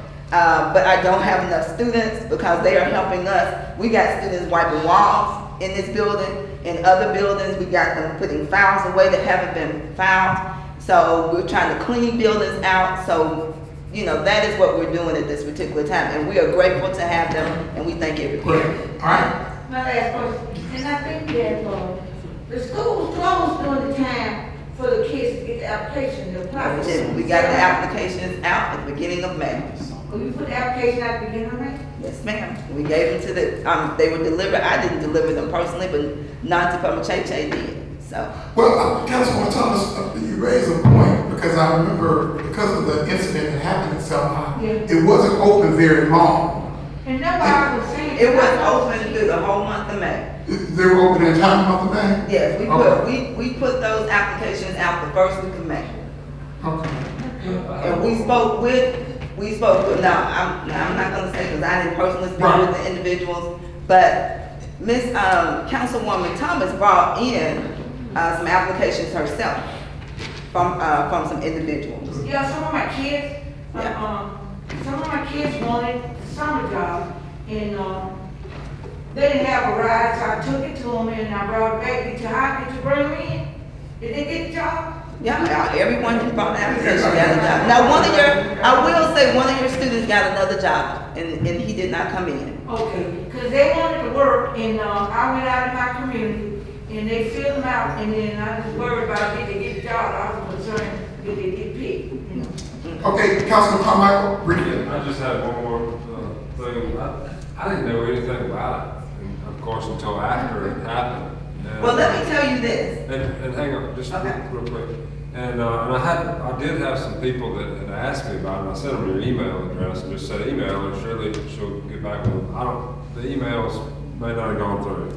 But perhaps next time around, send everything out to us as well, so we can help attract kids. People ask me about it in the neighborhood or whatever, and I thought about 3 or 4 folks that I was trying to send your way. That's okay, because you can send them now. We have Okay, 30. we can still send them. You can still send them. We have 30 positions available for our summer youth program, and the mayor said open it up, and we'll open it up. We're trying to fill the 67 slots, so I am still taking applications every day. They will start and they will work through the end of the program.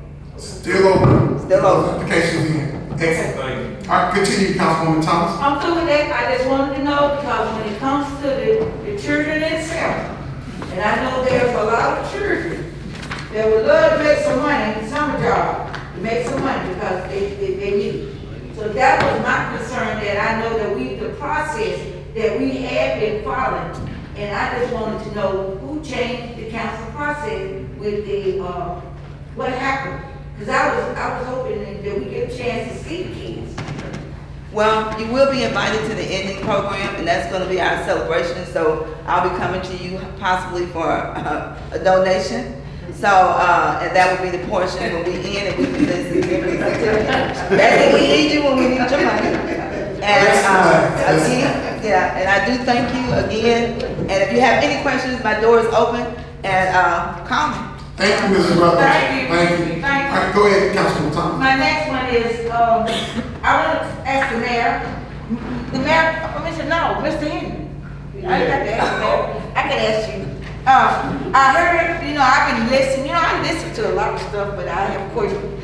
I was listening to, the proposal for the grass cutting, that the meeting y'all had, that the contractors came out, and I was wanting to know, how are you going to, where is this money going to come out of, and how are you going to do this? It seems like to me, is it being done to keep, when you get a contractor, the clerk is gone, but these contractors, have they begun, start cutting yet, or when is the process to start? Because I got a question there. I'm sorry, but I'm just one of those people that ask questions.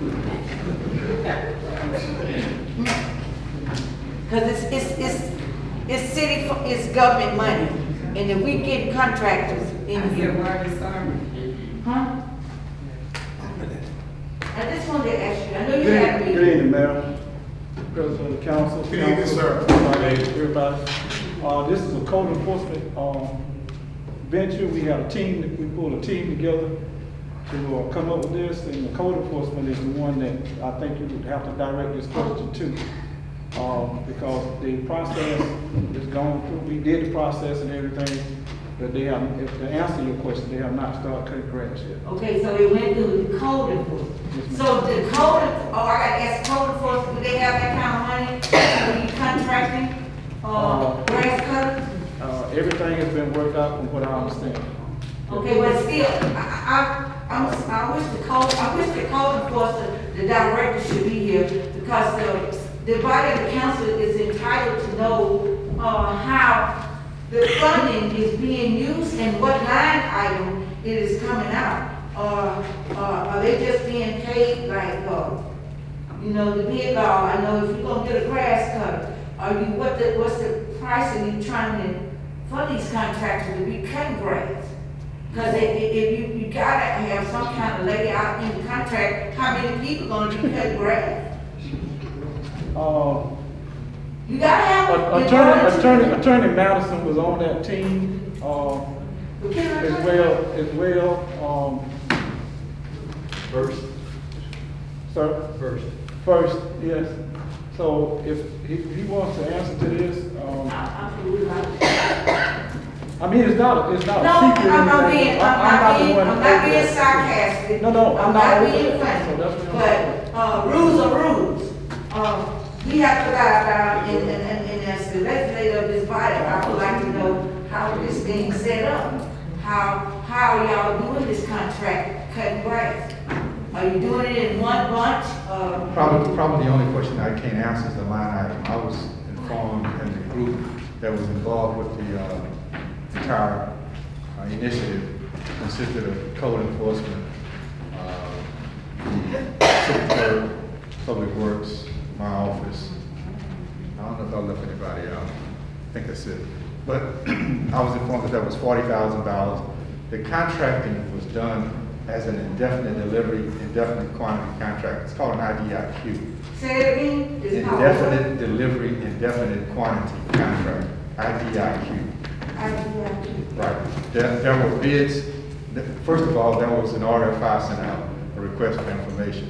The request for information solicited input from individuals who were deemed qualified and were already on the city vendors list, which meant they supposedly already had licenses, insurance, and could meet qualifications to even bid. All of those individuals were called to a pre-award meeting, and I think about 20 different individuals showed up. The pre-award meeting outlined the areas of the city that they were going to be bidding on to cut. The areas were color-coded and put in groupings for each contractor to be able to bid upon one group, two groups, some groups, all groups.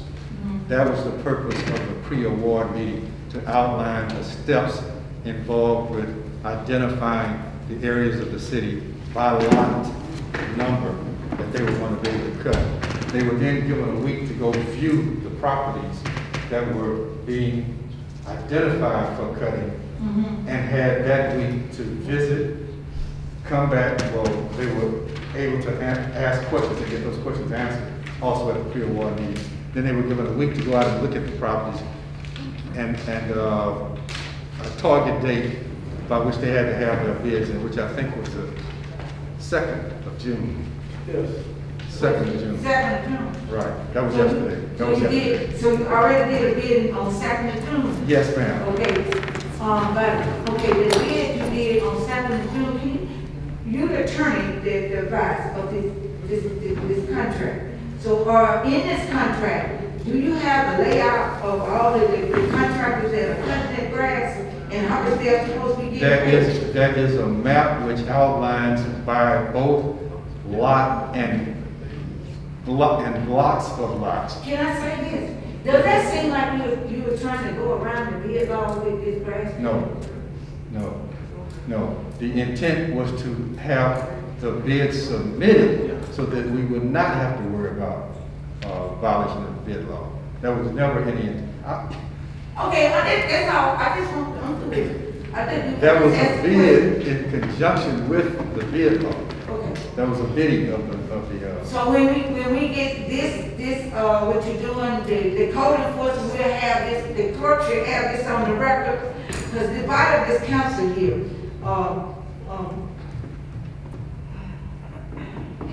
the code enforcer is doing contract work for the grass cut in all these overgrown lots. And the clerk, someone should have something in documentation to this body of this council saying that this amount of money will be put into this project.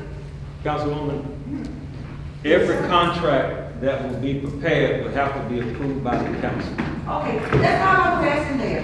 And what I was saying is the bidding was done specifically to keep us from from violating the bid law. We can't have contract value until we know who's gonna do the work and what work they're gonna be doing exactly. Thank you. Next item. All right, my next item. To present to the council. Go, Councilman Carmen has something, go ahead, then we'll move on. Again, if y'all can just include us in some of the process and how it goes prior to bringing it to us for an official vote, maybe we can avoid some of the questions and just be clued into how it's going prior to the actual contract. Do you disagree with that, Mayor, with sharing the information with us? You throw your hands up, I'm just making sure. That's a misrepresentation of my body language.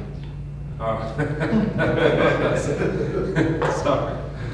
But so anyway, if y'all can just share the information with us a little bit more freely, maybe we can be on the same page when it comes to actually voting on it and get it done more expeditiously.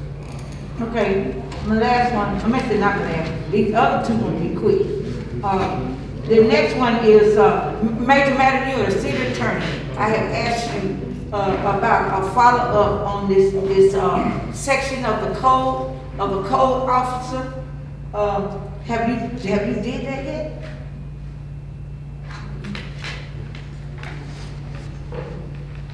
And then I tell you why.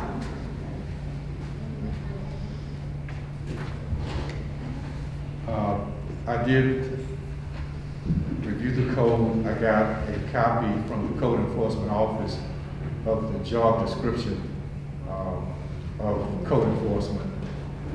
You're shaking your head, no, I don't understand. No, I'm gonna let you finish. Okay.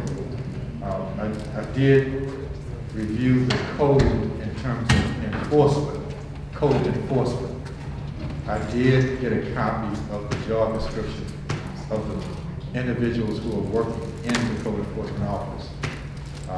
I also verified the requirements for a post certification in the code enforcement office to issue citations.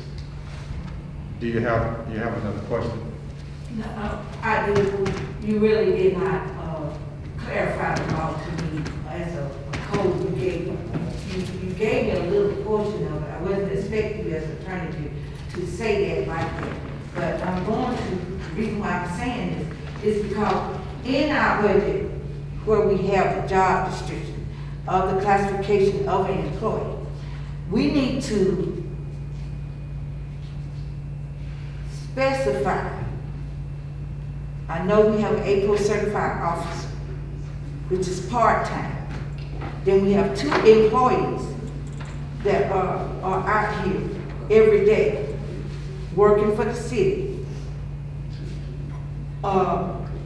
enforcing the law, or passing out, or either talking to citizens. And some things have happened, and this is the reason why I speak on this. Because when I go look up something and then I find it and I bring it back to my attorney, I expect for our city attorney, because he represents the body of the council and he represents the city. So when we have documentation and section codes in the book and we're not applying, we're not going by the way it says, and we have people working in the city which have been caused some conflicts on some codes, and this is why I have them on here. And I expect for you to, you told me in riddles, what you just told me. I told you what? So, sorry? You told me in riddles. I disagree. Okay, no, when I you might disagree. I told you what I did. I can't make a riddle out of what I did. No, I didn't ask you.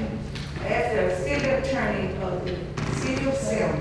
I asked you one question to do, and I've been asking you to do this for the last priority council meeting. Not now, being, according to our section in our law that require every person that going out here in the city to enforce the code. And I asked you to go back and come back and give me the reply of what you read on the qualification of it. Because we have in our budget where we have the employee listed as a code enforcer, when a code enforcer is a certified person. The description of their job. But we just got, I'm gonna have to get the mayor and HR person, and then I'll break it down to them more, explain more where I'm coming from. The one thing I can think of that you asked specifically that I know I have not done was send you a copy of the code section I read. That's the only thing I just said, I didn't say, because I didn't do that. Well, this a must, and it must be taken care of. But that's the only thing that you asked that I did not do, and I will do that too. But what I told you was what I actually did. That was not a riddle, that was what I did. Thank you, Mr. Madden. My next, May I ask a question? Because this keeps coming up. Yes, sir, you want me to talk? Yes, ma'am. I'm so glad you got up. Yeah, tell me specifically, what is the issue? The issue is that not just now, it's been priority. I've been talking about this for a long time. How long? Oh, since I've been sitting here. Okay, so this issue goes back, what, 5 years, 6 years? No, the 4 years I've been up here.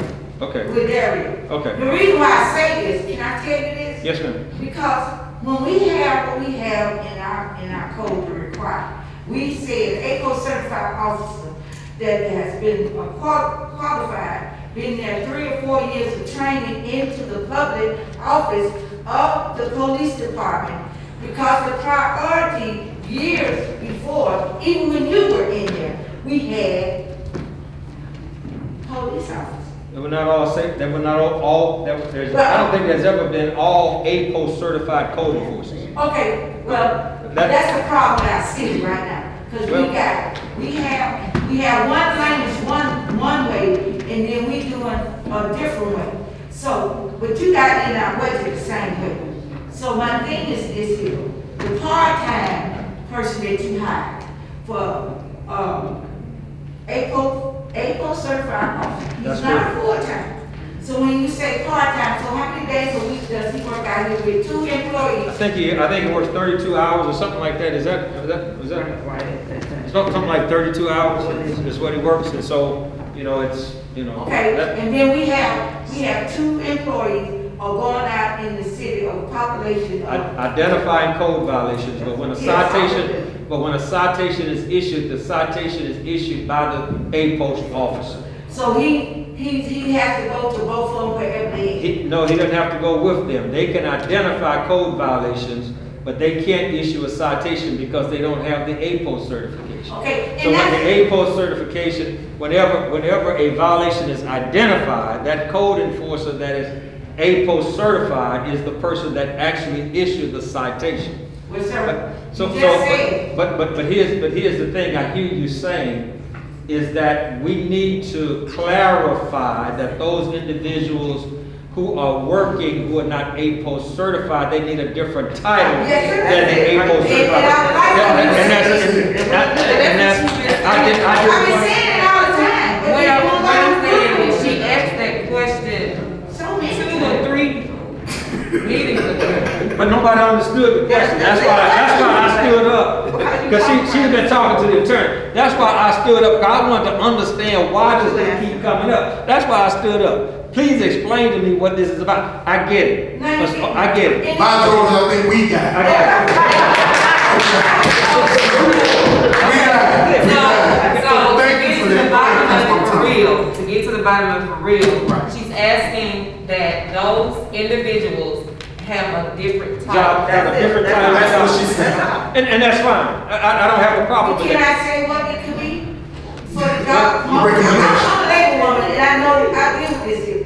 You got an APO certified officers out there. You have one employee has been with the code enforcement. You can have 1 and you can have 2. Because the one that has been here, priority in the code office, she has had more years of experience. I hear with, if she ever heard me say, sometimes she get mad with me, but I'm sorry. I just like to do things according to the way I see it in the book, and I feel feel that we can give, the citizens can feel more better too. That what you just said, that we have a part-time, code enforcement that works 36 hours or 32 hours. And that they can give citations, but if it got to be, rolled up, the code enforcement would have to be first to sign. Yeah, the citations are issued by the code, by the A code. And I would like for you, as the HR person, please, take that into consideration for me, because I'm just getting too much. But it's okay for those other individuals to identify code violations, to approach citizens to say, this is a code violation. If your grass is 12 inches and 13 inches tall, you are violating the city code. If you got 2 cows in your yard, you violate the city code. I can go to the mayor. You understand what I'm saying? So it's okay for them to do that, but they can't write the citation. That's all. And don't get to argue with the citizens like you the police. Well, you need. Okay. Okay, thank you. All right, next item. Okay. And my last one is, the reason why, with Mr.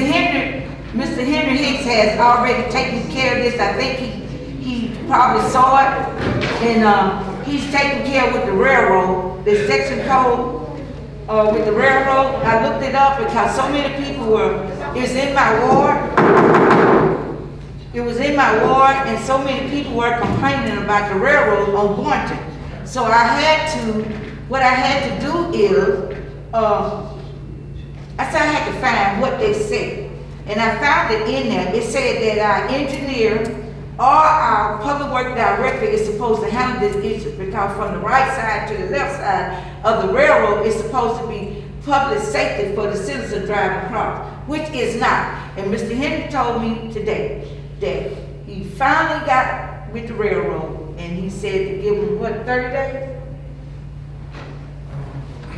You just real quick. Come on. Sure.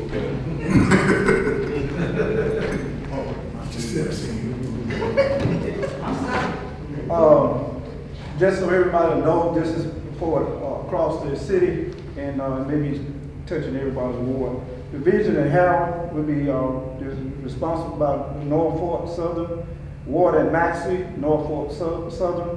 Mabry Street, we are trying to decide where that's going, because that's a dead track. Boynton, we should have the repairs completed in 30 days, and that's from M&B. Broad Street, within 30 days. Jail Chestnut, the crossing will require more detailed planning on the replacement, given to the location and the size. And they'll be monitoring, and they'll give me a report once they get through it. Thank you. Thank you. Thank you. And my last code, this is a must.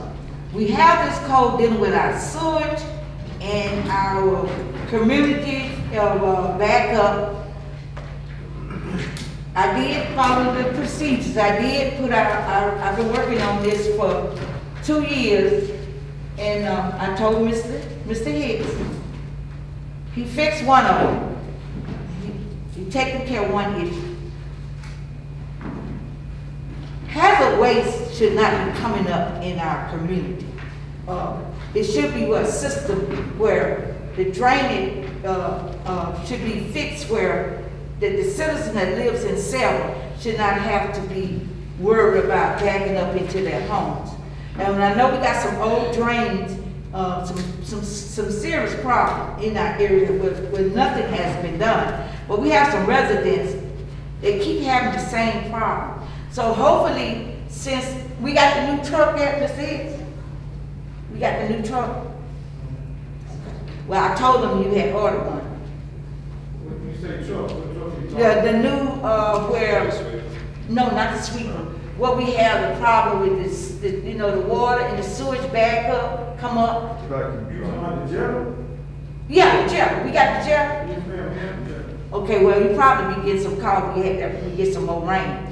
Well, what is happening is that the sewage is backing up into some of the old areas in the neighborhood, and they're having a lot of problems. And our code said that under I'm finna, it's my last one, Mr. So, cause I ain't had nothing to say to Tuesday night. I'm taking care of it right now, I ain't gonna have nothing, y'all gonna be shocked, I ain't got nothing to say.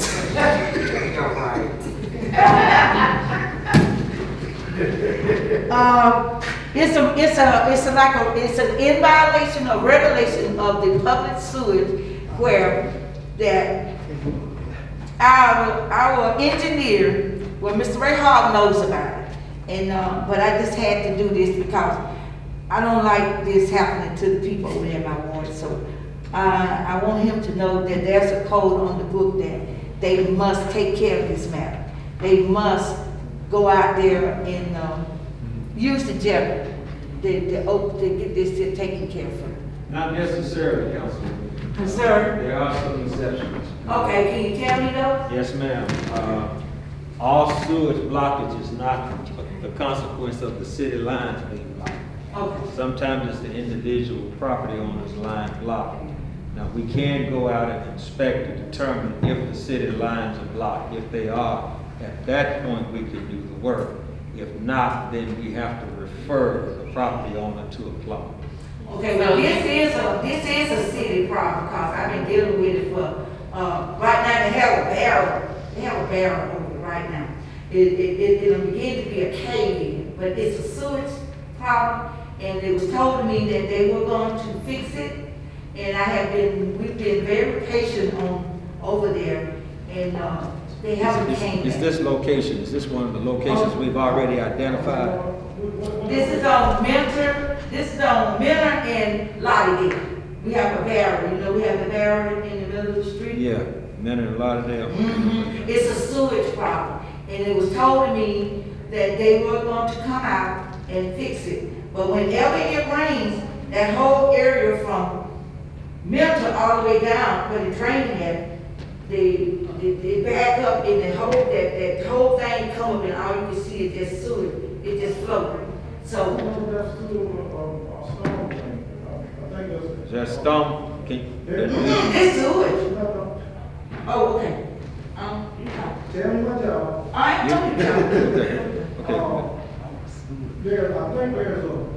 I talked to Rick about this. I think there's a mixture, or it may not be a mixture, I'm not sure, but it only happens when it floods. And what happens with our drainage system, sometimes the water flows back into a manhole or whatever, and it causes the surcharge. And I think that's what's going on with that. But we're not, it may cause some sewage problem, but it's not actually the sewage. It's the water, the fluctuation of water that comes in. And if we get 5 or 3 or 4 inches of rain in less than 10 minutes, it's going to do that. And then once it subsides, I mean, it goes down. But we, we had this now going on. Mayor, I'm just gonna be honest, I've been working with this is my second term. Okay. And they said, the people in the ward said, enough is enough, we need to take it care. Well, how many of those cave-ins? We've identified 13, I think. We've identified 13 cave-ins up to this point that I know that we're targeting to get done. Again,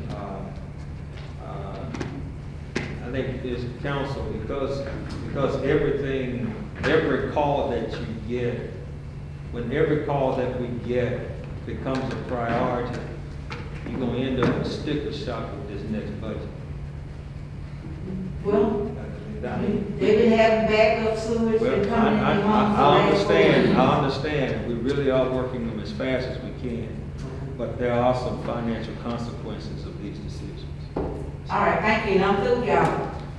I'm through for tonight, so if he's going to, take care of that, with those people, I'm through. Thank you. Thank you, Councilwoman Thomas. All right, Councilman Carmichael, you have items 10 through 15.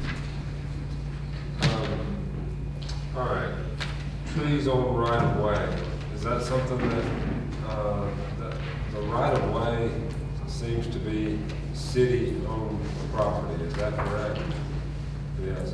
So the city has an easement. It's a question as to whether or not it's actually owned by the city. Well, I talked to the county about it, and found out that it is probate judge.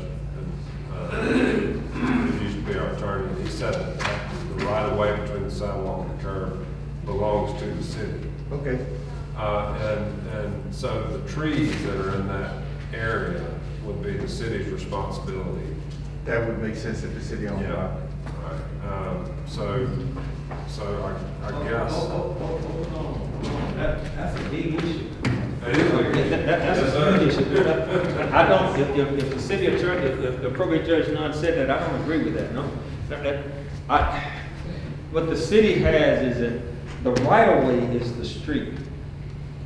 From the street to the 20 feet, sidewalk. 20 feet from the center. Yeah, from the street to the, from the curb. Which is where the sidewalk Yeah, from the curb to the sidewalk, that's an easement.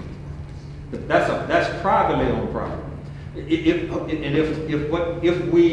If we assume responsibility for that easement, we would never get the grass cut. That, If you let me finish, then that's what I thought I heard you say, but that's why. No, I didn't say that. I Okay. didn't say anything about grass cutting. What I said was, it's a city, the city owns the right of way. And what I was going to, what I was asking was, the trees in that right of way, are they the responsibility of the city? What I was going to go further to say was that he continually looked for an ordinance that he thought was in place that said the adjacent property is responsible for maintaining that right of way. Okay. But it is city owned, but the adjacent property is responsible for maintaining it. Well, he never could find that ordinance. That's probably neighborhood by neighborhood. Yeah, my interpretation, my understanding The of it. right of way is standard 20 feet from center line in each direction. Right, but You maintain. got sidewalk or not. Yeah. That's right, that's for two lane. Yeah.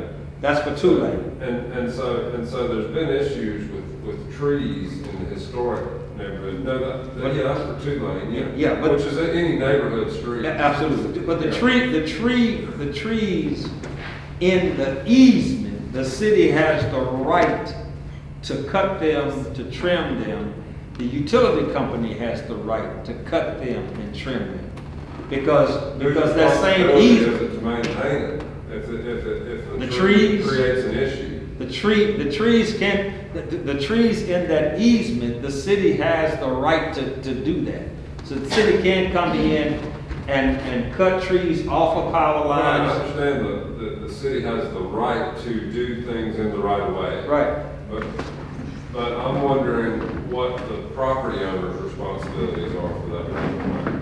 Well, And when it comes to a tree that may be damaging property owner, the property that's adjacent to that right of way, whose responsibility is it to take care of that tree that's in the right of way? That's the bigger question here. And in the historic district, there are also codes that protect trees because the trees are historic. And so there's a lot that needs to be investigated there. I thought I also heard you say there was no ordinance found by the judge. There was not one, and I'm not sure if that was something that he just never got before he left. That was something that he was working on and he never found before he left. I think you asked me to continue to look. Yeah. But we do agree. And it may even be something at the state level, because I think the state has some things about their right of ways too. Right. But we do agree, Maintenance. we do agree that it is the property owner's responsibility to maintain that space. If I can see an ordinance, then I'll agree with you. Yeah, okay. For right now, I don't know. I can't say that I agree or disagree. I'm looking for law here. I understand. And you might be talking about a statute that supersedes the ordinance. There may be one, yeah. But I do think, Real clarification on that. I do think there's there's. old trees. I'm sorry. In Ward 3 that need maintaining or cut down. There's some stumps that so the city has cut down trees before in the right of way, and assumed responsibility for that and left the stumps. Well, we used to have a stump grinder. I don't know what happened to that. Right. We used to grind the stumps after we cut the trees down. The only The only thing I hear us saying differently is the use of the term right. Because it was my understanding, and I could be totally wrong, that the right of way. His explanation to me was, when you look at the property maps, it stops at the sidewalk. The private property stops at the sidewalk, where the sidewalk starts. And that sidewalk to the curb is the right of way. To the end of that sidewalk where the property stops is exactly 20 feet to the center line of the street. And that's the right of way. And that is where so it's a property thing, so the county should know. I mean, that is where the property stops, at the edge of that sidewalk. I think that this discussion is good, but I think we definitely need to consult the state on this, because you are dealing with a property issue that I'm sure the state can offer some assistance on that as well. And so this is a big issue. You brought it to our attention, and we need to look more and more into it, because I don't think we're going to get a direct answer tonight. But we need to, they always tell us in law school, where is your authority? Find the authority. So we need to find some authority on this. And I think, I'm glad you mentioned that, but we're triggering some state issues in regards to easements and right of way and all that I think we need to definitely do the research on before we talk. And the only thing I was suggesting is that we not only research this in the context of right of way, but also easements. Easements, exactly. That's what raised the question for me. Easements are a huge deal. It's a big so we need to look into that. All right, continue, Councilman Carter. All right, transparency, that's a three-part word there for me tonight. Sorry. There's three business items I hit over there.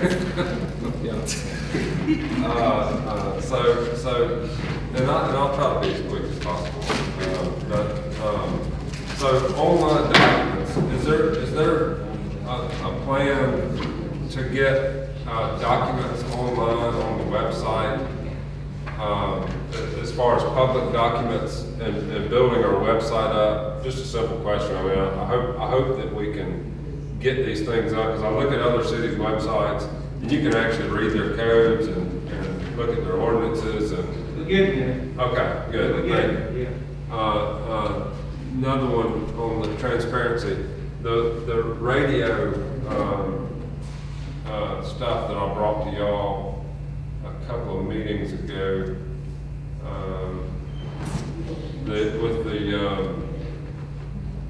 getting this on a broader network, the meetings on a broader network. I sent everybody a letter from Scott Communications, WJAM. I think it's 3 stations, FM stations. The citizens seem to be more pleased with this when this was happening. It was easier heard. They have special equipment that they bring in here and hook up to our system so that it can be heard. And which station was that? Which station was that? WJAM is 94.7. 94.7. Yeah, and the broadcast on all 3 of our FM stations, 100.9, 101.5, and 96.3.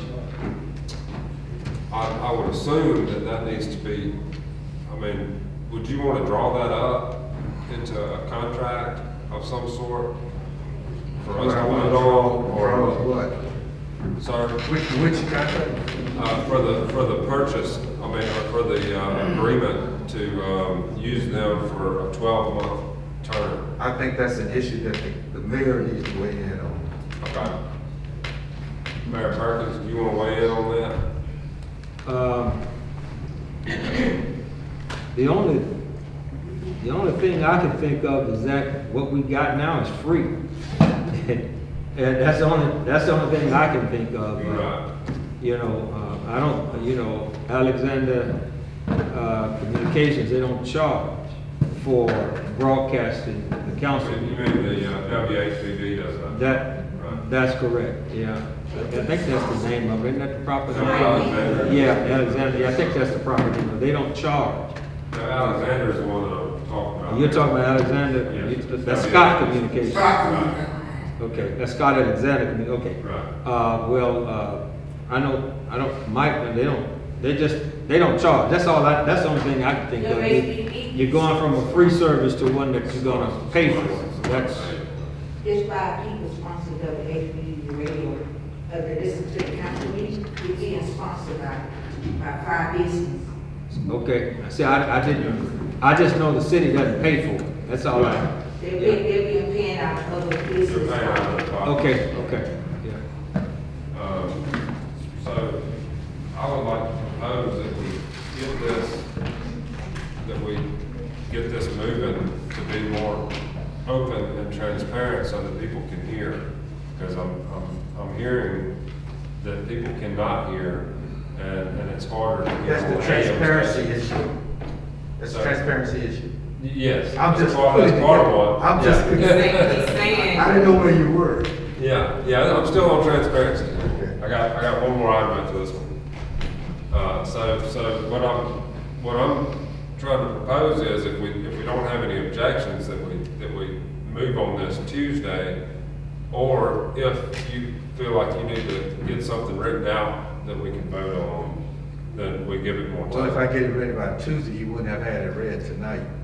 And if it involves money, you're gonna have to do something else. Right, we'd have to waive the, or move. I believe you have several other things that you're working on right now. If we could, because we wouldn't be able to vote unless we waived all the rules and everything. Right. So if we could put that for the next work session and then the next council meeting. We do know you are a human being, Attorney Jackson, so you are human. And I actually do take leave every time. You actually eat and sleep, so. Let's wait until the next one. Okay, thank you. And then my final of the three. Don't let me fool you all. Is a resolution that I had drawn up concerning documents and getting them for the council meeting, and also it mentions having the public records that we talk about being posted either on the bulletin board or on the web. And this is a list of things that obviously we'll need to work with the executive branch here and what you can get us and when. But I feel like we need time to evaluate these things before Thursday night's meeting. And we have to get our agenda for next Tuesday out 7 days in advance. So I feel like we need our documents 7 days in advance of the Tuesday meeting so that we can have a couple of days in advance of the work session to study them and ask all the questions that we need, and then maybe we can get it passed on Tuesday. 7 days in advance. Instead of kicking it down the road. To 7 the days in meeting. advance of the city council meeting on Tuesday. That's right. So That is Open Meetings Act. So that's Wednesday of the previous week. That would be Tuesday. It'd be 7 days. 6 o'clock on Tuesday, 7 days. That's 8 days. 6 o'clock on Tuesday to 6 o'clock on Tuesday would be exactly 7 days. But you're not a math guy. You tell us that all the time. I am He's I'm listening to math. He's I'm not counting the true. first Tuesday, which you would start with Wednesday. Yeah. That's what I said. So are you saying that 7 days before the Tuesday council meeting? That's right. That's Wednesday. That would be. That's the Wednesday before the work session. Which is what I said. 7 days prior would be Tuesday. 7 Tuesday days at prior 6 to o'clock. Tuesday. Right, 7 days prior to Tuesday. Because like what you're saying is like with our 7 days agenda prior to the day. notice, we have to have 7 days So it's actually 7 before the days meeting. before the end of the day. So that's what we kept it simple, Tuesday to Tuesday. Yeah, 7 days before Tuesday would be Wednesday of the prior week. So Well, Wednesday morning at 12 a.m. Yeah. Yeah, by the end of the day, Tuesday. 12 noon. So, I mean, y'all can stay up until that time. By the end of the business day. So, Yeah, I mean, it's goes 6 to 6. A week is 7 days long. Yeah. You start at 6. You talking Wednesday before the work session. You broke it down, a week before the work session. Everybody okay with that, a week before the work session? Yeah, well, 7 days is how the open meeting act Right. refers to We it. just So I trying to won't follow. refer to it as 7 days. Right, which would be the same thing. Yes. And so 7 days following the Open Meetings Act. And I've stated in here, I mean, there's a couple of things that need to be changed. I've contacted Municode about the Selma code section that says we still meet on Mondays. And asked them if we can get that changed up and copy Miss Ivy in that. And I've written up the Alabama section. And hopefully move it to the administrative. I'm just looking at you, I understand. We'll talk about it a lot more. Okay, but was the last statement made a week before the work session? That's what. No, 7 days before the council meeting. 7 days before the council meeting will be the Wednesday, before the work session. This all day, but No. we'll ask the state what they mean by their code if we need to. Yeah, Wednesday before the work session. How about It this? is a law. I mean, it's in the book. Yeah. Wednesday before the work session is what I'm saying. I heard that. But I thought he asked for it prior to the work session. No. I thought he said Before the council meeting. That would be 2 days prior to the work session, because the work session happens 5 days prior to the meeting. For work session Thursday, meeting on Tuesday, we would get everything on the Tuesday before the work session. Because that's 7 days before the meeting. I still say It We'll ask the League of Municipalities to do that for us. the Wednesday before the work session. I'm just trying to avoid another bottleneck, a time constraint for getting things done. If you're saying you're not gonna consider anything on Tuesday at the council meeting unless it's to you the prior Tuesday, then a lot happens in that 7-day window. That's all I'm saying. And so just keep that in mind as you make your decision.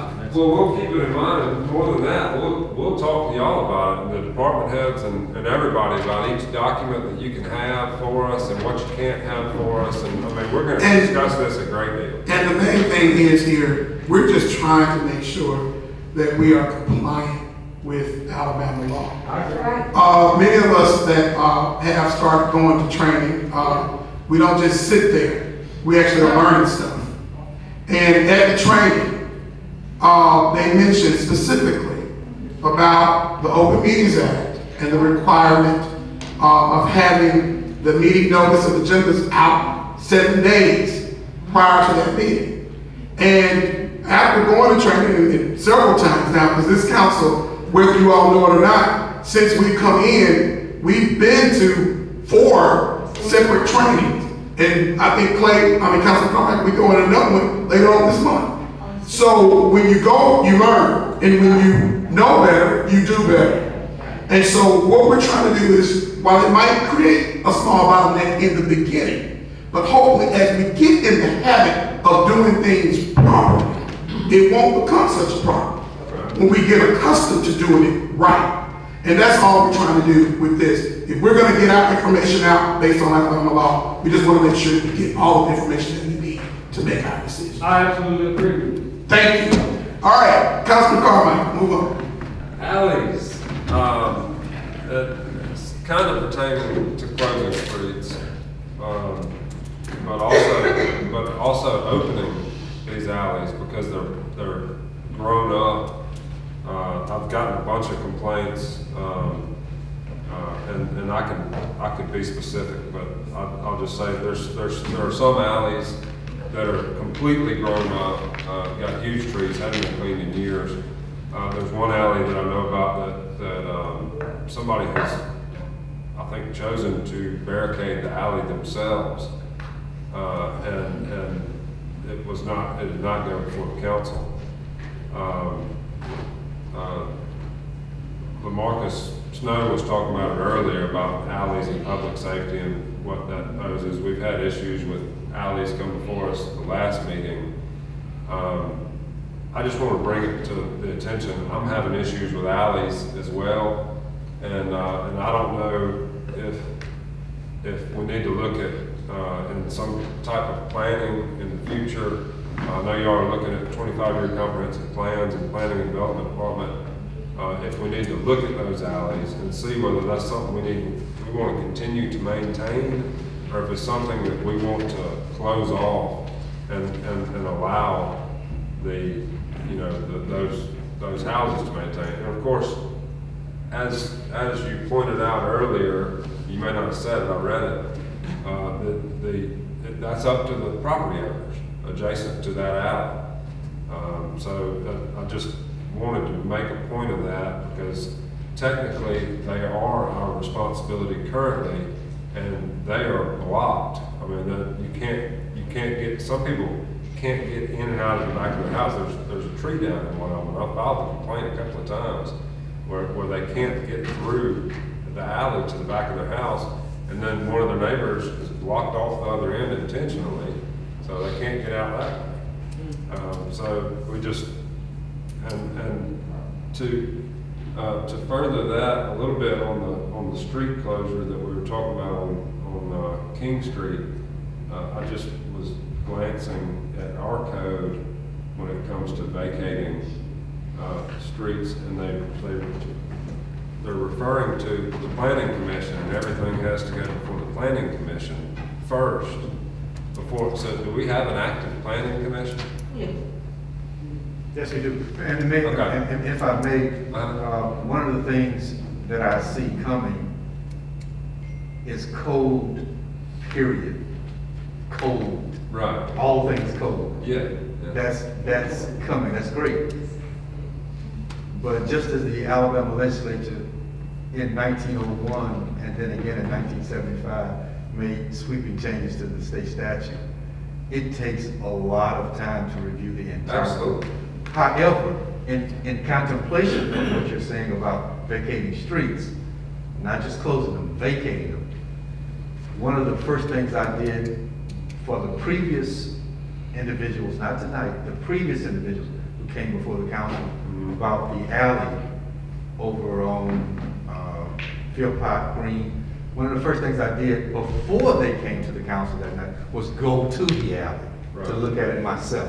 I wanted to put eyes on what I thought was the problem before I reported back to the council. The other thing I wanted to do was talk to planning and development, and then let them talk to me and the planning commission about any plans the city has. This is not just a legal problem, it's a city government problem, and several areas of the government have to be engaged. The mayor has been driving us to this for the last 6 months, being more engaged, reporting engagement, and being responsible for reporting which agencies we're interacting with and what the timeline is for getting things done. That is a plan that's not completely available to the council, but there is a lot of work going on to force more interaction between departments, and it's working. It's actually working. I didn't want to do it at first, but it's working. Okay, it's working. Yeah. Go ahead. And I hope you plan the department council. Well, the council has always got to be made aware of anything that requires council action. We can't get around it. Right, yeah, I just, going back to what I said earlier, last minute, letting us know last minute is not what we were elected to do. I mean, I think they elected us to be involved because we are the voice of our wards. So they want us involved in the goings on and the planning of the city and what happens. 9:53 p.m. Just reminding of the time, 9:53. Okay. Thank you. Let's continue, We're gonna please. have 10 minutes council meeting Tuesday. All right, so, we'll work on it. Burned and dilapidated structures. I'm just wondering what's going on. I've counted 60, 70 burned structures in Ward 3 that are partially burned or completely dilapidated to the point of not being able to save them. And I think we've gotten one list before us in the 6 months we've been in office at this point to do anything about weed abatement or dilapidated structures. And I'm wondering what the explanation is. There are more coming, there are more coming. There are more coming? Okay. But, I mean, because it's like, man, I can look at that and tell it needs to come down. Code enforcement is busy, there are more coming. Yeah, I know.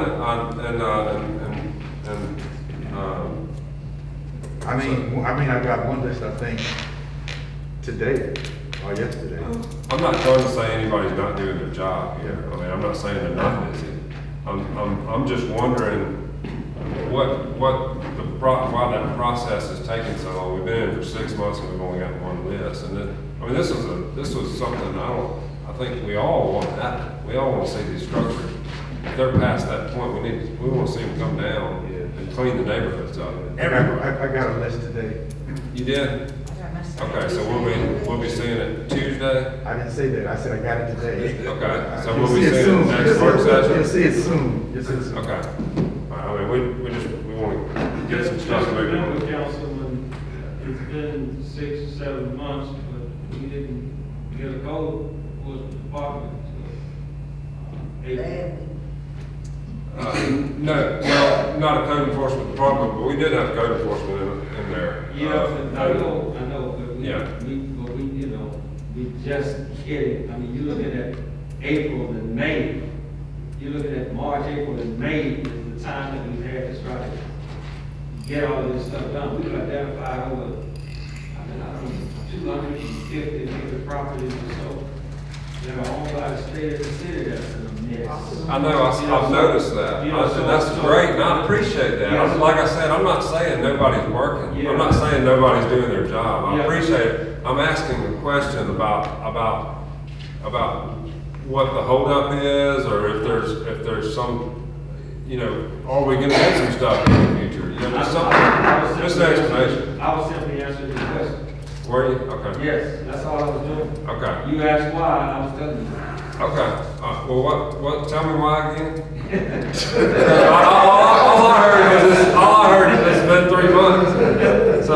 Well, that's a part of it. That's why. Okay. We're just getting the department back in place. And once you get the department back in place, you got to get the processes back in place, and you got to get the people trained. And then you have to set priorities.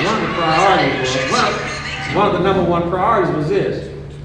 Why go in and start jumping all over people if we got 250 properties that the state and the city owns as a wreck? So we made those our priority. Let's get our house straight first. Good. And so that's what's going on. Okay. But the list. That is a great answer. But that's what I was trying to answer. I was trying to answer your question. I was trying to answer. All right. The Ragland proposals that we've seen that were, I think, sent to us back in February. We've gotten one update on that, and there wasn't much movement on that update.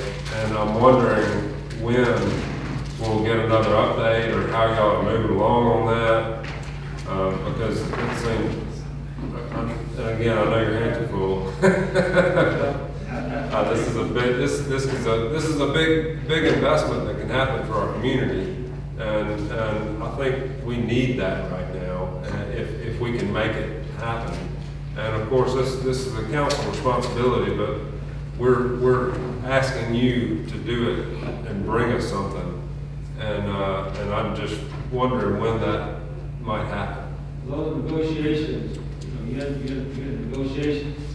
There were 3 transactions, and they wanted, if I understand it, the amphitheater for $100 a year or something like that. They wanted the Bird School building for $100, and wanted the Songs of Selma Park for $100, and that's just not a good business transaction. Right. So did you counter that? Yeah, and that's what we've been doing, and that's what we've been doing. But it's just being negotiated, and it's just going to take time, because He wants it for basically nothing, and we're saying, no, we need to do something. Okay, so you're saying you've been talking to him and negotiating with him? I have not, but planning and development, I think they put the last deal on the table, so. Okay. Yeah. All right, so. But I want to interject here. Negotiations are good, but there has to be a point where negotiations end. Either we're gonna do it or we're not. And so, Selma has an opportunity right now, within this next 2 years, I believe, to do some really, really good things. And you know, you have to get it while the fire is burning. And so I don't want us to get so stagnant that we lose out. So I'm hoping that there's some kind of date that this negotiations are either gonna end, either we're gonna do it or we're gonna not. And not for us to just keep lingering on the same thing over and over and over and over again and not doing anything. So I'm glad you brought it up on the agenda, but we need to get something, not gonna say soon, but we need to have a time frame that we need to be looking at. Councilman Hawkins called me out earlier. He said I was conservative. I'm not interested in giving away public property. But I am interested. And I am consistent with that. Right, but I am interested in not constantly kicking the can down the road. I'm not kicking the can. Either we gonna do it or not. I'm not kicking the can. Well, we need to. We're not kicking the can. But we need to. There has been no movement, and at that last meeting when they brought that, you said negotiations haven't even begun. Well, that was a counter offer made and presented to the council. If you go back and look at it, that was a counter offer made for all 3 of those transactions and presented to the council. We've only seen 2, y'all didn't show us the third one. Wait, which 2 do you remember? Y'all showed us Bird School and Selma Park, and did not show us the amphitheater. The amphitheaters, when I would not even consider turning over the amphitheater to a private entity for $100 a year, $100 a month, whatever. It's just because that just makes no sense to me. You know, I just don't see that. I mean, when you make an offer on a house, yeah, you go high or you go low. Well, and he went low, and I said no. You know, you don't have the authority to say no. I do. Yes, I do, because even if you vote on it, I still got to sign it, and I can veto it. I do have some authority to say no, especially while we're negotiating. So you can't tell me I don't have the authority to tell someone when we're negotiating with them to say yes or no, because I do. I think we have the authority to put a deadline on this. And you are correct. To negotiate. Hold on a second. And you are correct. You do have the authority to veto the council by 2/3 majority. That's absolutely right. And vote to override. That's absolutely right. And that's the way the process works. That's the process. That's the way the process. And I don't have a problem with that. But I just Tell me I think we have the say authority no. to put a deadline on this negotiation, and at that point, we can continue the negotiation or get it done if it's not done. I hear what you're saying. This is a good discussion. And when we first came up, we referred it to planning and development. And I want to continue a little bit longer to give them that opportunity since they've started working on that. But I would like by next month an update. Thank you, Councilman Thomas. You can get the words out better than I can. Okay, Councilman Martindale said update the next work session. Because there's so many things going on at the same time, I think if we go next month, that we should have some type of an update. And then Councilman Carmichael, then we may have to pursue what you said, but it's time to move on something or not move on something. It's time for a council to take a vote on something or not. All right, continue. Number 15, we're good. Okay, wow, okay, great. Number 15, okay, Councilman Harville. What's that, I'm sorry? At 10:03. At 10:03. All right, Councilman Harville, I know we'll knock these out quick. Go ahead, Councilman. We got a very, oh, Mr. Hicks slipped out on me. No. He did the best. All right, we got a very deep pothole on Wasden Circle and a very deep pothole on Pine Heart that I have put a work order in for. They're pretty serious, so I need to see about getting those fixed. Drainage ditch behind Pine Heart and the railroad tracks.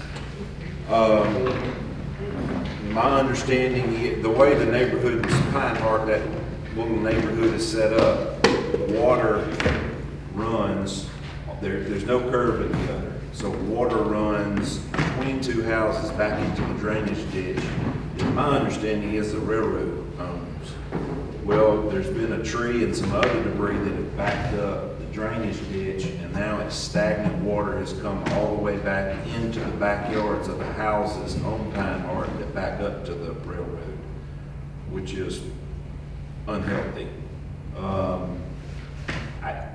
If it's not proper for me to, and Mr. Hicks has looked at it, he's called the railroad, he can't get the railroad to do anything. My understanding is he's asked the railroad in the past about working. They're telling him he can't get on the railroad tracks to work. If it's not proper for me to, and I think there's a little bit of differences of opinion on whether we can enter into contracts or not, somehow, some way, I need to get this ditch. I've got somebody that has looked at it and will do some work on it for $2,500. Whatever, I guess whatever I need to do, I need to get this thing at least cleared out so this stagnant water will get out of their backyard. And so I'm just bringing that up. Street sign, there's a street sign for Castlewood subdivision. They need one more street sign for their road that they did not get, and I don't know what the process is. Is there some kind of process to go through for ordering those? Yeah, you gotta get Mr. Okay. Henry. Okay, perfect, thank you. What are our plans for, and we may not have them yet, it may be part of the monies that we're getting from the COVID stuff, but sections of roads like the section of Old Oval Road and 219, that intersection, there's no way to fix those potholes. It's gonna have to be milled up and repaved. And I know there's a G of those like that in the city. And I'm sure it's on your radar, Mayor. I just wanted to bring it up, and I have several of those in my report, as everybody does. Let's see. Were we successful in posting the treasurer and tax collector position? You know, Mayor, do you know if we were successful in posting the tax collector, the two positions? I think I just got the request today from you, Councilwoman Thomas, didn't it? I think Nikki has sent it out. You sent it out to Nikki. Didn't you send it today? Yes, sir, that was, I actually, sent the email the same night that they voted, but she didn't get it till that morning. Okay. Who did it go to? Miss Liz. And I accidentally left you off when she sent it to me, and I forwarded over. And I'm not blaming you. I'm just saying, I didn't get the request until today. Okay. That's all I'm saying. So we still need to get it done, is that? That's correct. Well, I sent the request because I am the administrator. Okay. Right, Just because I knew it wasn't there, so I just sent the request to the mayor. And she sent the request to me, I just got it today, and I'll move forward and authorize it. Okay, so we'll probably first of next week, we'll probably get it posted. Yeah, 30 days, it's supposed to be a 30 days. I know. First off. Yeah, that's what I'm trying to back in. He got it. Do we think we'll do it, have it by then? Have what? Have it posted by the We'll first? probably get it posted tomorrow. Okay, perfect. You know, it's Okay. not- Thank you, Mayor. Yeah. Thank you. But let me say this now, because see, I think the council is being unfair. Okay. I'm gonna tell you why. Because I asked the council twice to give me something in writing as to what you want the mayor's role and responsibility to be in the process. what you're doing is you're inching down the road, in my opinion. This is how I see it from where I sit. Mayor, I hate to interject, but I don't think that's the case. This is just a job posting. We hadn't even gotten to the process yet, which we're gonna discuss in the next financial. I get you on that.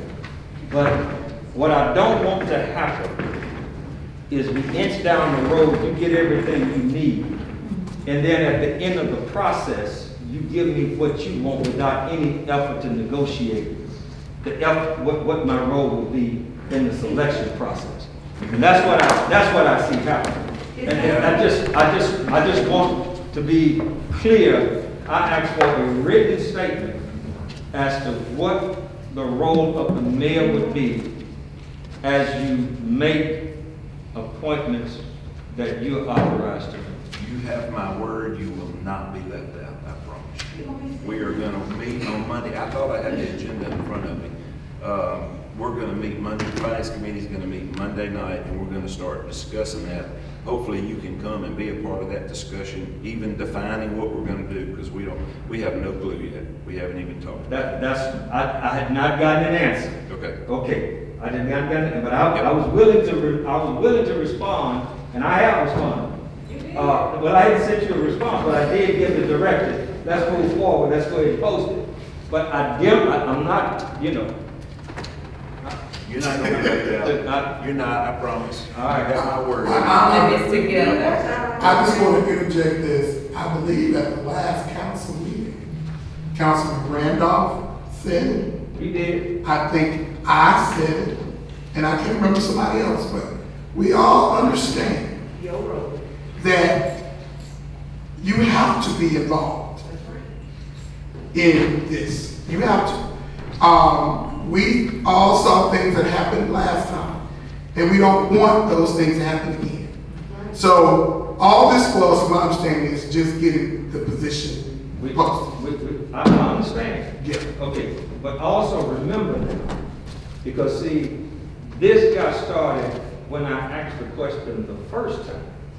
And when I asked the question, the statement was, the mayor would not have any involvement. I think it was misunderstood. But that's what was said. I think it was misunderstood. That's what I heard. And that's what and I took that to the bank. But involving HR is involving the mayor. Involving HR is involving the mayor. No, it's not. Well, no, it's not. To a certain extent. Yeah, no, it's not. No, it's not. See, and that's where the council and the mayor disagrees, because the council cannot direct a department head to do anything. And that's happening. And let me say this, because even if that was said, Mayor, that's the path we're trying to move forward. And you've already said that we're going to involve. I'm okay with moving forward. Okay. I'm okay with moving forward. We good then. But you know, I know what you said the first time. I hear what you're saying now. Let's put it in writing. That's all. Thank you. In your words, we're together.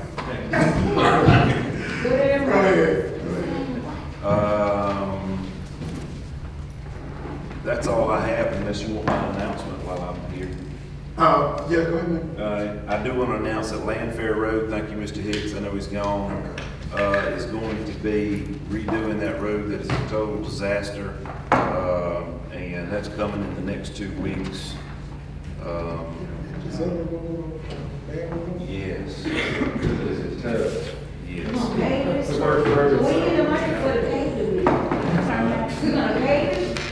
Yeah, he's got to dig it up before he pays.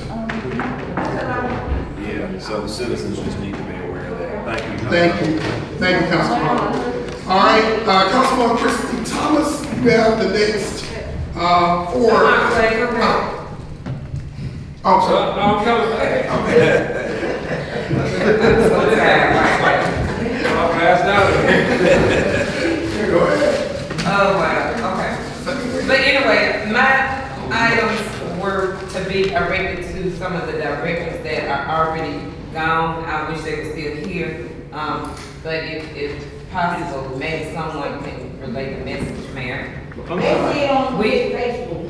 sorry. But I was wanting an update on the K-Man on Oak Street. There's also a huge pothole that we've been requesting to get filled on Hampton and Dixie. These are two streets that ambulance travel, and it's like a cutoff street that people use to get to the other side, from Highland to Medical Center and from Medical Center to Highland, so it's traveled a lot. So if we can just get those two potholes fixed, and, I mean, I know you're saying that it has to be a high traffic area, which is priority right now, but those two ambulances come up and down those streets all the time, and it's tearing up a lot of people's cars, so. Do we have an update on Oak Street? I can't give you an answer tonight, Councilwoman. I can't tell you a specific street that we're working on, I can't. Okay, Oak Street is where the pavement is. I know we've identified 13 cave-ins, and we are working with a contractor to try to figure out which ones we can fix without digging the street up. Some of them we will be able to fix without digging the street up. Some of them are too deep, and we may have to dig the street. But we don't really know yet. I don't have it. The department may have an answer, but I don't have a specific answer. Okay. I just know that's what we're doing. Okay, and then the other request was that, I needed my list that I requested, attorney, and I guess you and the clerk was working on that. The boards and the terms and all? Yes. Yes. How soon do you think? I know you got a lot, like you said earlier. No, it's not just that, I'm gonna need help from some other departments, so I'll see if I can get it to you before the next, work session. If not all of them, maybe some of them. Sure. And that's part of the problem, I already have some, but I don't have them all. Okay, if you can send us what you have, we can start working on those. Yeah, but you want the terms and the appointment powers too. We need the list of board members, Terms. list of boards, Yeah. the members, terms, and the appointment powers, please. And then I wanted an update on that request I put in for that traffic light to be changed down on Bill Road. That's in public Madison. works. I know. Yeah. So like I stated earlier. They're not here. Okay. But I am. I'm still here. We appreciate that. You're welcome. That's it. Thank Talk this day. Thank you, Councilwoman Thomas, okay? And Councilman Randolph, have we taken care of Jazz on the Grass, since we're gonna bring it up Tuesday? We have taken care of, but I just want to remind everyone to wear yellow. Okay. Tuesday. Because yellow represents sorrow. I went ahead and started them. Huh? I went ahead and started them. That's So just ask me everybody to please wear the yellow. Thank you. And I have the last few items. First thing is the SRA. Several weeks ago, SRA submitted to us a request asking for funds in the amount of $35,000. I think y'all added the last work session and we forgot to discuss it at the last meeting. They asked for $35,000, but I plan on putting on the agenda because we've got so many other pressing needs. A request, they already had $5,000 in the budget, so I'm gonna ask on Tuesday for $25,000 for it. So that'll be for your consideration to vote on for SRA. They requested 35, Councilwoman Thomas. We sent that information out a couple of weeks ago. Did you get it? I've seen that. Oh, you never got it? Did anybody, who did not receive it?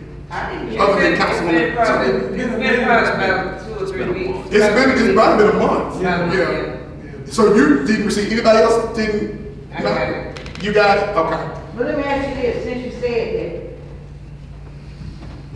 you asking us to give, They requested $35,000. It's in that email. Take an opportunity to look at that email, and then if you have questions, we can talk to their chair. okay, I sure will. Okay, that'll be good. All right, and then next, updates on the American Rescue Plan disbursements and proposed projects.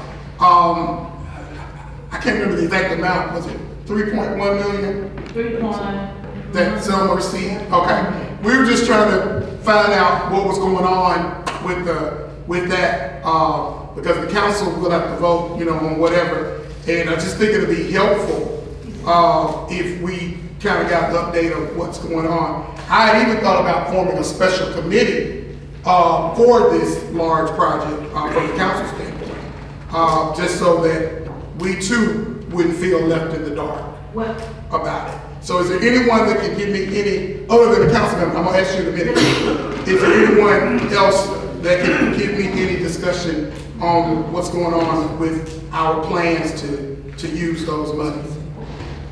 Right now, everybody's still trying to figure out how to use it, and it's not just us.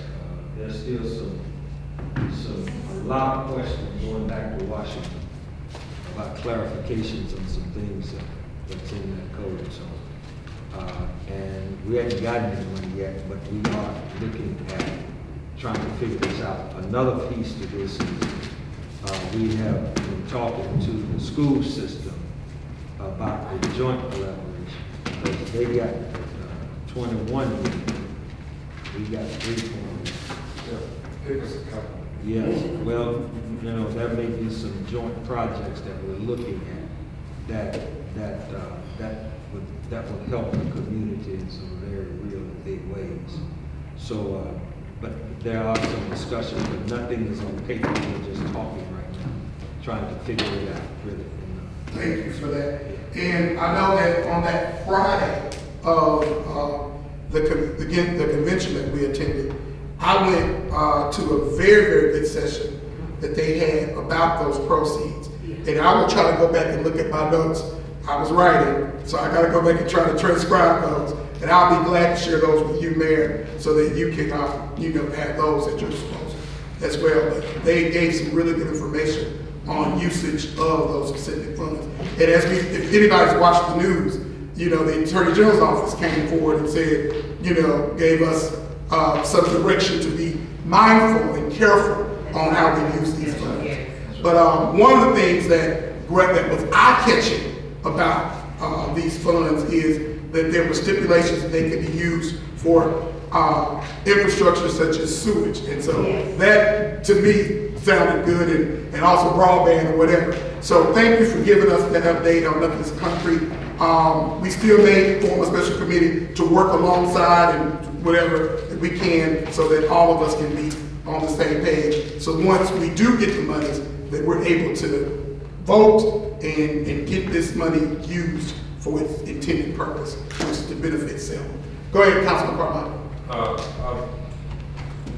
The AG's office has somebody designated specifically for helping communities in Alabama, and she happens to be from Selma. So she reached out to me and said she wants to help us. Excellent. Okay. So I told her we may try to have a meeting in the next coming couple of weeks and try to get together and discuss this, and she said she'd be happy to come. Okay. If we could plan that with her, so. Okay. Well, let's communicate with the mayor and see what we can do on getting some good usage out of those proceeds. And then the next thing, are there any, I know this was prior to us serving and prior to you as well, Mayor, about shovel-ready projects. Because we know that there is a lot of talk from DC about the possible passage of an infrastructure bill. That we hope that a lot of cities all over this country are hoping that this infrastructure bill gets passed.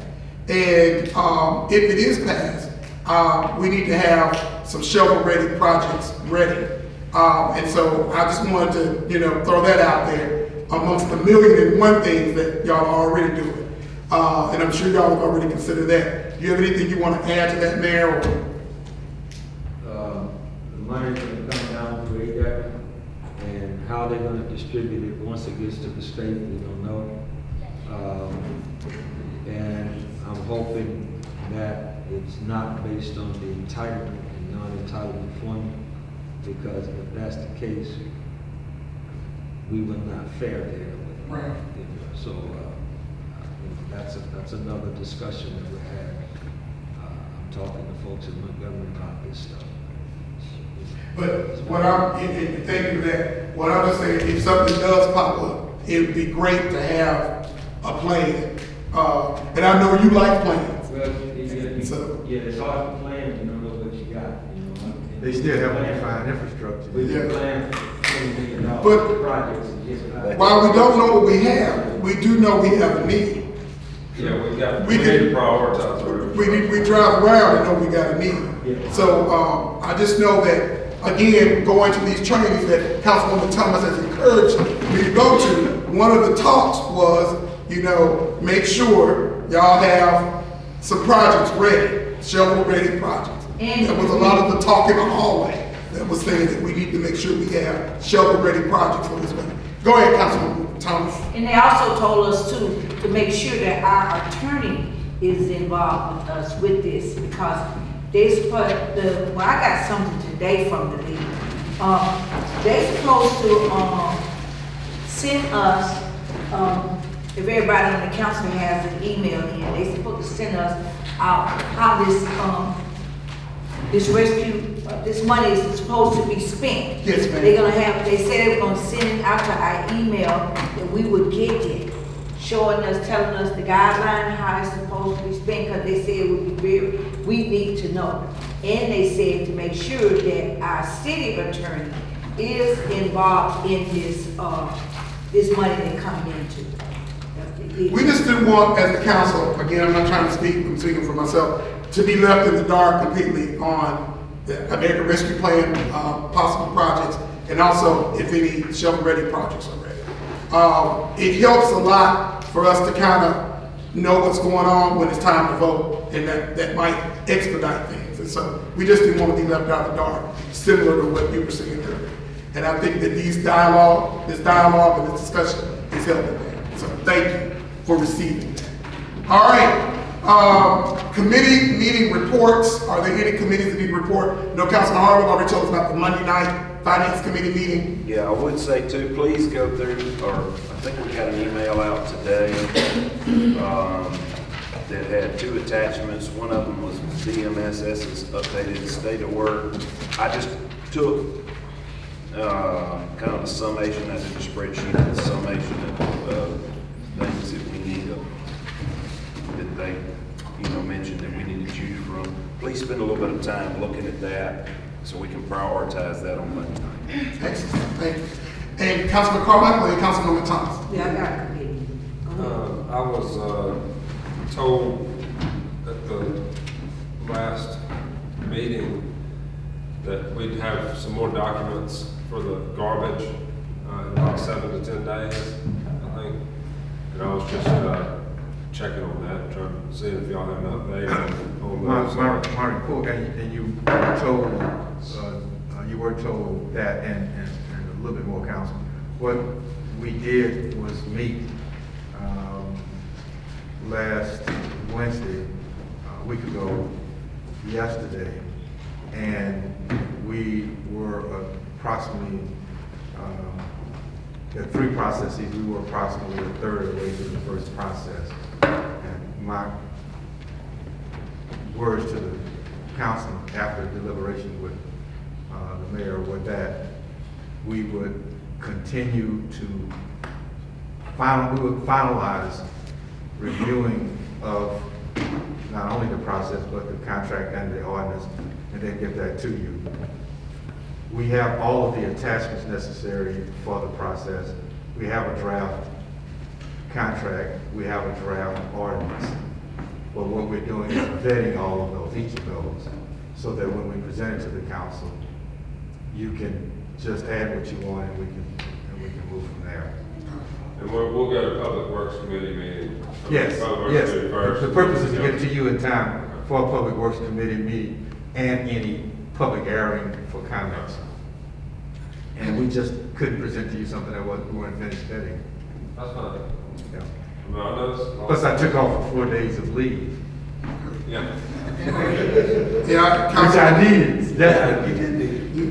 Anything, Councilman James Thomas. I'd just like to give a follow-up report on the Dallas Academy. I haven't got it all, but I got how much money was spent in the Dallas Academy doing from that fire. So everything that can be, what was filed to be fixed. Some of the things I don't think got done, so I guess a specific layout. The total overall, what was spent in that file was over $263,000 and $186.71. And some of I know those windows were in there, was included in them, and there's so many different people that were got paid of being a part of getting this Dallas Academy together. So I asked the clerk to Pacific send me, ask the insurance to give us the, where the windows was included in there with that file, a layout on the repairs that they supposed to be did. Because there are several things she is saying that was supposed to be a part of the file. But until we see that in there, we won't know, but I know that money has been paid out to different people for the Dallas Academy building. So we should be up and running, ready for somebody to go in. That's my report. Thank you. All right, and we'll be back here tomorrow at 12 o'clock for our Public Safety Committee meeting. Councilwoman Janie Thomas and Councilwoman Christy Thomas, you all are members of that committee. I hope to see you both and any other council member see you here as well. Are you going to be Facebook? I don't have my Facebook guy scheduled to show up. But if you have it, you know what?